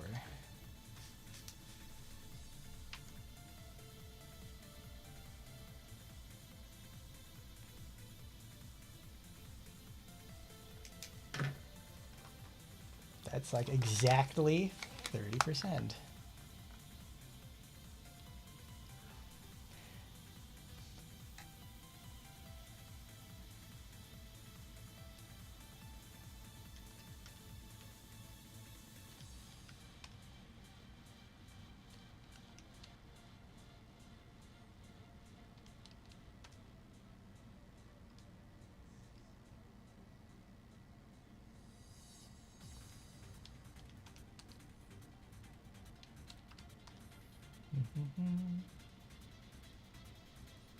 Yes, hello SCP Deadman question mark from American Zombie Apocalypse. I remember you because you have like the extremely long name. I like to say the whole thing completely. Let's see, 1039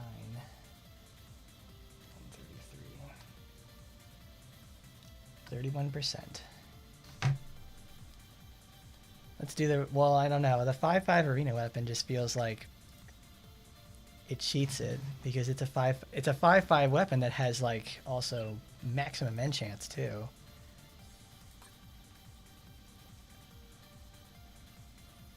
Yeah, I just calculated it, and it's like she did 31% more damage. That's probably because like that's within the level of variance for sure. Well, I have to go to Nagi. I have to take that off of her. That's like one of the one thing I don't like about sharing weapons. It's like, oh, I gotta swap back and forth like this. Who do you think I am?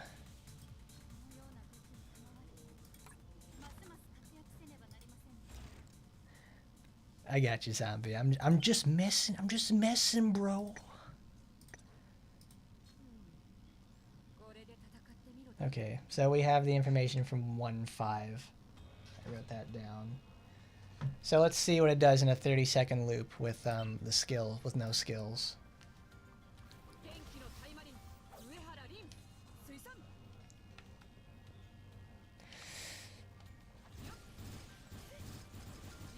It's very obvious it's going to be doing a little bit more damage.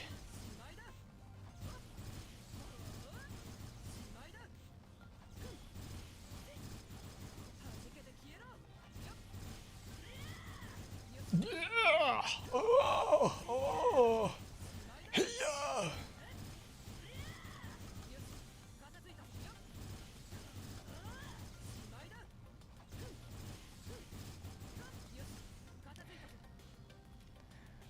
1647. So at a 1.5 copy of this weapon, it's able to do 1.364. So that's this is an unenchanted 1.5. Bare minimum, you level 60. No anything like that. This is versus a maxed out arena weapon with plus 10 enchants on it. And it's only been able to beat it by just barely even 330,000 damage. This weapon's going to be fucking incredible when we get even 2 more copies in the next few weeks. It's the best in slot. It's the best in slut, bitch. It's going to be great. It's like it's going to be another Ren revival situation. It's like, oh man, dude, big titty lady's going to get herself a big, extremely powerful weapon. Awesome. That's going to get eyes on the game. That's kind of crazy though.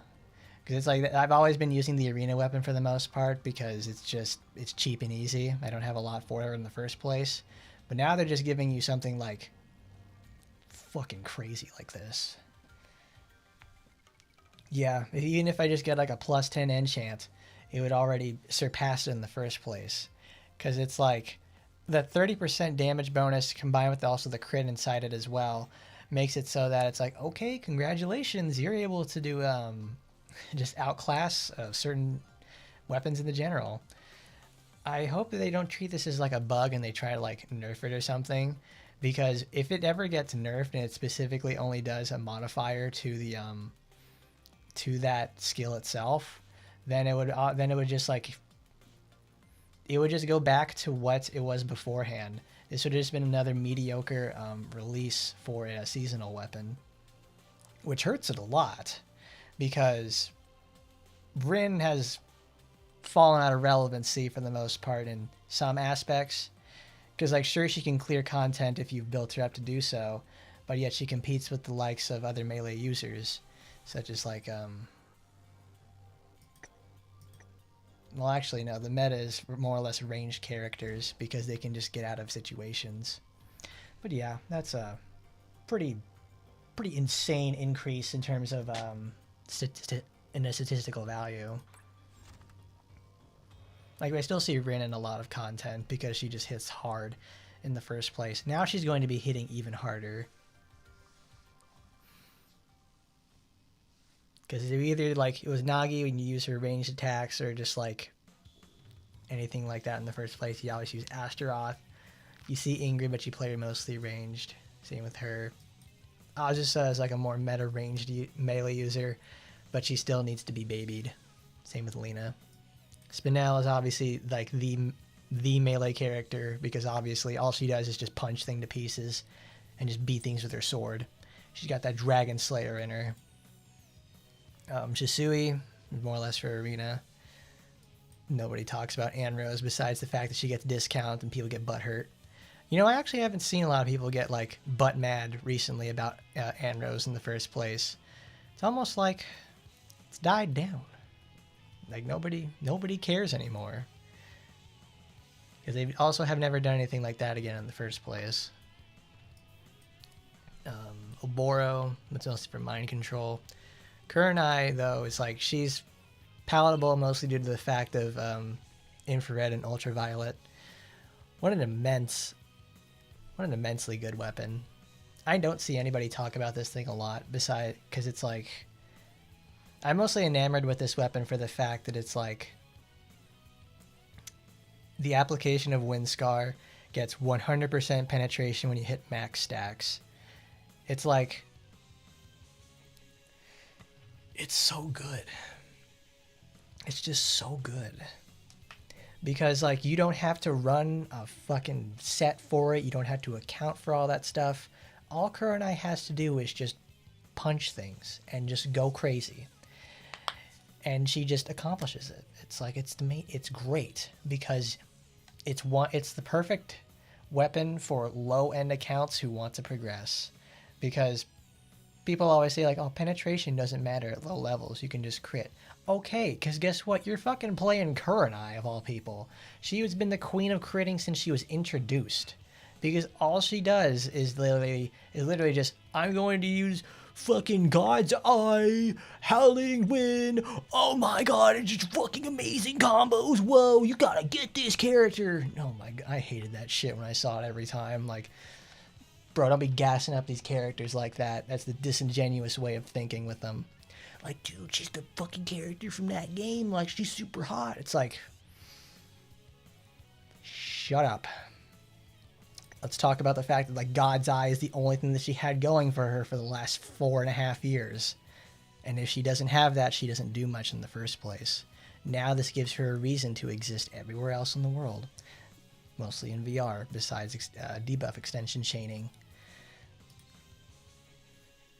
I just never liked when people gassed up crits, because it was like, yeah, they look cool, and it's like, but you don't learn how to play the game that way. You're just learning how to do criticals and end the battles. It's like, what happens when your gear starts getting cleared out, not cleared out, but like outclassed, and then you have to start learning how to play the game. VR was simultaneously the best and the worst thing to happen to this game, because of it destroying critical builds. Yes, criticals suck. Losing criticals sucks a lot. It made it so that it's like the entire game now revolved around just finding things that deal damage and just keep doing it quickly. That's the whole reason we have penetration in the first place. And the fact it only took about 3 years to get crits back really says a lot of the changes in the player base. Because honestly, I think the game is mechanically better because we don't have to rely on blowing up an enemy with critical hits. We actually have to play the game a little bit and plan around stuff because the fights last longer. Because like you go to low end fights, yeah, you can, like below 40, you can still crit and everything like that, and they're over pretty quickly. Usually people would have to go climb, when they start climbing higher and like you can't crit anymore, people have to find solutions to that. And Kurenai finally has a solution to that, and she now has a nice smooth climbing curve in terms of beginning to end. Like even just getting a 1 copy of infrared is such an amazing boost, because it's one of those things where it's like I've talked about this weapon like many times because I just love it so much, because it's poor man's penetration. 6% speed for 8 seconds, and inflicts Wind Scar by herself alongside your other skill usage. And then every time you have that, it's 100% penetration unmodifiable. So that means it's a timeless thing. You can use it in anything. And then it's a 120 modifier. Even the 120 modifier is still good. Because it's like, then you see it on enemies who are like super weak or something. It's like, oh, congratulations. You just now dealt like 8 million damage to them because they're suddenly at 0% defense combined with other defense down features. Because I won't lie to you, I didn't use Kurenai until she got this thing in the first place. I would rather be using fucking Nagi or Felicia to do debuff extension in the first place. Because Kurenai was just not enough for me. I need a drink again. Make me thirsty. Pretzels make me thirsty.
Did they remove the voucher from the Desire Shop, or is it only there every other month now?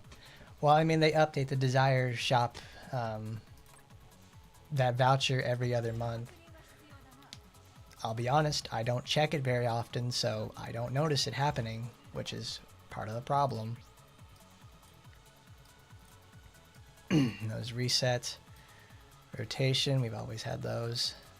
Retry tickets, oh boy.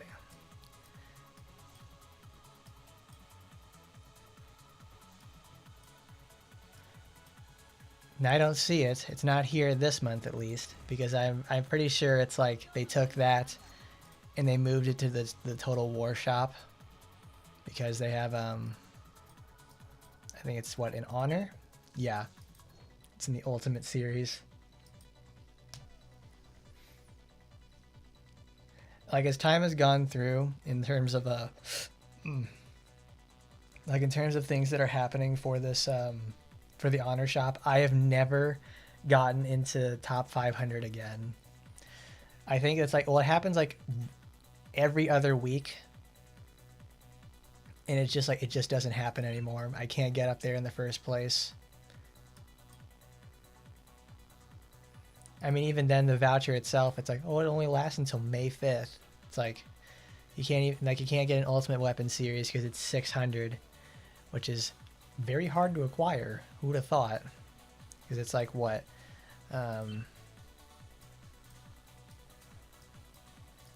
You would need to be number 1 for 6 weeks in a row in order to make it feasible to get. That's 6 weeks. That's a month and a half in almost every single VR rotation.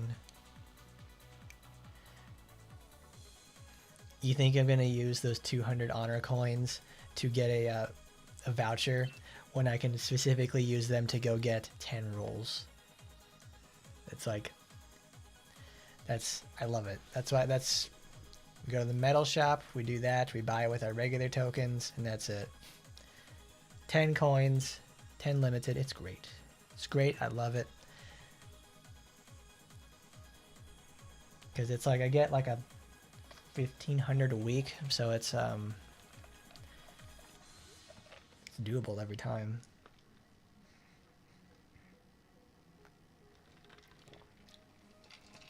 I'm at least glad they gave a way for players to just like passively play it, not get competitive, and they can still get something out of it.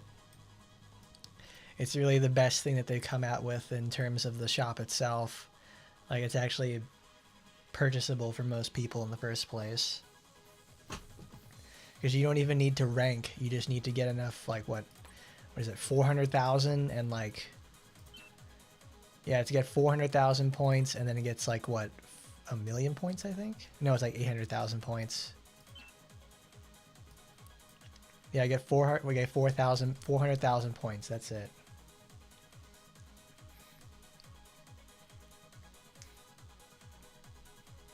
Well, it's like I pick up the limited coins because it's 10 free rolls on a banner that always costs 500 gems. It always ends up costing, like, every 10 rolls is another, what? It's 5,000 gems for 10. So compared to another 400, so it's like a 1,000 gem difference. It costs 20 more rolls to roll 100 more times. You get 80 rolls compared to a 400 gem voucher, not voucher but banner. So if you have things like a limited coins and other stuff like that to help supplement the rolls, if you're trying to get to like 100 or something, it helps out more. That's like gem efficiency math. That's more or less what you think about at this point of the game's lifespan.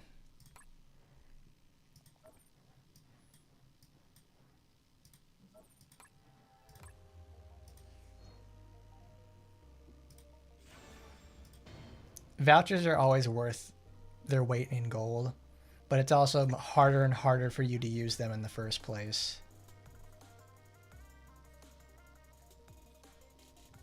Like, it just saves tons of gems every time. Because it's like you get 10 rolls of normal stuff you can use for other banners, and you can also get limited stuff. The limited coins just makes it worthwhile in general. It's like you just saved yourself 500 gems. It's like, how much better can it get? Platinum Gracha. Oh, man. Phantom Knife? Okay. Well, let's go gambling. Let's see if we can grind it up into anything special. Nope.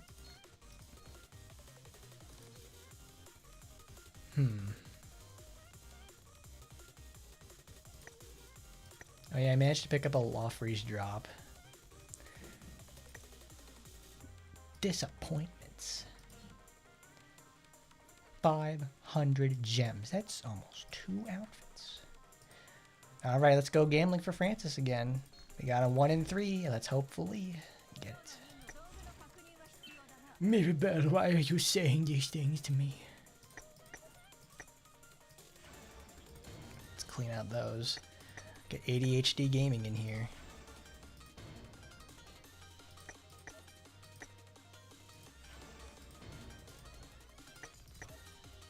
I mean, you can also grind up Lawfrey because I don't play Kiara at all.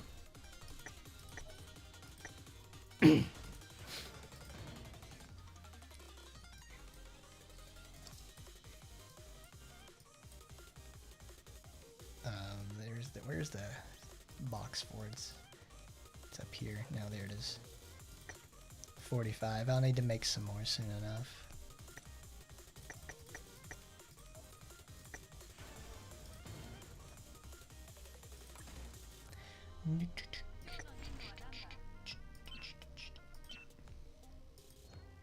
Oh, that's right. It's the Blue Archive 2.5-year anniversary. That's why I've been getting so many materials. I didn't get Mary. I didn't get Sakurako. I didn't get, I forget what the third girl's name is. But it's like, oh, it sucks. It's like, because I used a good portion of my... He's like, I like Mary. So it's like, all right, I'll give it a try for her. Then it's like, nope, I didn't get her. I got, Kazuya, though. Miss Kazoo herself. The Ryan Gosling special. I got her, and I was like, all right, well, let's see what happens.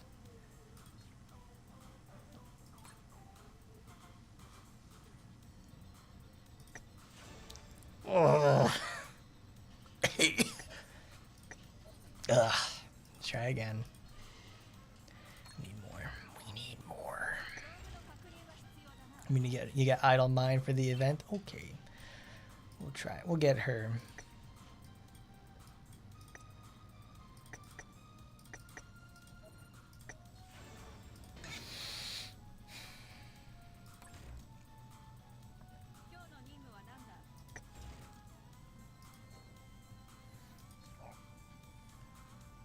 But at least, like, Rio is going to be slated for, I think it's June. It's really, really soon for the most part. I will be out of the country when that happens, probably. At least I'll be At least I'll be in the home base for Crying Emoji Man. My amazing, my Filipino swag gamers out there, right there in Cebu, who are gonna be like, "Oh, dude, Rio's out! Oh my God, Office Lady! Holy shit! Amazing!" I didn't lock that weapon. Uh-oh. Uh-oh. Let's grind up a lot free anyways.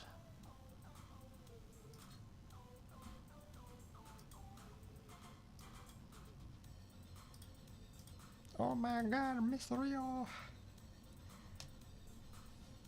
Office Lady is amazing. And then they just managed, like, we're gonna make Office Lady character, but then they made her actually thematically interesting.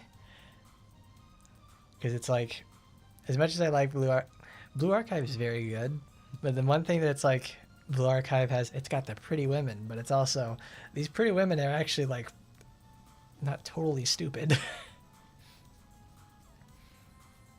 It's gonna be crazy when we get the like the snow event for Rio, because it's like, what, I think when that event released, it's like Rio finally returns. It's like she literally has a kept you waiting, huh, type of moment. I'm like, oh my God, it's Rio. Hello, Miss Rio. Where have you been? Oh, yeah, it's nice. Look at that shot in the back of the head. I need a marker. I need a marker to get me through that shit. Oh, we haven't done VR today.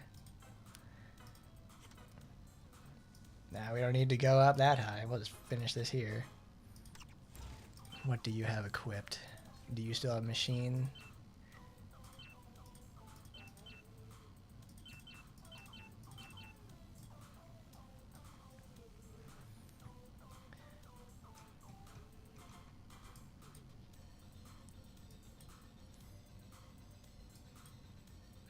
I can't really remember where I first was like, oh, dude, mature lady. It's like, oh yeah, that's right in the gonads.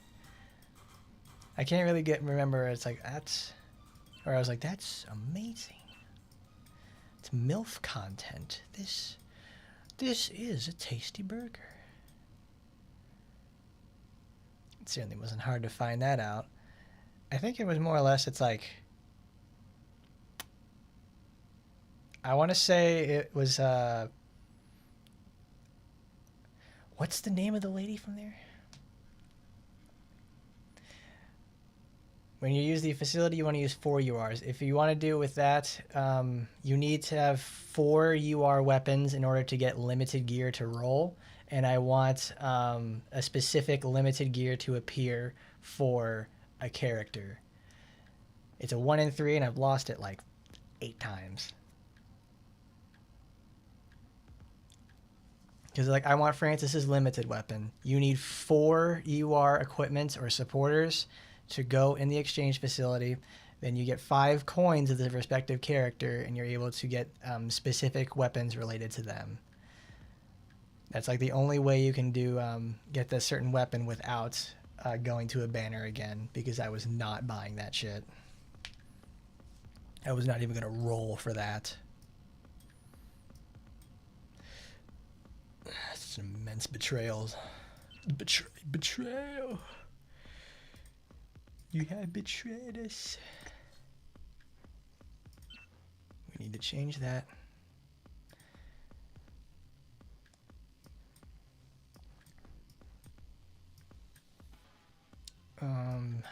There it is. I forget what the name of the lady from. It's like, I think her name's Maria from Mars. No, it's not. It's not. No, Marcia's a different character. She's the Hatsune Miku ripoff. I want to say Maria? Maria? Cause Maria.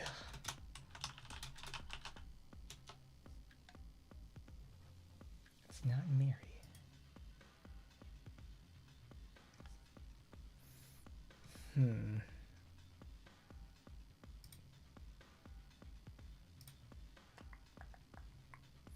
Athena. It's not that.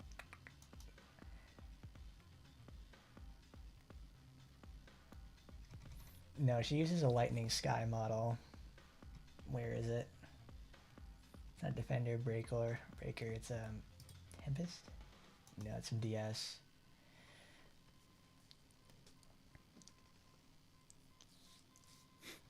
Sometimes I do, sometimes I don't. It's only in the recently, it's like what I've been trying to on stream to go like let's go gambling situations so I could go get the item in the first place. Because it's like they just sit in my inventory. It's like might as well just try to have fun with them or something like that. If I don't get them, I don't get them. If I do, I do. Because I think we've gotten 2 total revolving bats on stream, and that's it. But that's the goal. We keep trying to get them. It's very convoluted and slow means to have done it, but it's like it's a matter of principle. Why the fuck did they release a character that way? That obviously needed the severe amount of help that this thing brings in the first place to go for a monetization feature. I don't know. She needs Koharu. Oh, it was Koharu's birthday in Blue Archive the other day. Happy birthday, Koharu. Love her. She's so cute. Do you roll supporters with your Golden Pass UR tickets? No, because I think I have most supporters now in the first place. I'm more concerned with weapons because I want to keep trying the exchange facility. Because most, it's been a lot of limited stuff that's been added to the pool, but it's also like they haven't added like a lot of new things to the permanent pool as well. Like they every once in a while they add some new permanents in there, but it's like it's nothing really wow inducing. Like if I got a new supporter, it's like that's fine. I usually end up picking those up like when I'm trying to find something else. It's more or less just dupes. Where is... I think I just gave her an all. Yeah, she's got like gear all over the place. Because I took it off most of the stuff in there.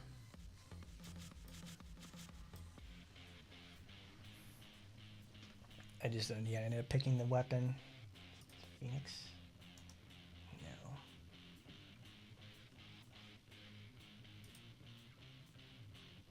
Defender.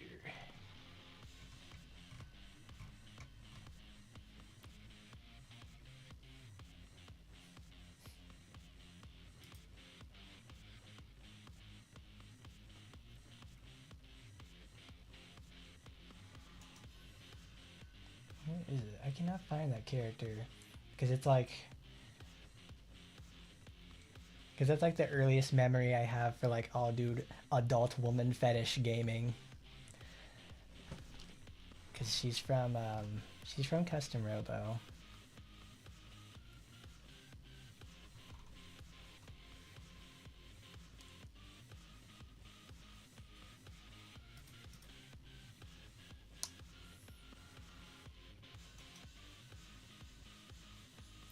Wow. That might actually be a good game to go play on there because it's a very long one. Because I remember one of the first videos I ever did for this channel was a Let's Play of Custom Robo. I sat there and read the entire fucking thing. Because it's like, it's specifically all text. There are no voices. So it reads just like a regular visual novel or some sort of like late 90s, early 2000s JRPG, which is how it plays. I really like it because it's also because it plays just like a fighting game.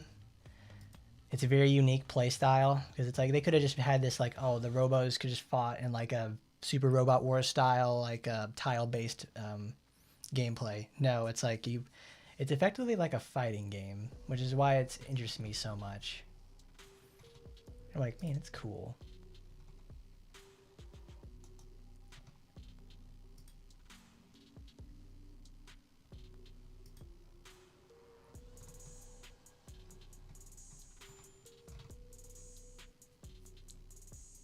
Rahu, oh my god. What?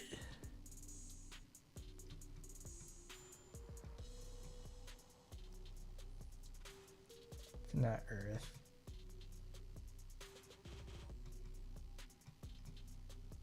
Seeker, that's it. That's what she uses. Linda, that's her name. Linda. Adult woman fetish gaming for sure. It's like Linda is the lead scientist at the research facility in Custom Robo for GameCube. If you have never played Custom Robo for GameCube, I highly recommend it. You had just better be able to sit there and stomach the immense amount of text-based dialogue, because if you can't, you are not going to have a good time. Because it is all reading, and it's a lot of reading between combat. In fact, the game is actually also extremely unfinished too, because it's like they finished the main story, but it's like, I think, what is it? Most of the game in the first place is consumed with tournament arcs. Like the whole middle, like the, well, I mean, like that, like, yeah, the tournament arcs in anime and stuff like that. This game is the tournament arcs the game. It's like Battle Network 4 in that respect. Because it's like you're just sitting there, just like you're just going on and on with this. It's quite tiresome.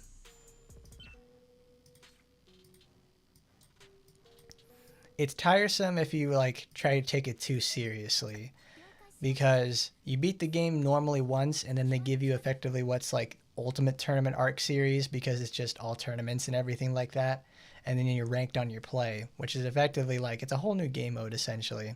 So if you really liked fighting in the game normally, then there you go. That's your man. That's what you do the entire time after the game finishes. And the thing is, like, those fights are hard too.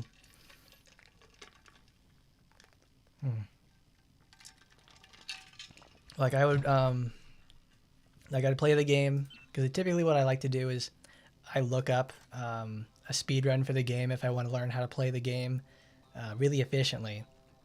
And when I do that, I go check it out, see what they say for it, whether there's any specific skips or something. It's you need to, it's like whenever you're in the grand battle thing, and in order to score well, you just have to learn how to play much more clean for the first 3 or 4 fights, and then you use illegal weapons to skip the last ones. That's the wrong one. Used wrong items. Which is honestly like a really cool thing about it. It's like, because using illegal weapons like knocks a good 70% off the top in your score, so it's obviously, you know, incentivizes you to not use that. Then a bigger problem comes with that in the first place with, okay, now you have to deal with the whole fact of single-use tournaments is like my least favorite thing in the world, because it really just forces you to make a new decision every time. Like, do you want to use all the gas early on to get some points and then just turtle the last few rounds? Or do you want to go for like a balanced feature and do all that sort of thing to get your most damage out of it? It's a very much a decision-making process. And it still sticks with me on that, because I've never sat down and actually completed all of the grand battle portion, because it's just so tiresome.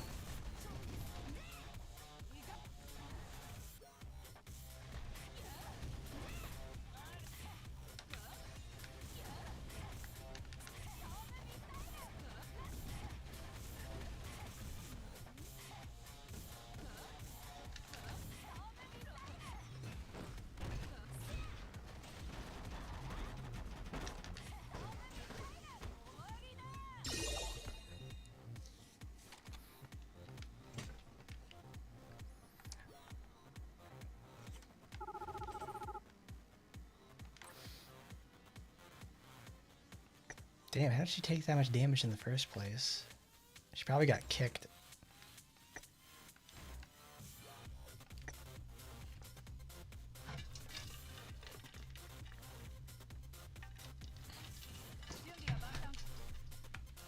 I should probably be playing as Astaroth when this happens.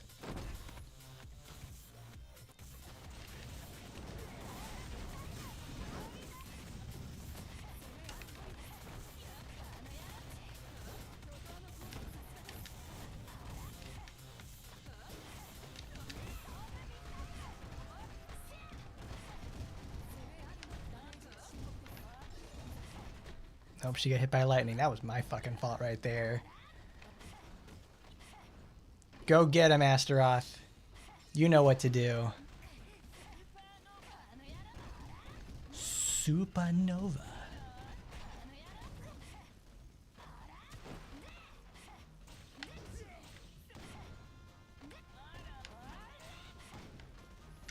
Sweep.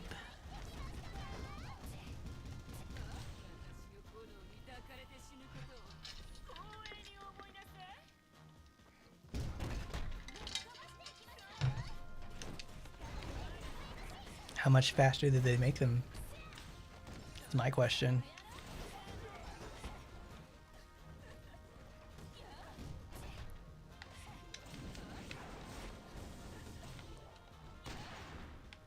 Of course, they all died.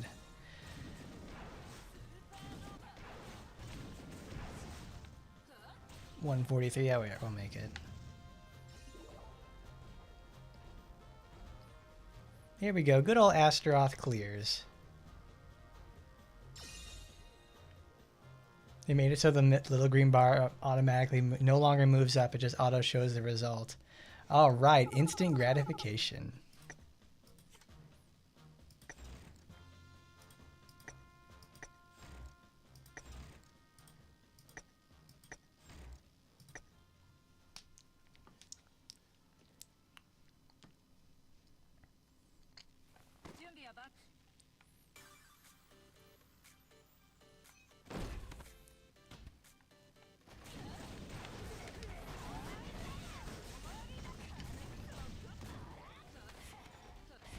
What? Oh, she was like, why are you not firing?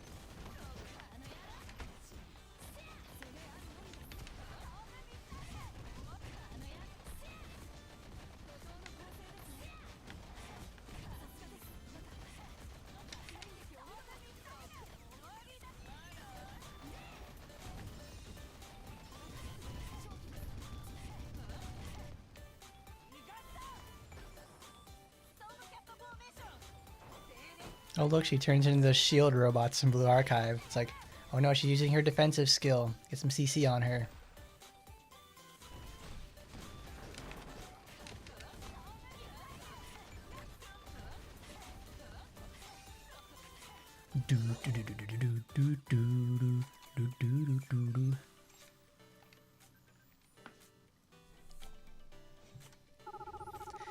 Of course, racism is the most worthwhile one. It's the one that only does anything worthwhile. That, like, defense and HP, it's like... It's more or less, it's like, you're really pushing at that point. You just use your racials because it's like, they're just so much better in every single aspect. Like, you build crit on crit because it just makes sense to do so. I've never really heard of anybody specifically going for like boss damage bonuses because those also give a pretty solid benefit too.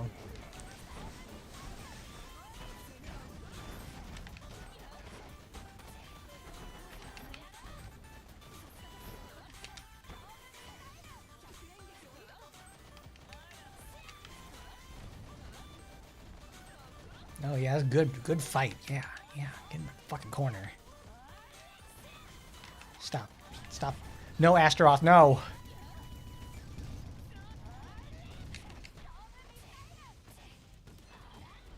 Yeah.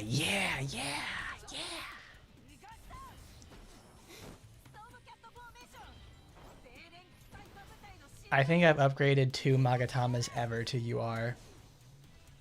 I don't really... I see the benefit of them doing that because it increases their minimum stat values, like, dramatically. But the problem I have with that is, like, I can do just about everything at this point without that. Oh, my lord. Did the sweep and fucking blew my ass up. Like, every video I've made, every stream I've done, it's like, it's all with SR mags. To me, they really just feel like I'm pushing for damage. I'm looking for places to find damage, and that's a really good place to start. So...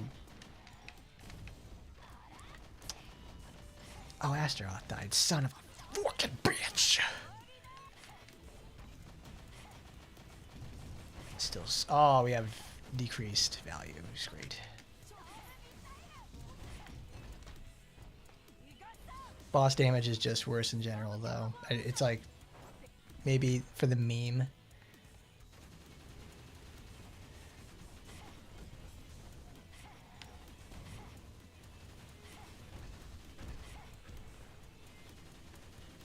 Yeah, you go, Mirabbel. You put him the fuck down.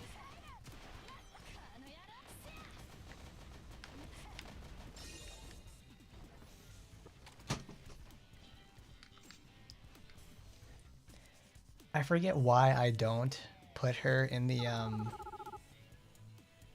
main damage slot.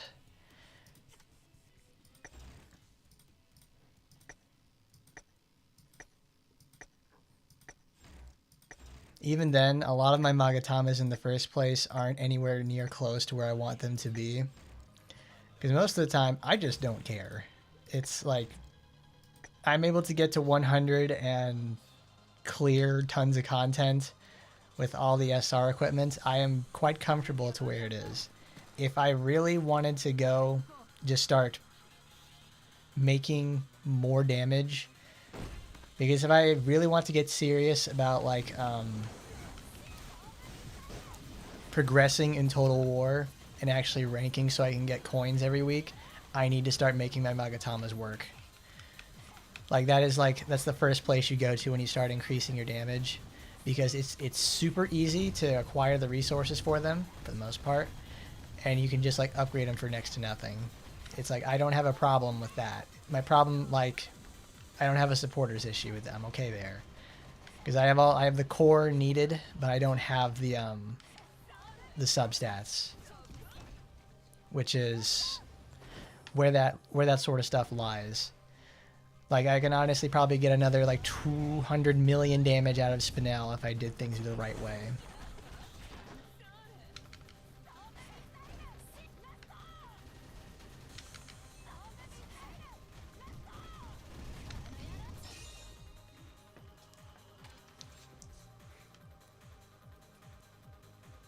Like, there's probably a machine one that I could probably upgrade today that just does like so much in the first place.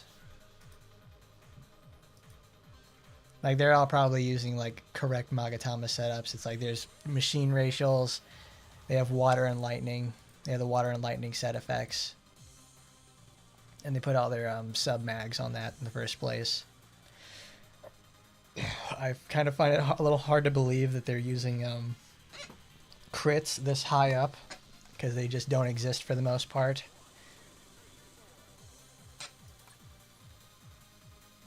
Oh, it's a 3-second clear. That's just impossible.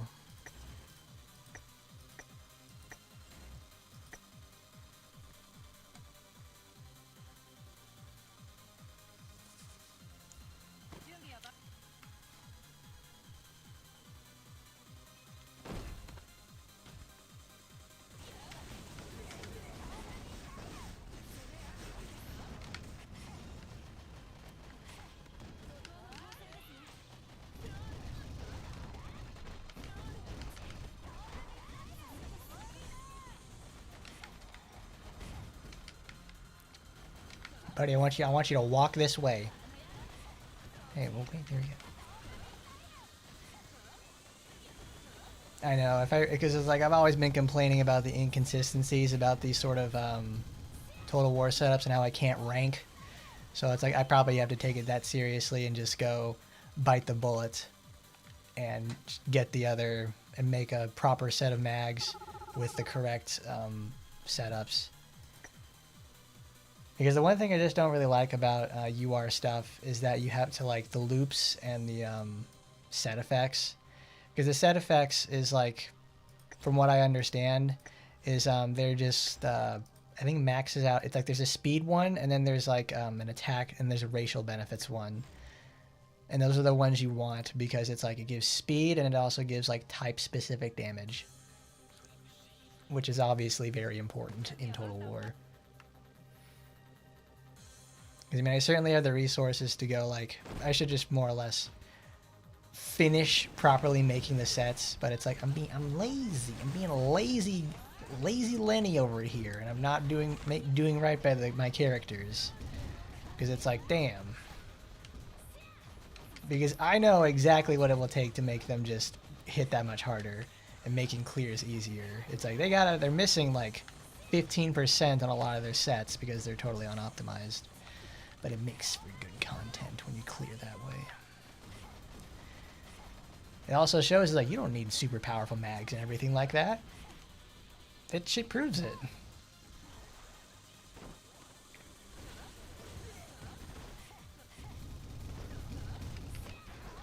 Whoa, whoa, bro. Oh no, bros. He went and did the funny.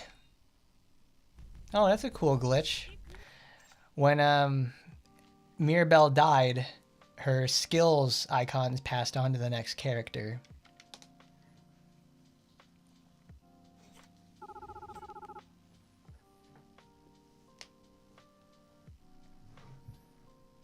Because typically I want to look for something that does specific racial damage and also speed.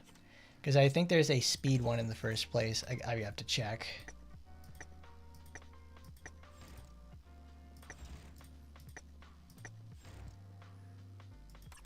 Sure, let's go take a look anyways. Because I have just some that it's like I've rolled in the first place to see what they did. There's attributes.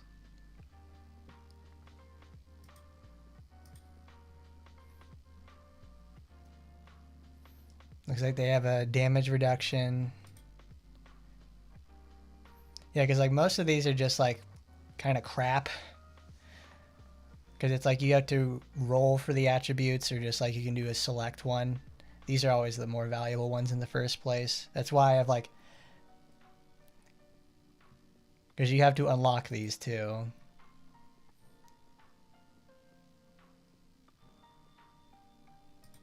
Because it's like what it's wind. It's like damage increased. For ranged. Snare. There you go. It's the vigor of lightning out. 5%. These that's why I was like, I'm not too, excited to go pick up anything like these top end mags to have their attributes, because look at this. This is 5%. It's effectively 1 point in the racial awakenings tab. They're kind of pointless. Unless I'm really starting to look to squeeze more damage out of it at that point. But at that point, I'm probably spending a lot more money than I would need to. Like, there we go. We got fire, 5% more damage to demons. Oh. 3% with melee. You use the water set to increase your 10% by speed every time deal a melee attack. This is the one you want for like Spinel, who wants to attack faster. I need 4 of them, and I need the one make specifically for Spinel at that point.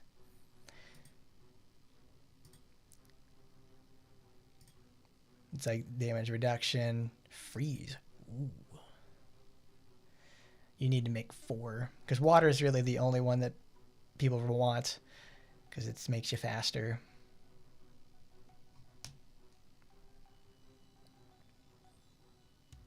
You got 4 water, marijuana special. Look at that. There we go. Penetration. Woohoo. Do I have enough? Oops. Oh, cool. We capped out at 5K. Let's take a look at some of these mags in the first place. How we can get Oh yeah, I took this one because I wanted to see where it would go. Because this has a vigor of light art. Ooh, ooh, terrible.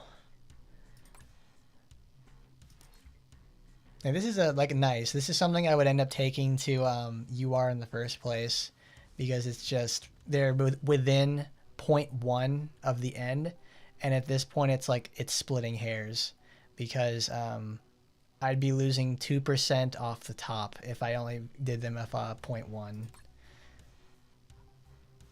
Because 2% at that point is just, I won't be fighting for that. That's just too tiresome. It's a waste of time and resources. Let's see. Let's try to get something nice. Because my machine ones are actually turning out really well. Like this one, this would definitely be able to go to UR today. Maybe this one because it's like the percentages are so close too.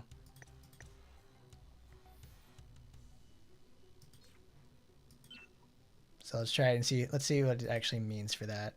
Because they changed the UI attributes for this. It's 1,000. Well, the thing is, I also made all these sets like, I want to say 2 or 3 years ago, before they did all these big changes. Oh yeah, it's much cheaper because like, look, it costs 1,000 and it costs 2 of these as a smaller resource. It costs 50,000 each time you want to re-roll a UR, and it costs 2 of the UR resource. We can't craft a UR resource yet, which sucks.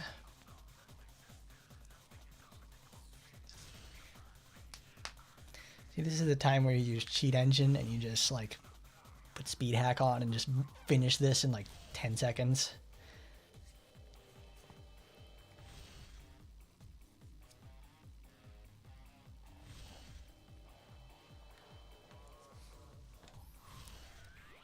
No, they're not, because they're even harder to finish their pool, because when they finally evolve into URs, they gain, depending on the type, attack and crit mags get penetration, and defense and HP mags get fortitude.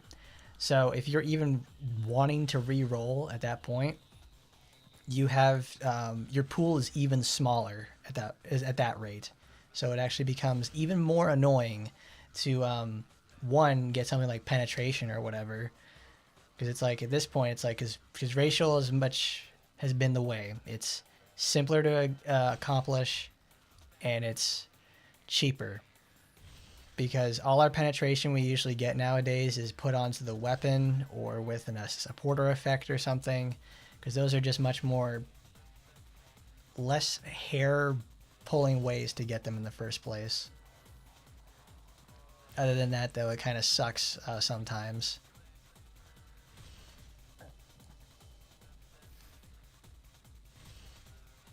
Because usually once you get them to a UR, it's just like, all right, forget about it. We've made our thing. We've got it done. I don't care. Because more or less I try to tell people, like, all right, if you're going to start re-rolling for these, you don't immediately ascend them to UR. It's just not worth it.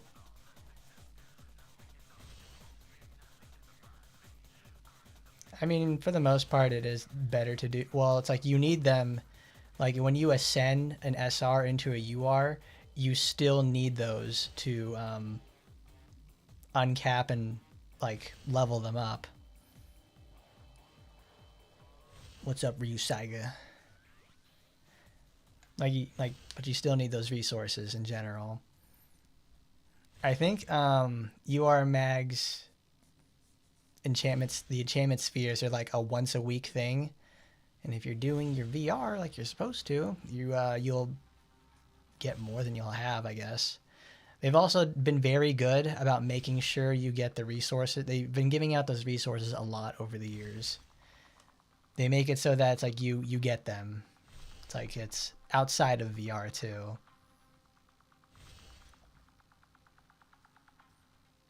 But I've said it many times. It's like you can do just fine with SRs. They are what define the game for the most part. They don't do anything crazy.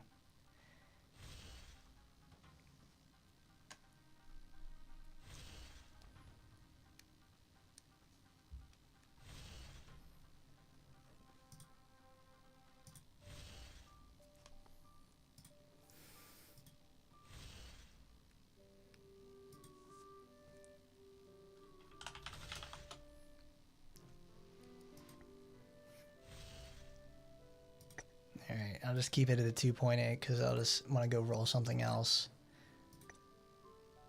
Like this. This needs it. And see if we can take that to like a 2.8 or something.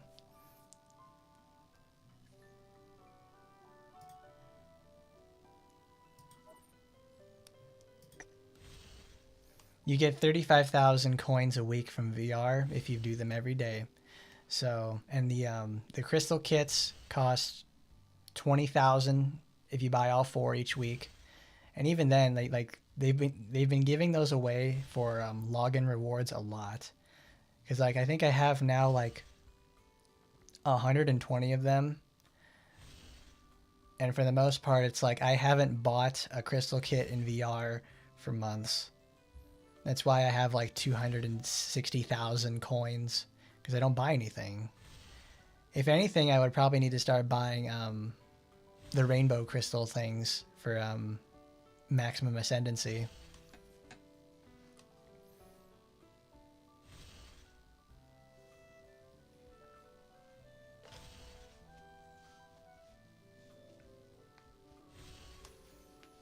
Well, good luck with that. You are gonna... Oh, yeah. Here's a good thing. Thank you, Risaiga, for reminding this. Today, I wanted to go send an email. I said this story earlier. I wrote an email to them because I wanted to ask, just finally, I want some clarity. I've been so confused over the years. It's like we keep having conflicting information about this. I wanted to finally hear from the horse's mouth, like, what exactly does penetration and fortitude do? Because it says it pierces. Okay, fantastic. What does that mean? Because everybody really cares about penetration because it's on damage. We deal damage a lot. We try to take as little hits as possible. So that we know more about penetration because of guessing, but we don't guess a lot in the first place about fortitude. Because it says fortitude is like a % chance to, on hit, to, I guess, reduce the damage taken. Just like roll the effect and just hope what happens.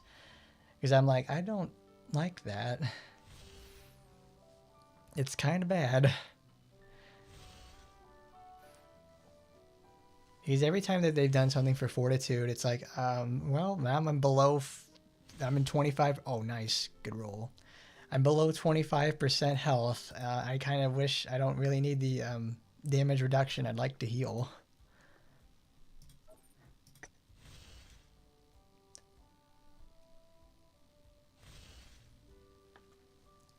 I mean, they're cool to say the least.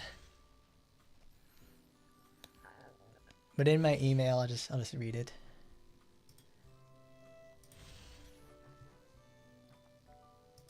So I wrote regarding about, it's very confusing. It's listed in game as partially ignores enemy defense and effects on reducing damage taken. And then it's like, does this ignoring of a defense only apply on the enemy's base defense values? How do debuffs like defense down interact with penetration? That's very important, actually, because because we've kind of got a grasp on how penetration works mathematically, but we don't actually have anything that's like, what does it do when it comes up against something like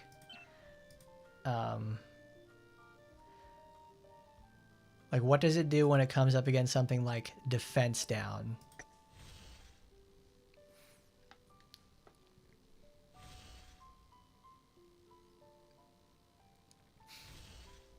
They even submit the wrong description in some supporters. They sure do. It happens even today.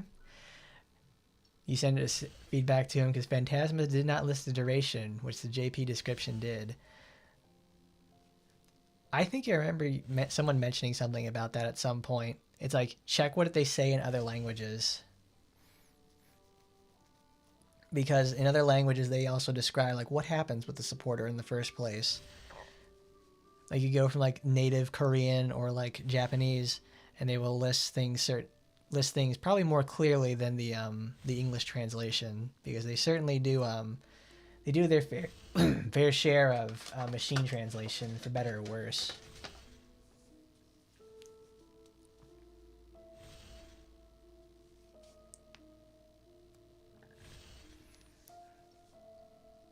Well, I mean they're pretty good with typos. And the fact that it's like they have it in their official content, they have it in their Yeah, they've got it in their official content. They have it in their in the game itself with like story and descriptions. It's like they're pretty everywhere. It's like makes me kind of wish it's like, all right, guys, I kind of wish you would have the whole give it a whole once over, please.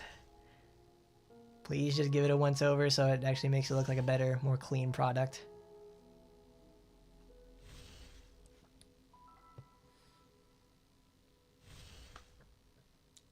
All enemies won, damn.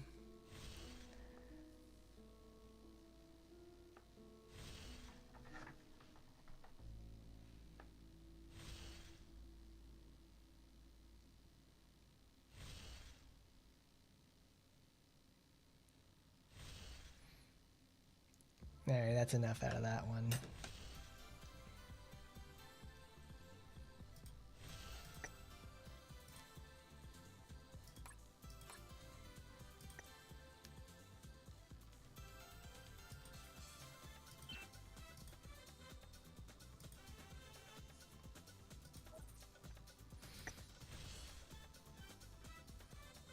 I mean, usually when they do like games where they have to translate it into multiple languages like this, I wonder it's like that's why they use machine TL to help like cut down costs with having to hire outside contractors or do it in house. Because if they're using machine TL, obviously it shows, and they miss out on like the localization efforts because they have lots of syntax problems, and it's like it's just a lack of quality control to say the least.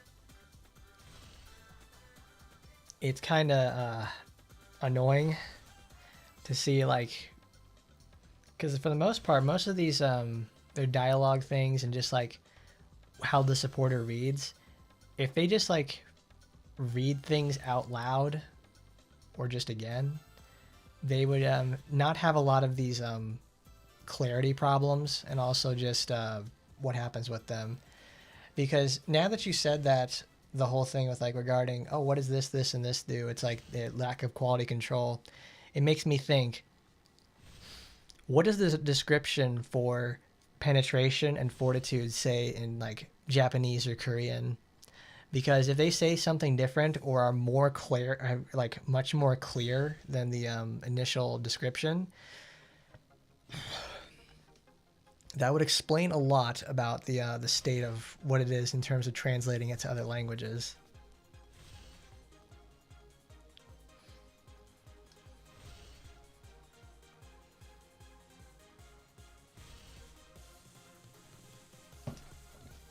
It's just more or less like a problem I have with it in the first place.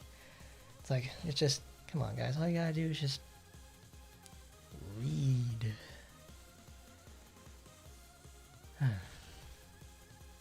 Ooh, nice. Maxed out human.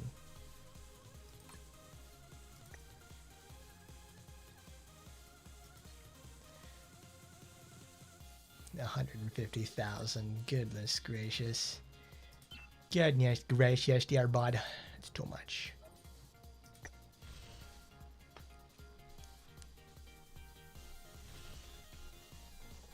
There have certainly been times where I've like wanted to go send them the various spelling errors and syntax problems they have, but it's like I'm not gonna waste my time with that.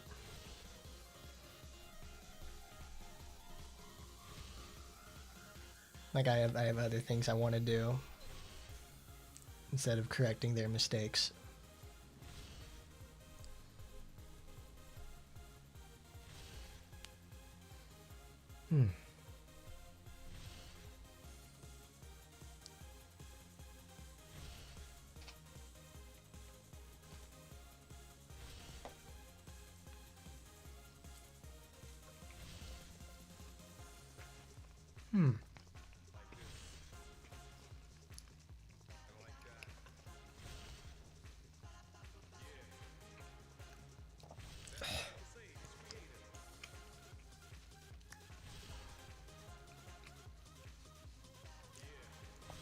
No, bro, I don't want the demons. I want the human ones.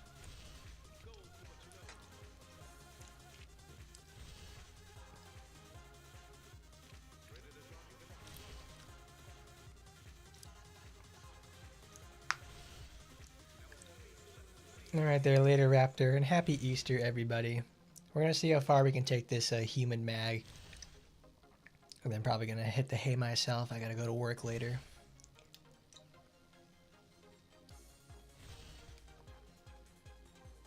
Alright, we'll give it about like 20 to say the least. Oh, rolled the same? No.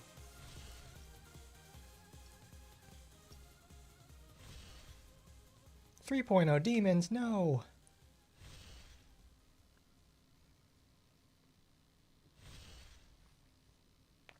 Oh, of course. If I end up rolling on like other stuff, like I want to roll on my demon mags to make them stronger. It's like I'm never gonna get these rolls.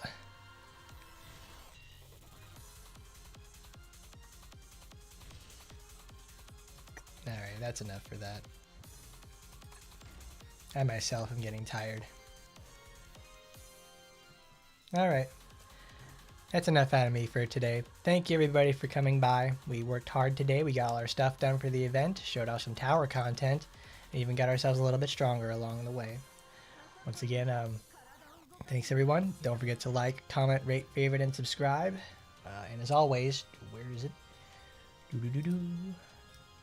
I'll see you next time. Goodbye, everybody.